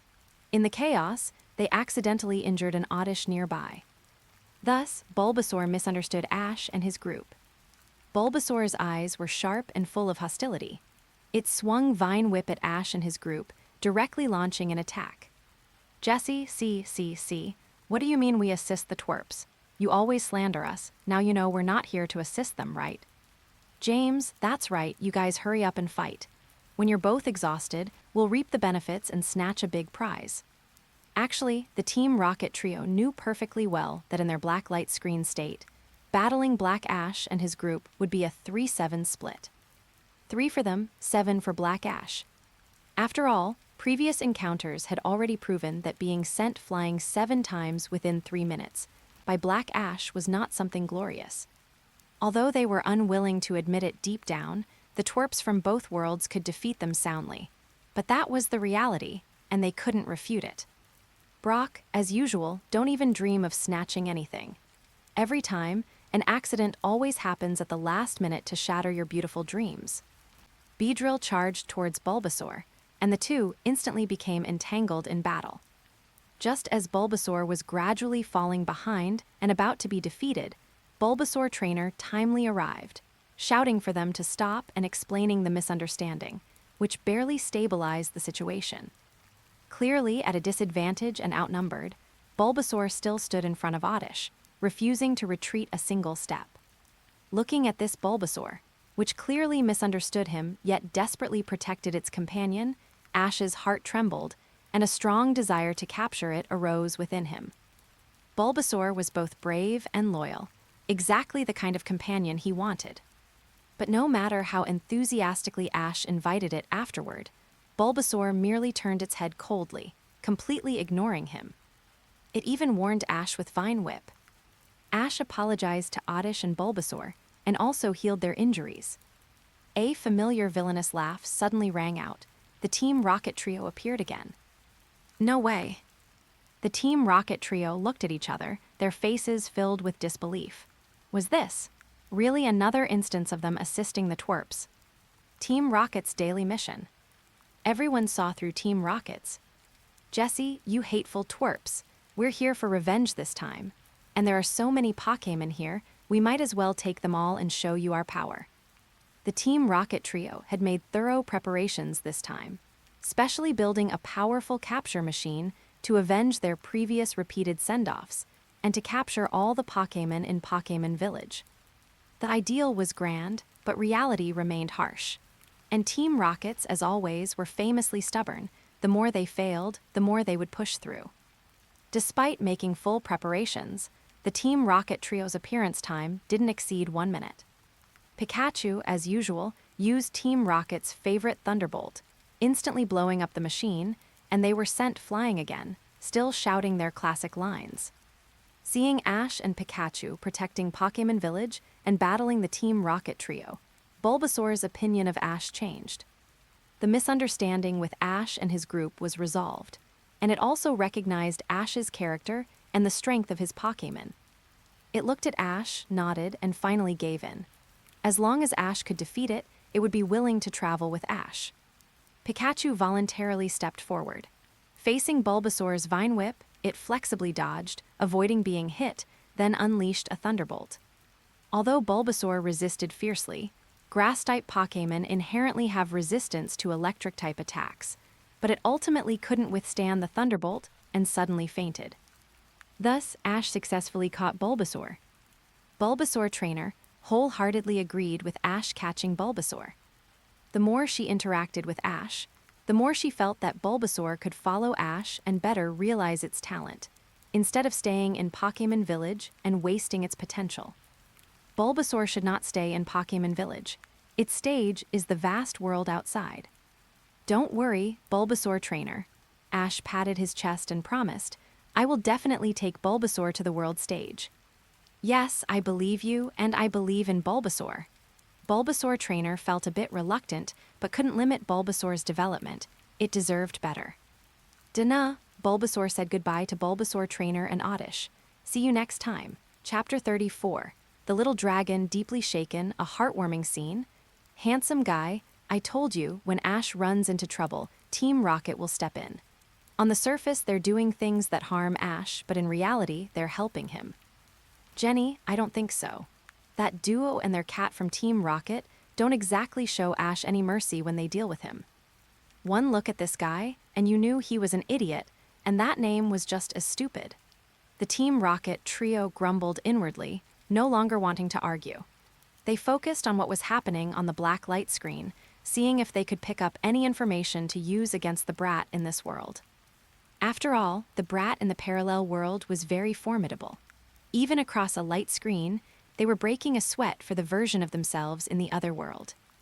Having captured Bulbasaur, Ash sent Kangaskhan back. Bulbasaur greeted its companions one by one. Most were quite friendly, but it didn't get along very well with Beedrill. It wasn't hostility, just that their previous match had been interrupted. Dana! Bulbasaur looked at Beedrill, thinking back to the scene of their fight. It had been at a disadvantage, and its strength was still quite a bit inferior to Beedrill's. Proud as it was, it couldn't accept that. Beedrill felt the same. Bulbasaur was more powerful than it had imagined.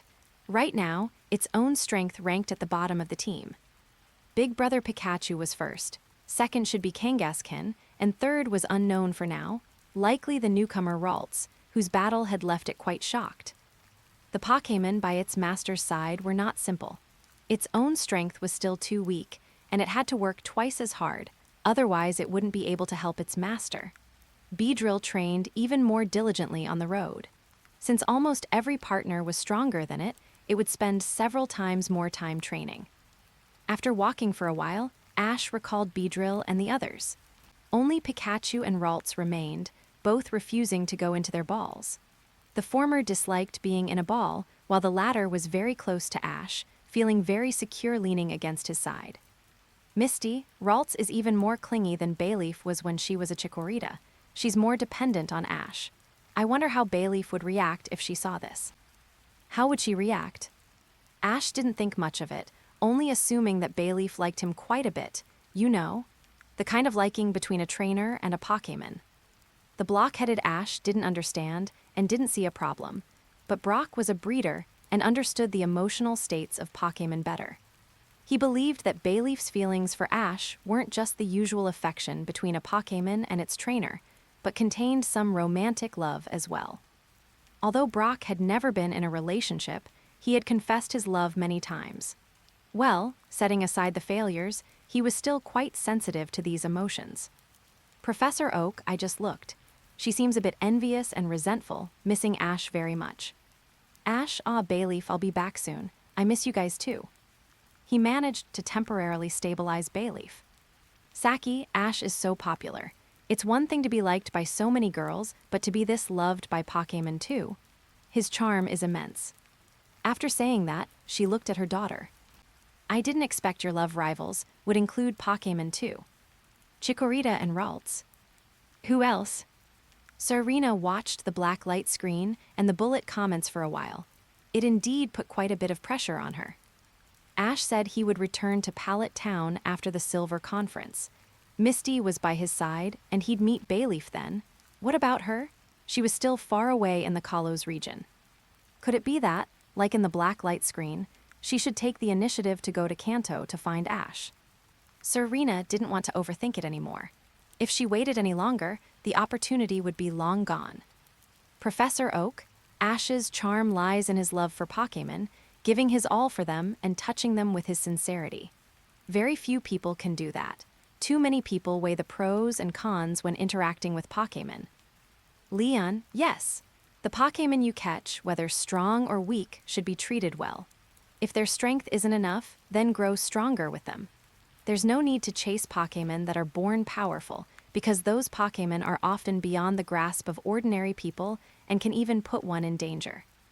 The sky grew darker and darker, thick with clouds, and large raindrops suddenly began to pour down. Ash and his group ran to seek shelter from the rain. The Pokémon Center is still a way off, and it looks like the rain won't stop anytime soon. Let's find a cave to hide in first, Ash shouted to Serena and Misty beside him as he ran. Serena and Misty stayed close to Ash. Luckily, they had raincoats ready, otherwise they would have been soaked through. As he ran quickly, a strange and subtle aura resonated in Ash's mind. The aura was laced with an unmistakable sadness, making his heart tight. Looking closely, he saw a solitary Charmander sitting on a rock not far away. At this moment, the Charmander's head was hung low, and the flame on its tail was so weak it looked like it might go out at any moment. In the vast curtain of rain, it looked exceptionally lonely and helpless. Why is Charmander out here in the rain? Where is its trainer? Misty frowned as she looked around.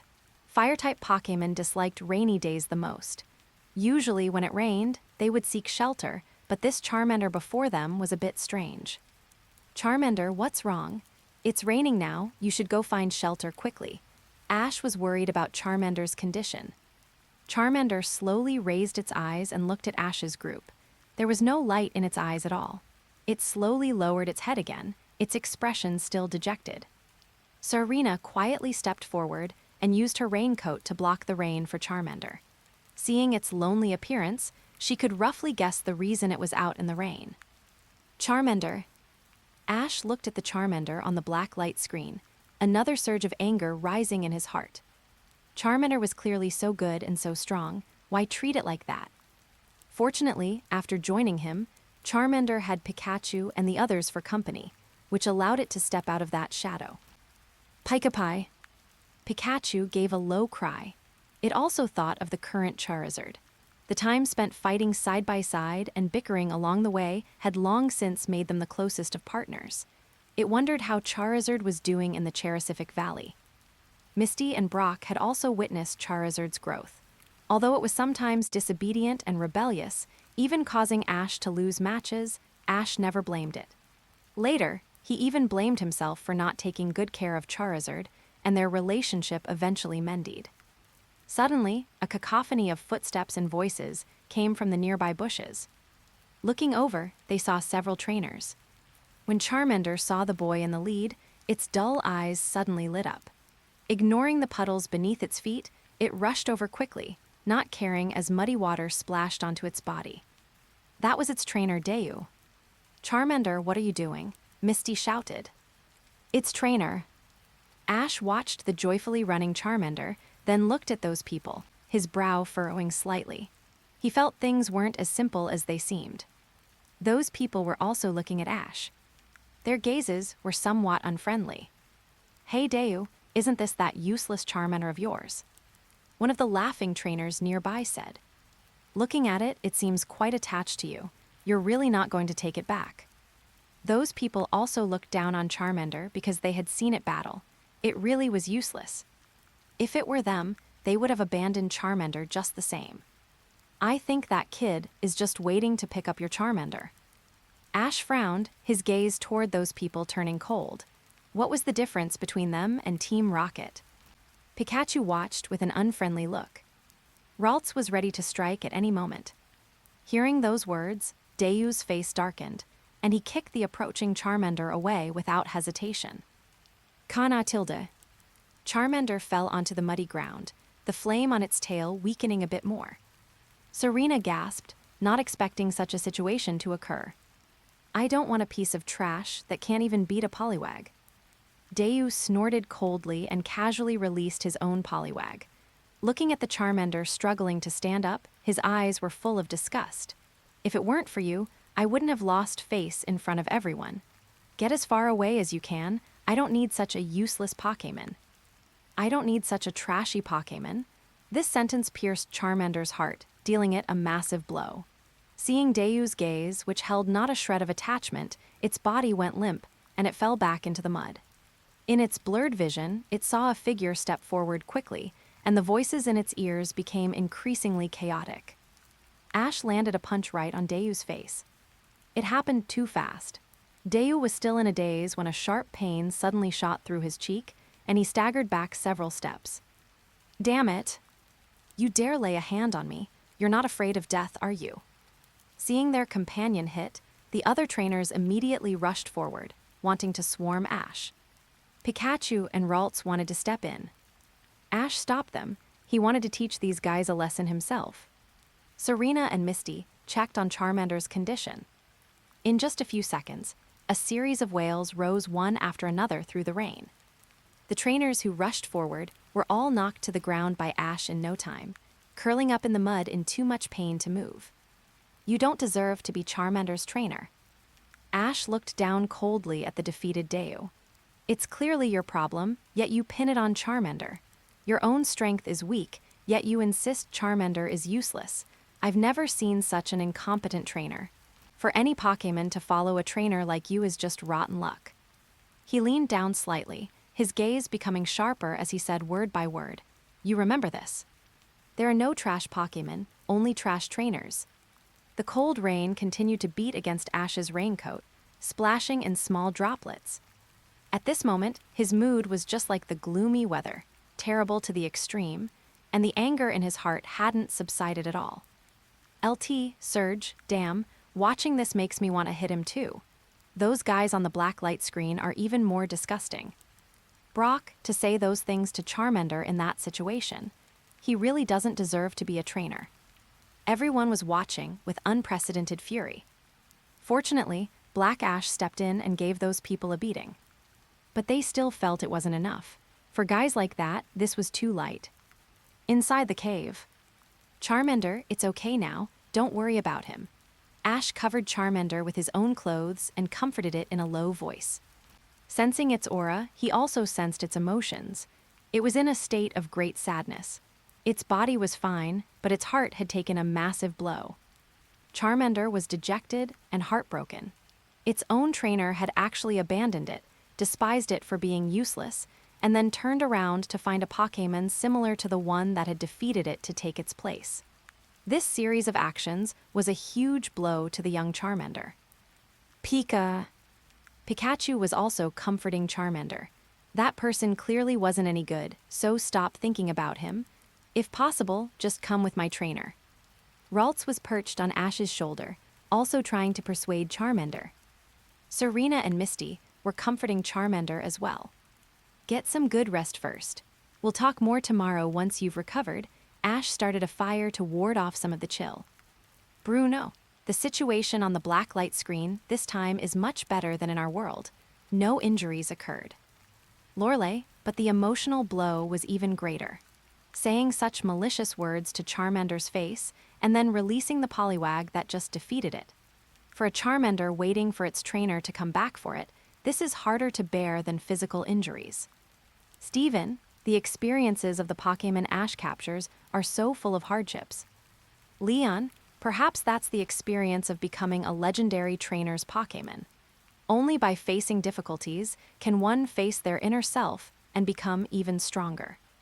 I believe Charmander will adjust its state and embark on the path to becoming stronger from now on. Seeing that the edges of Serena and Misty's clothes were wet, Ash brewed them a cup of hot water to ward off the cold. Thank you, the two girls replied sweetly. Pikachu also had a cup. Ralts took a small sip, her expression relaxing. She held her cup up to Ash and said in a soft, sweet voice, Ash, you drink too. It's warm and very comfortable, Tilda. Ash took a sip. His body felt warm, much more comfortable. Hesitation leads to defeat. Serena's fingers tightened slightly around her cup. While she was still hesitating, Ralts had already acted. Misty gave Ralts a strange look, then quietly glanced at Serena, whose cheeks were slightly flushed. Outside the cave, the rain was still pitter-pattering down. Sleepiness set in. Ralts and Pikachu fell asleep on Ash's shoulders, while Charmander lay on his lap.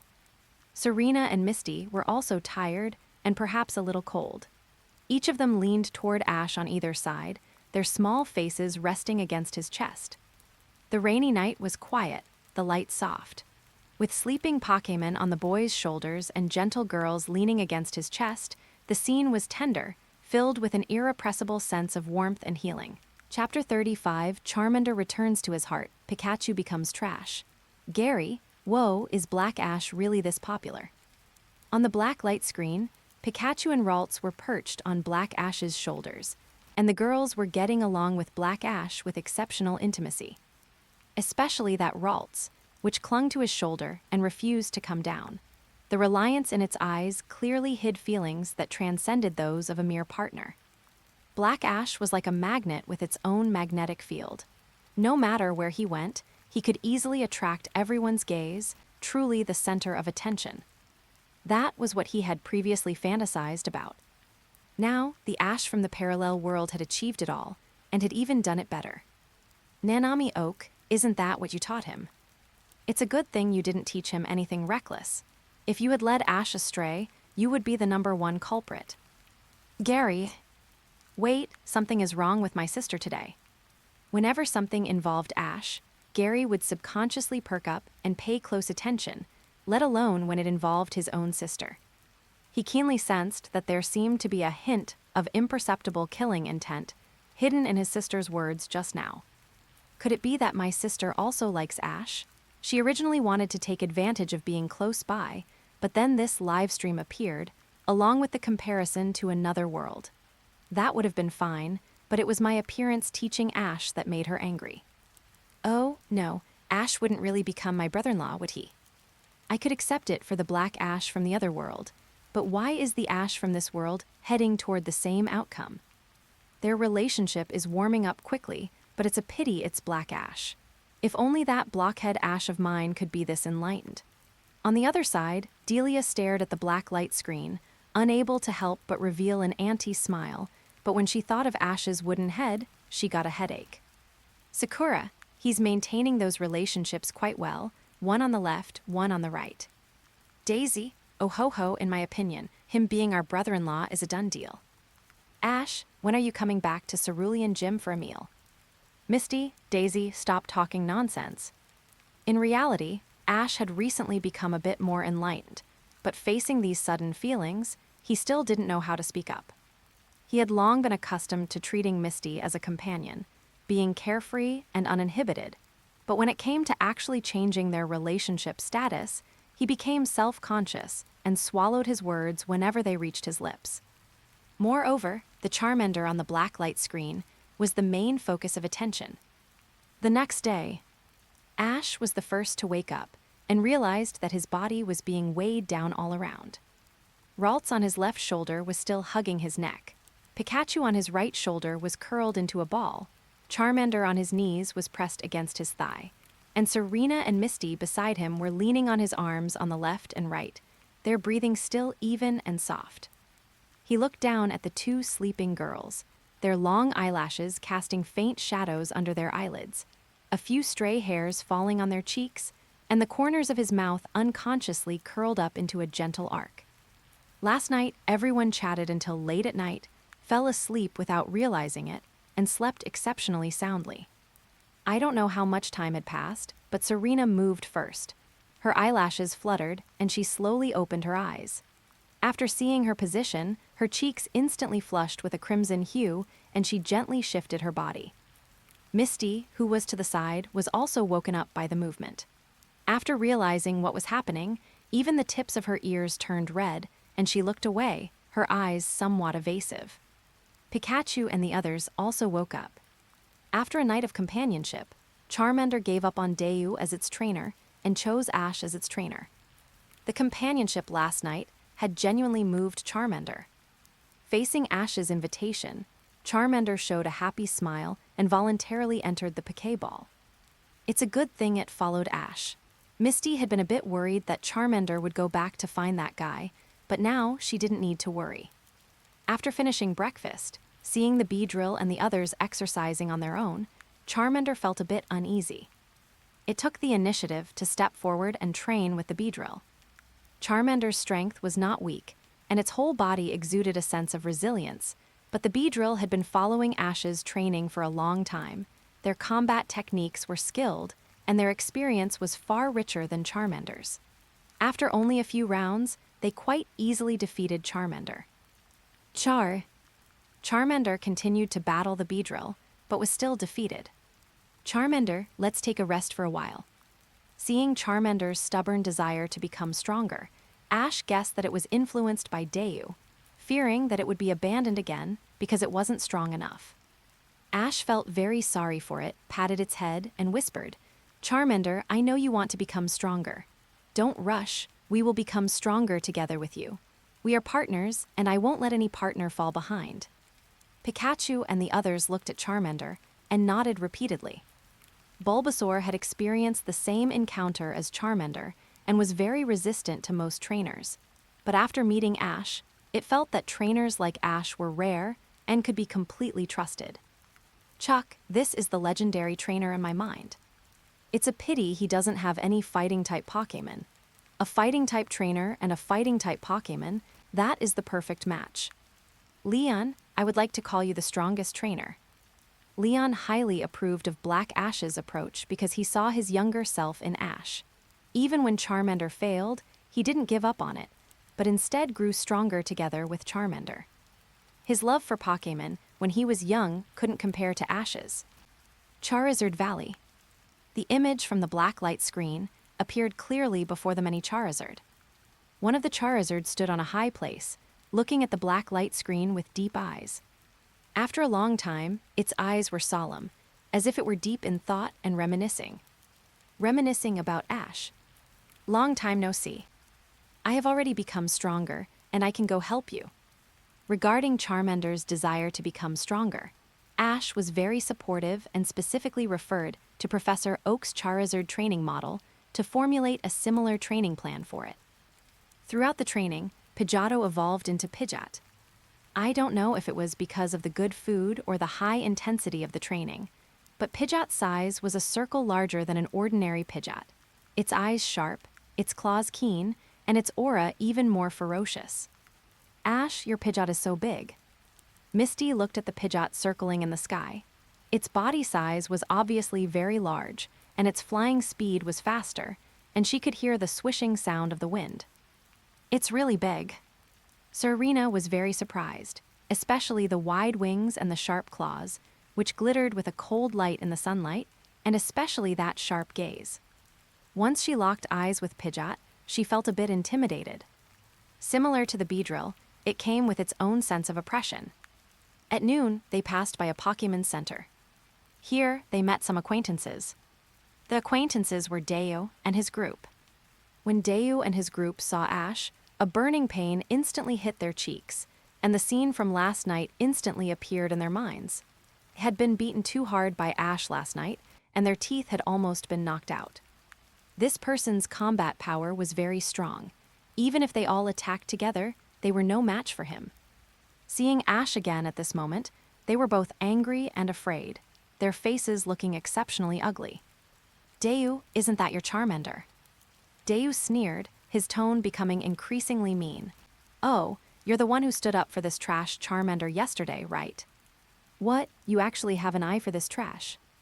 He saw the Ralts and Pikachu on Ash's shoulders again, although he didn't recognize Ralts, but he did recognize Pikachu. He believed that a trainer who could pick up Pikachu and the discarded Charmander naturally wouldn't catch any powerful Pokémon, and his strength could be imagined. He was definitely trash tier. And another dime a dozen trashy yellow rat. Unbelievable. The little brat's Pikachu can be called trash too. The Team Rocket trio were the first to jump out and refute. Chapter 36 Rage, the little fire dragon unleashes its power. What do you mean by that, kid? Haven't been shocked by Pikachu yet, have you? Don't know how powerful Pikachu is, right? Hearing someone underestimate the brat's Pikachu, the Team Rocket trio was the first to lose their cool and immediately retorted. Meowth, that idiot has no eye for talent at all, meow. He threw away such a powerful Charmander just like that, and yet he dares to look down on the brat's Pikachu, meow. Jessie, it's not even a matter of judgment anymore, he's just blind. Denji, have you guys developed feelings from trying to catch Pikachu all the time? Can't stand seeing others slander it, huh? James, we're just calling it like it is. That Pikachu is truly strong. If you don't believe us, ask LT, Surge. LT, Surge was full of questions. Why was he being dragged into this? LT, Surge. It's strong, sure, but compared to my Raichu, it only won because my Raichu didn't know agility and it had a speed advantage. That was the reason Raichu was defeated by Pikachu. Denji thought so too. That's because you haven't truly been hit by Pikachu's Thunderbolt. That power is way scarier than Raichu's. The Team Rocket trio didn't say anything more. Team Rockets truly loved Pikachu. Even if they thought about catching it every day to report back, they couldn't stand others badmouthing it. Ash and his friends didn't know whether to laugh or cry. They didn't know what to say, while it was good that Pikachu was recognized, being targeted by the trio was hardly a good thing. Pikachu rubbed its cheeks, feeling a bit shy. Was it really that powerful? Dayu looked at himself on the black light screen, only hoping he could defeat Black Ash and vent his frustration. To get revenge, Dayu deliberately provoked Ash, aiming to get him into a Pokémon battle. The trainer battle had already taken place last night. Taking on 10 at once was no problem. Ash knew Dayu's goal and accepted the battle request. Hi. When Dayu saw Ash send out Charmander, his expression froze. Are you sure you want to send out this trash? It couldn't even. Cut the crabs. You asked for this. Dayu sent out the Poliwag he had worked hard to catch. Charmander had been defeated by Poliwag before, so he would use the same battle style as last time. So you want to stand up for that garbage Charmander, then get ready to suffer. Charmander felt a bit of fear toward Poliwag, but it was so full of anger toward Dayu that it immediately cast that fear aside, even giving itself an extra buff. The flame on its tail burned even more intensely. Pikachu and the others cheered for Charmander. Bulbasaur stared intently at Charmander, feeling quite nervous, hoping Charmander would wash away its disgrace. Dayu and his group sneered with disdain, cheering, "That trash Charmander thinks it can win." In its dreams. The people outside the screen didn't say anything about type disadvantages or low chances of winning because, seeing Dayu's performance, he was even worse than the Team Rocket trio. There was simply no need to worry. They only hoped Charmander would erupt with power and crush Dayu, and that Poliwag. Poliwag used Water Gun. Dodge It used Smokescreen. Ash was cautious, not letting Charmander clash directly with Poliwag's moves. The Water Gun hit the ground. Black smoke concealed Charmander's figure. Dayu had never encountered such a situation and immediately panicked, not knowing how to respond. Charmander used Dragon Breath. Ash called out Poliwag's position. Dragon Breath hit Poliwag. Dayu immediately ordered Poliwag to attack the spot where the Dragon Breath had just been fired. Not a single move landed. It was just being worn down by Charmander's Dragon Breath and Ember. Just as the smoke was about to dissipate, Charmander ended the battle with an Ember that had little effect. Dayu and his group were shocked. Had that abandoned Charmander become this powerful? Was it a different one? Why was it so useless in Dayu's hands? Or was Charmander just playing me? Dayu's jaw nearly hit the ground. It had only been one day, yet it had erupted with such strong combat power to defeat Poliwag. This was insane. Snapping back to reality, Dayu's eyes darted around slyly.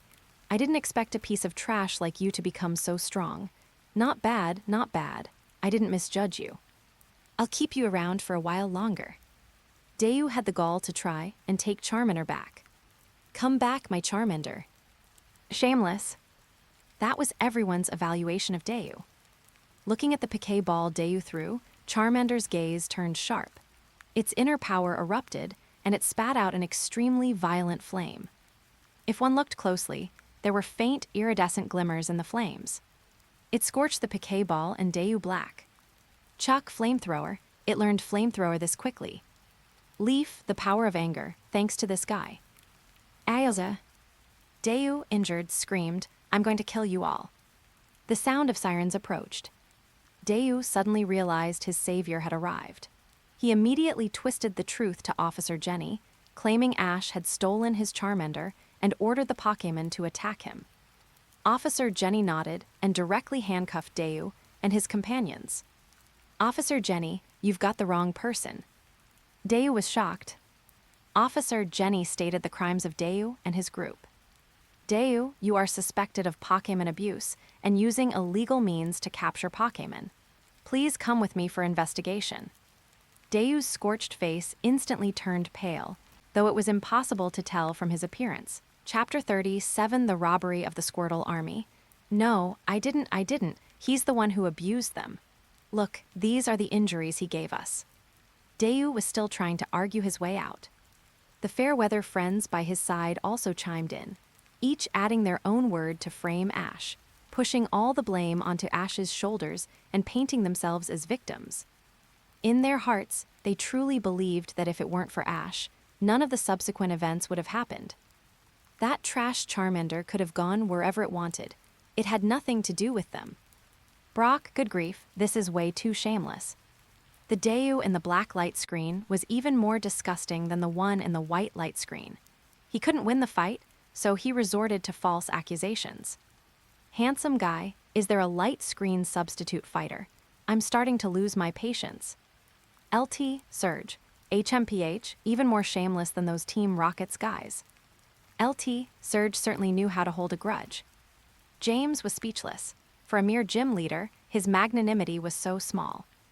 Misty, I hope Officer Jenny punishes them severely. Someone like that doesn't deserve to be a trainer at all. Their trainer status should be revoked immediately. Jenny, please rest assured, we have already revoked Dayu's trainer status according to the law. We won't let someone like that continue to tarnish the reputation of trainers. Slap, slap, slap. The sound of crisp, loud slaps rang out one after another.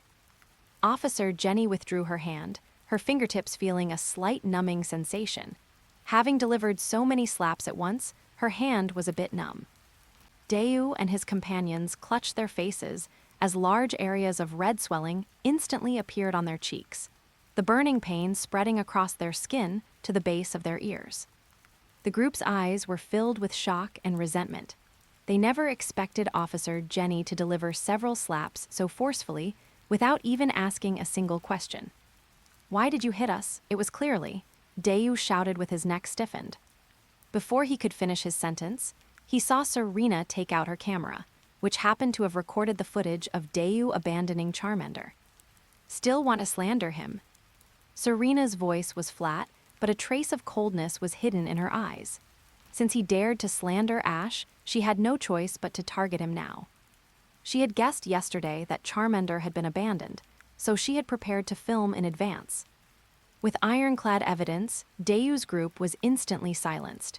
The arrogance on their faces collapsed, replaced by panic and disbelief as they muttered, when was that filmed? Officer Jenny took Dayu's group away. According to league regulations, Dayu would be in jail for a long time, and his trainer status would be revoked. See, Charmander, you were strong to begin with. It's just that person didn't understand you. You don't need to feel inferior. You have us from now on.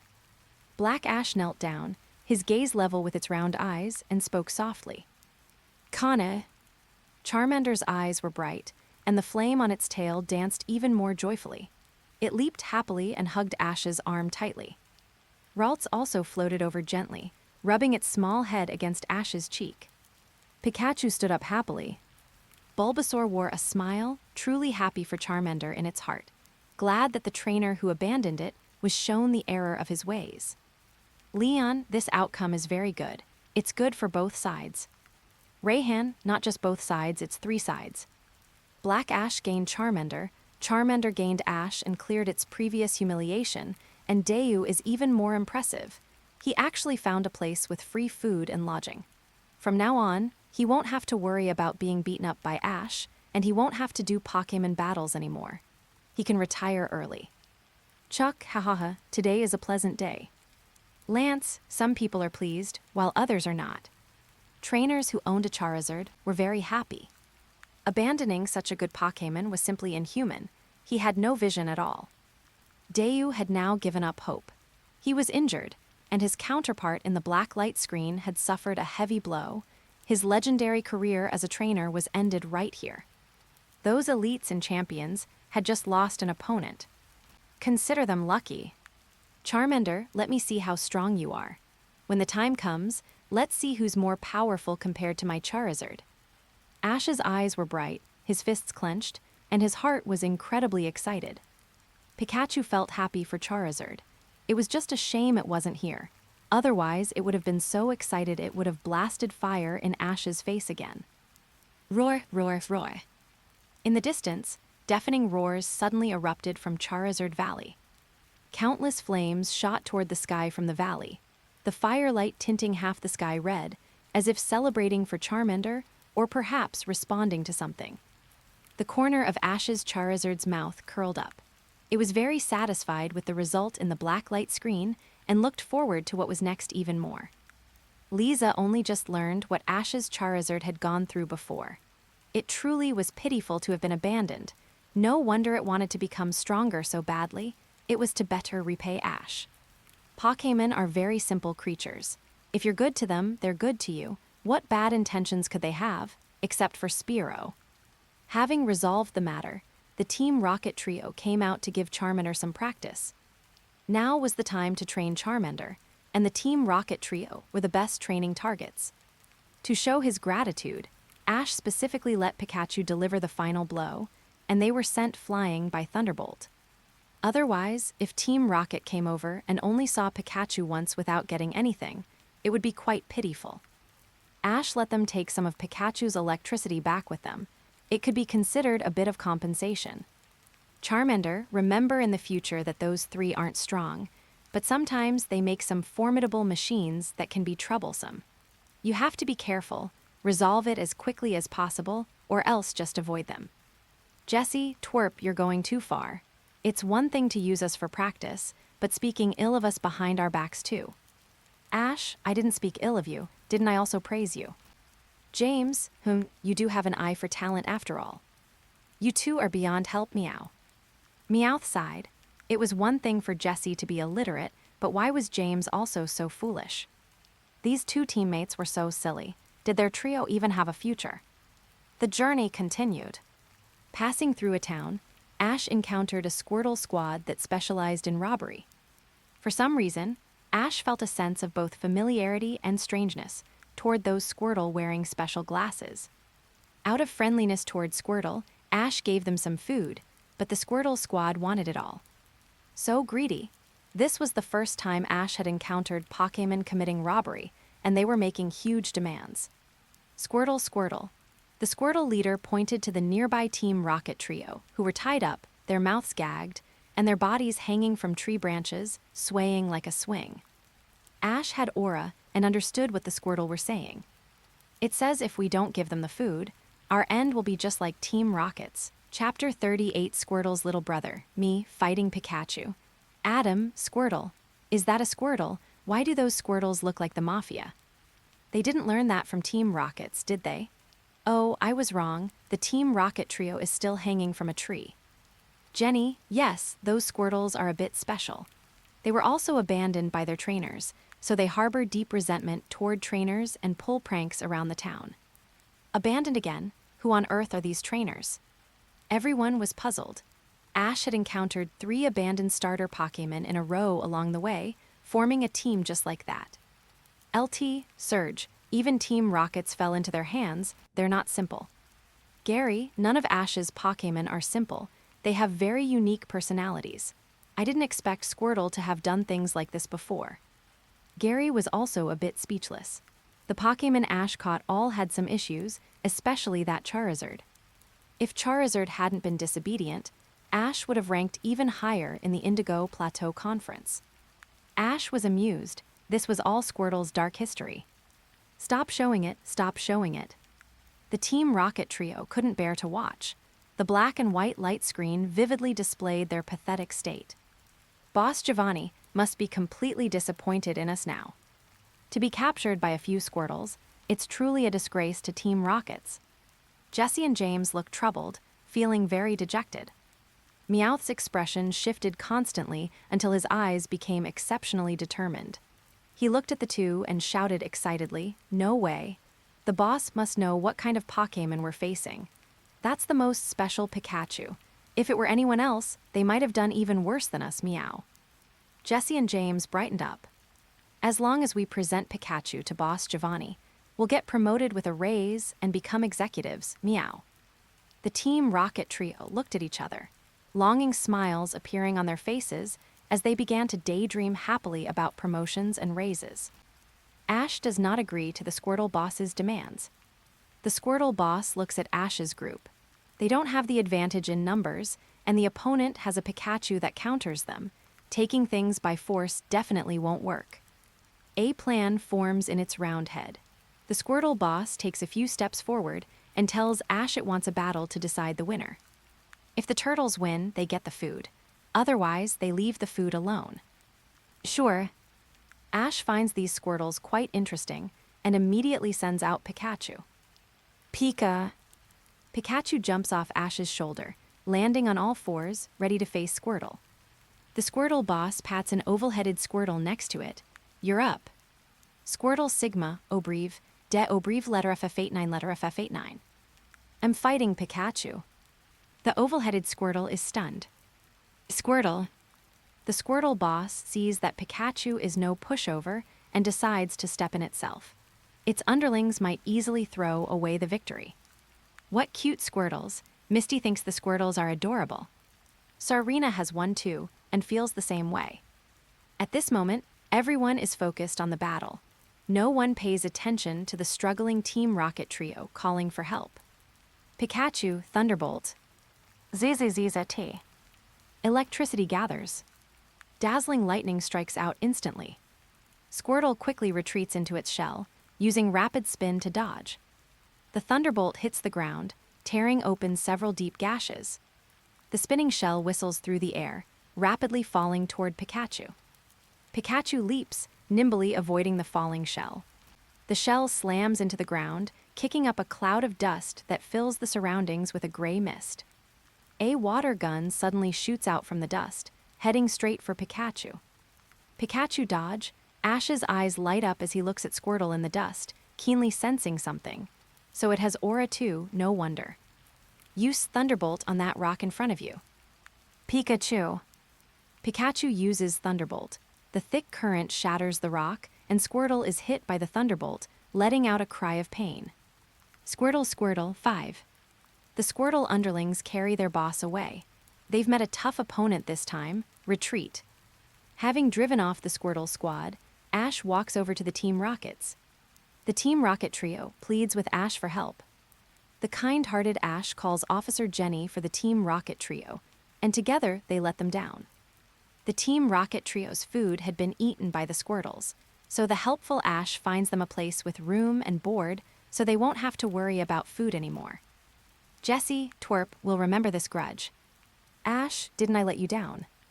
James, you could have just let us down. Why did you call someone? Misty, it was out of concern.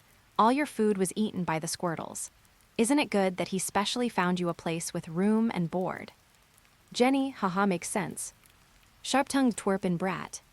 Jessie actually didn't know how to talk back.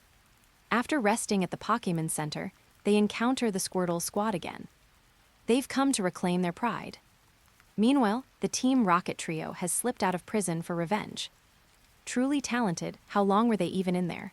Out so fast. Everyone was shocked by Team Rocket's prison break speed. Because the Team Rocket trio used a hot air balloon to drop bombs in a sucker punch, they accidentally ended up assisting Ash and the Squirtle squad. No longer at odds, they face the enemy together. Ash's aura quietly synchronizes with the Squirtle bosses. That kind of telepathic connection needs no words to be understood. Squirtle takes a deep breath, its mouth bulging. A thick pillar of water erupts from its mouth, its range far exceeding the usual, shooting straight toward Team Rocket's hot air balloon. The hot air balloon falters, and as usual, Pikachu finishes it off with a Thunderbolt. After this battle, the Squirtle boss decides to follow Ash, while the underlings find a home with Officer Jenny, forming the Squirtle Fire Brigade. Ash, thank you for solving the town's trouble and helping me handle this headache-inducing group of Squirtles. Officer Jenny's beautiful eyes are like water, her gentle gaze lingering on Ash. Her thin lips purse slightly, and a hint of hesitation flashes in her eyes, as if she is thinking about something or perhaps hiding words left unsaid. Pikachu tilts its head on Ash's shoulder, looking at the two curiously. Little as it is, it doesn't know what's going on. Ralts notices and moves even closer to Ash. Chapter 39 LT. Surge, Ash Ketchum is about to suffer his first defeat.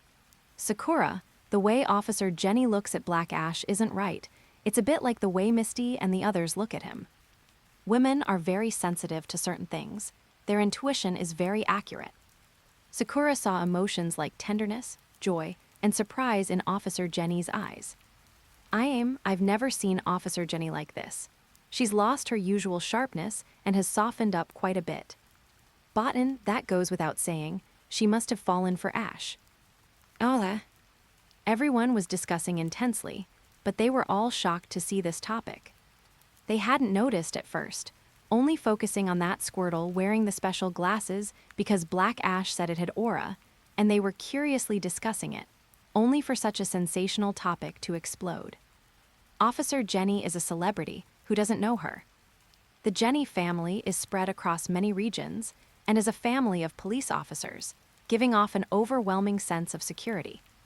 Moreover, Jenny is bright and moving, with a fiery figure and a heroic spirit, usually appearing as a capable and efficient big sister type. Such an Officer Jenny would actually fall for Black Ash. Joy, I think Botan is right. Black Ash has such a strong sense of justice, helped Jenny solve many thorny problems, and fought the Team Rocket several times. He's handsome and has high IQ and EQ, he probably just hit Jenny's sweet spot. Seeing Joy's bullet message, even Officer Jenny herself was stunned, her eyes dazed for a moment. Did the version of herself on the black light screen like Ash too? She suddenly realized that her subconscious tone carried a trace of hard-to-detect approval. She had met Ash many times and they had helped each other often. Right now, she just had a good impression of him. It wasn't love, right? Jenny had never been in a relationship and hadn't encountered such a situation, so she wasn't sure what that budding emotion in her heart was. However, it was undeniable that the version of herself on the black light screen showed those hidden feelings all too clearly. Even Officer Jenny has fallen. Delia was stunned for a good while, opening her mouth to say something but not knowing what to say. The Black Ash over there is too impressive. Could some of that emotional intelligence be shared with the Ash over here? I wonder if Ash has learned anything after watching for so long. Misty is right by his side. He should have taken some action by now. He wouldn't really be so silly as to only watch Black Ash's Pokémon-related matters. Chuck, Ash, don't waste your fighting talent. Feelings will only affect the speed of your punches. Bruno, that makes so much sense. Lorelei, you want Ash to be like you guys. Bruno, what's wrong with following our lead? We're doing pretty well, and our taste isn't bad. Lorelei, it's hard to say if your taste is bad, but it's true that you're all brawn and no brains. If Ash learns from you, won't he become an idiot? You're the one who's simple-minded. Bruno didn't deny being well-built, but his simple-mindedness was only relative to the other 4 of the Kanto Elite Four. His simple brain thought for a moment and finally came up with a question. Why is Lorelei helping Ash roast me? We're on the same side. Officer Jenny actually likes Ash. Brock's eyes widened. This news shocked him. Even though his eyes were open to their maximum extent, they still looked tiny, creating a strong sense of contrast. He looked at Ash gloomily, feeling heartbroken. No, I don't. Ash wanted to explain, but he didn't know how because there was no way to explain. HMPH, Misty let out a soft HMPH. Is his charm really that great? Even Officer Jenny likes him. What's so good about this guy? Misty stole a few glances at Ash, then looked away as if afraid her thoughts would be discovered, like an ostrich burying its head in the sand. She liked Ash herself and cared very much.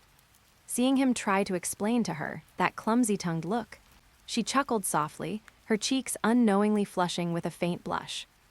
Allegra, let's change the subject. Regarding the topic of aura, did you guys hear Black Ash say that Squirtle also has aura? Corkina, yes. Riley, Squirtle was able to find Pikachu's position even while covered in dust. That should be an aura ability. Muto, a Squirtle with aura talent, plus Black Ash who has aura power, what kind of reaction will they have? What kind of boost does the so-called aura provide to both in battle? Riley, what I know is telepathy with Pokémon, just like psychic-type Pokémon. I don't know about other aspects. Riley was talking about what he could currently do. Telepathy with the trainer, and being able to sense the opponent's position at all times. Isn't that heaven-defying enough? Everyone gasped. Sabrina, does aura power have the ability to directly buff Pokémon like psychic powers do? Riley, I'm not sure about that either. It depends on the aura user. Unfortunately, my aura talent isn't that great.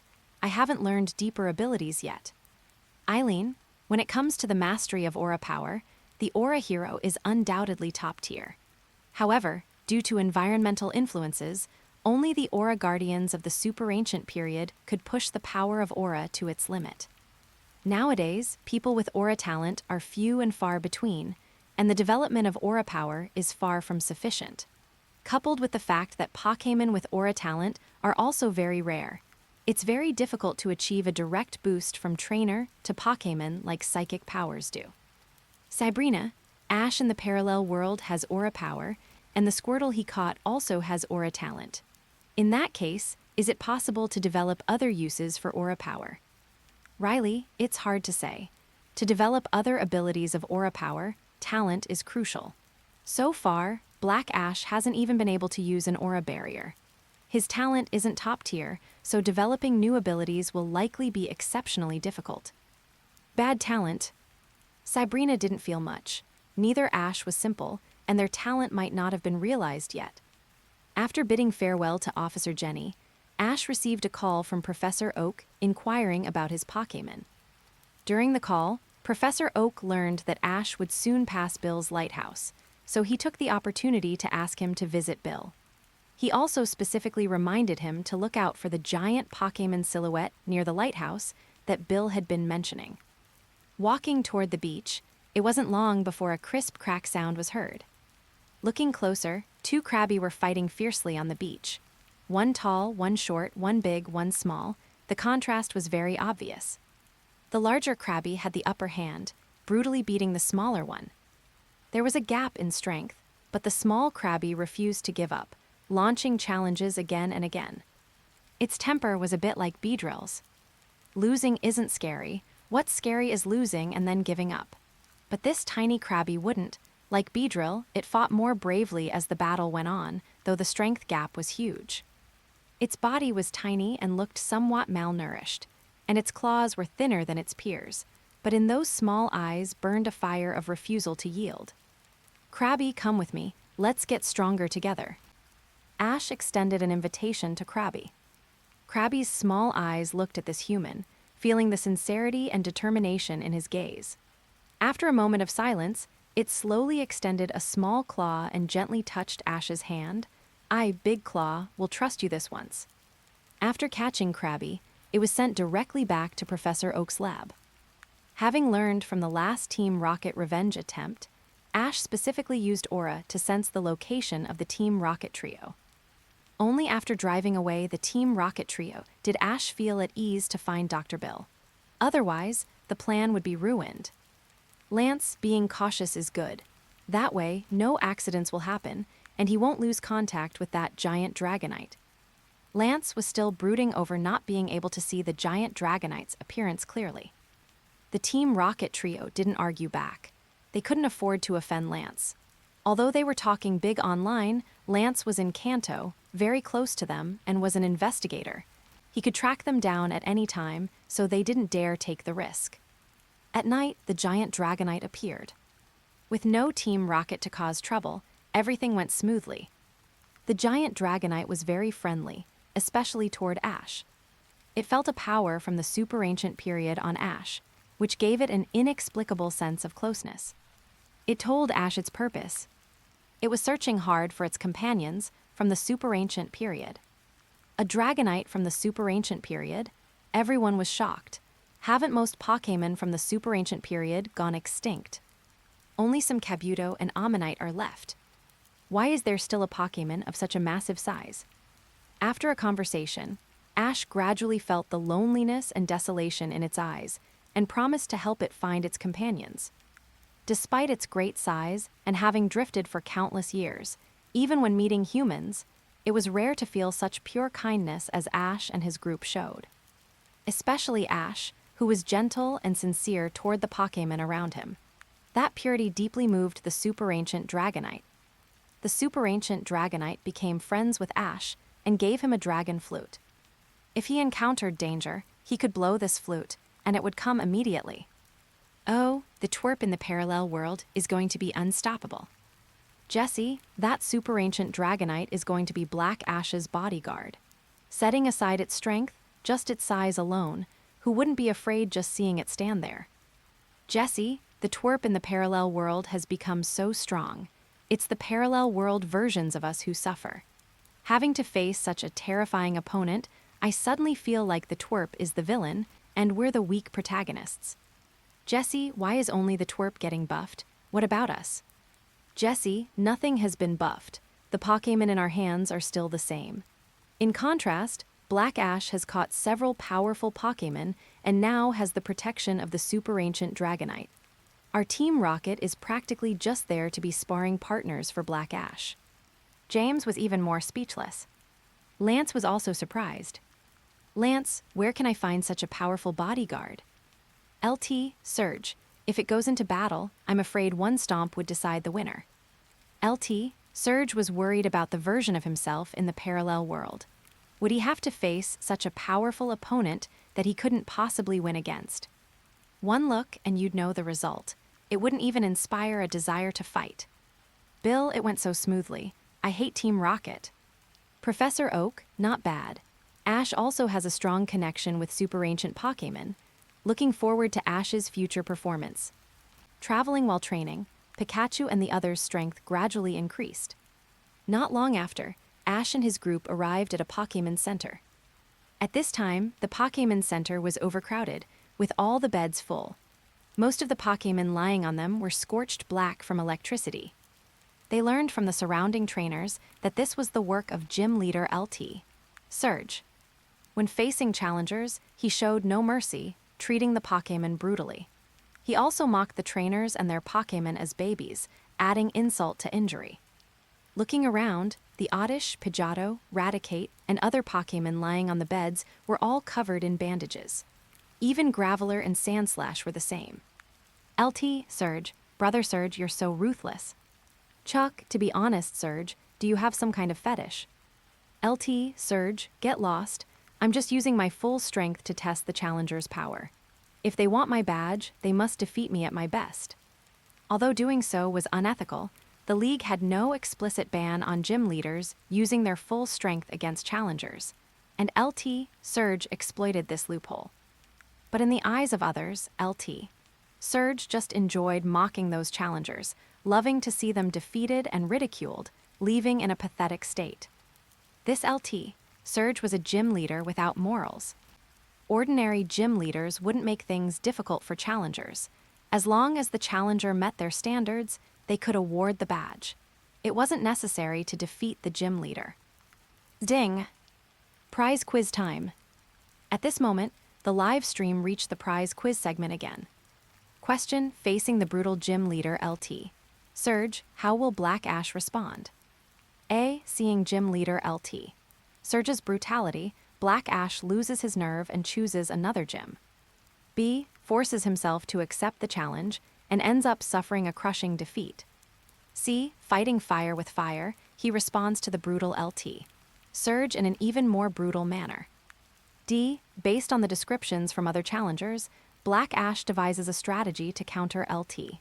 Surge and narrowly wins. Respondents: Denji, Bruno, LT. Surge, Alessa. Lorelei, how did Bruno get in there? Among the 4 respondents, 3 were electric-type gym leaders, with Bruno being the only outlier. Bruno, I don't know either. Maybe it's a hint for me to pick the right answer while being surrounded by 3 electric-type gym leaders. LT, Surge. The correct answer is between options A and B, trust me. It's a sure thing. Professor Oak, still trust you. I was tricked by you last time, and you can't even get your own answers right. LT, Surge, this time it's definitely right. I have confidence in myself. Didn't you see Sandslash and Graveler lying on the sickbeds? The version of me in the black world won't overlook Pikachu's advantages like I did in my battle with Ash last time. This time, Black Ash is most likely going to face his first defeat. Alright, legends, that's it for today. If you're ready for the next chapter, smash that like button and flood the comments right now. Remember, we've got 3 days to prove this story needs to continue. Subscribe so you don't miss the drop, and I'll meet you in the next audiobook.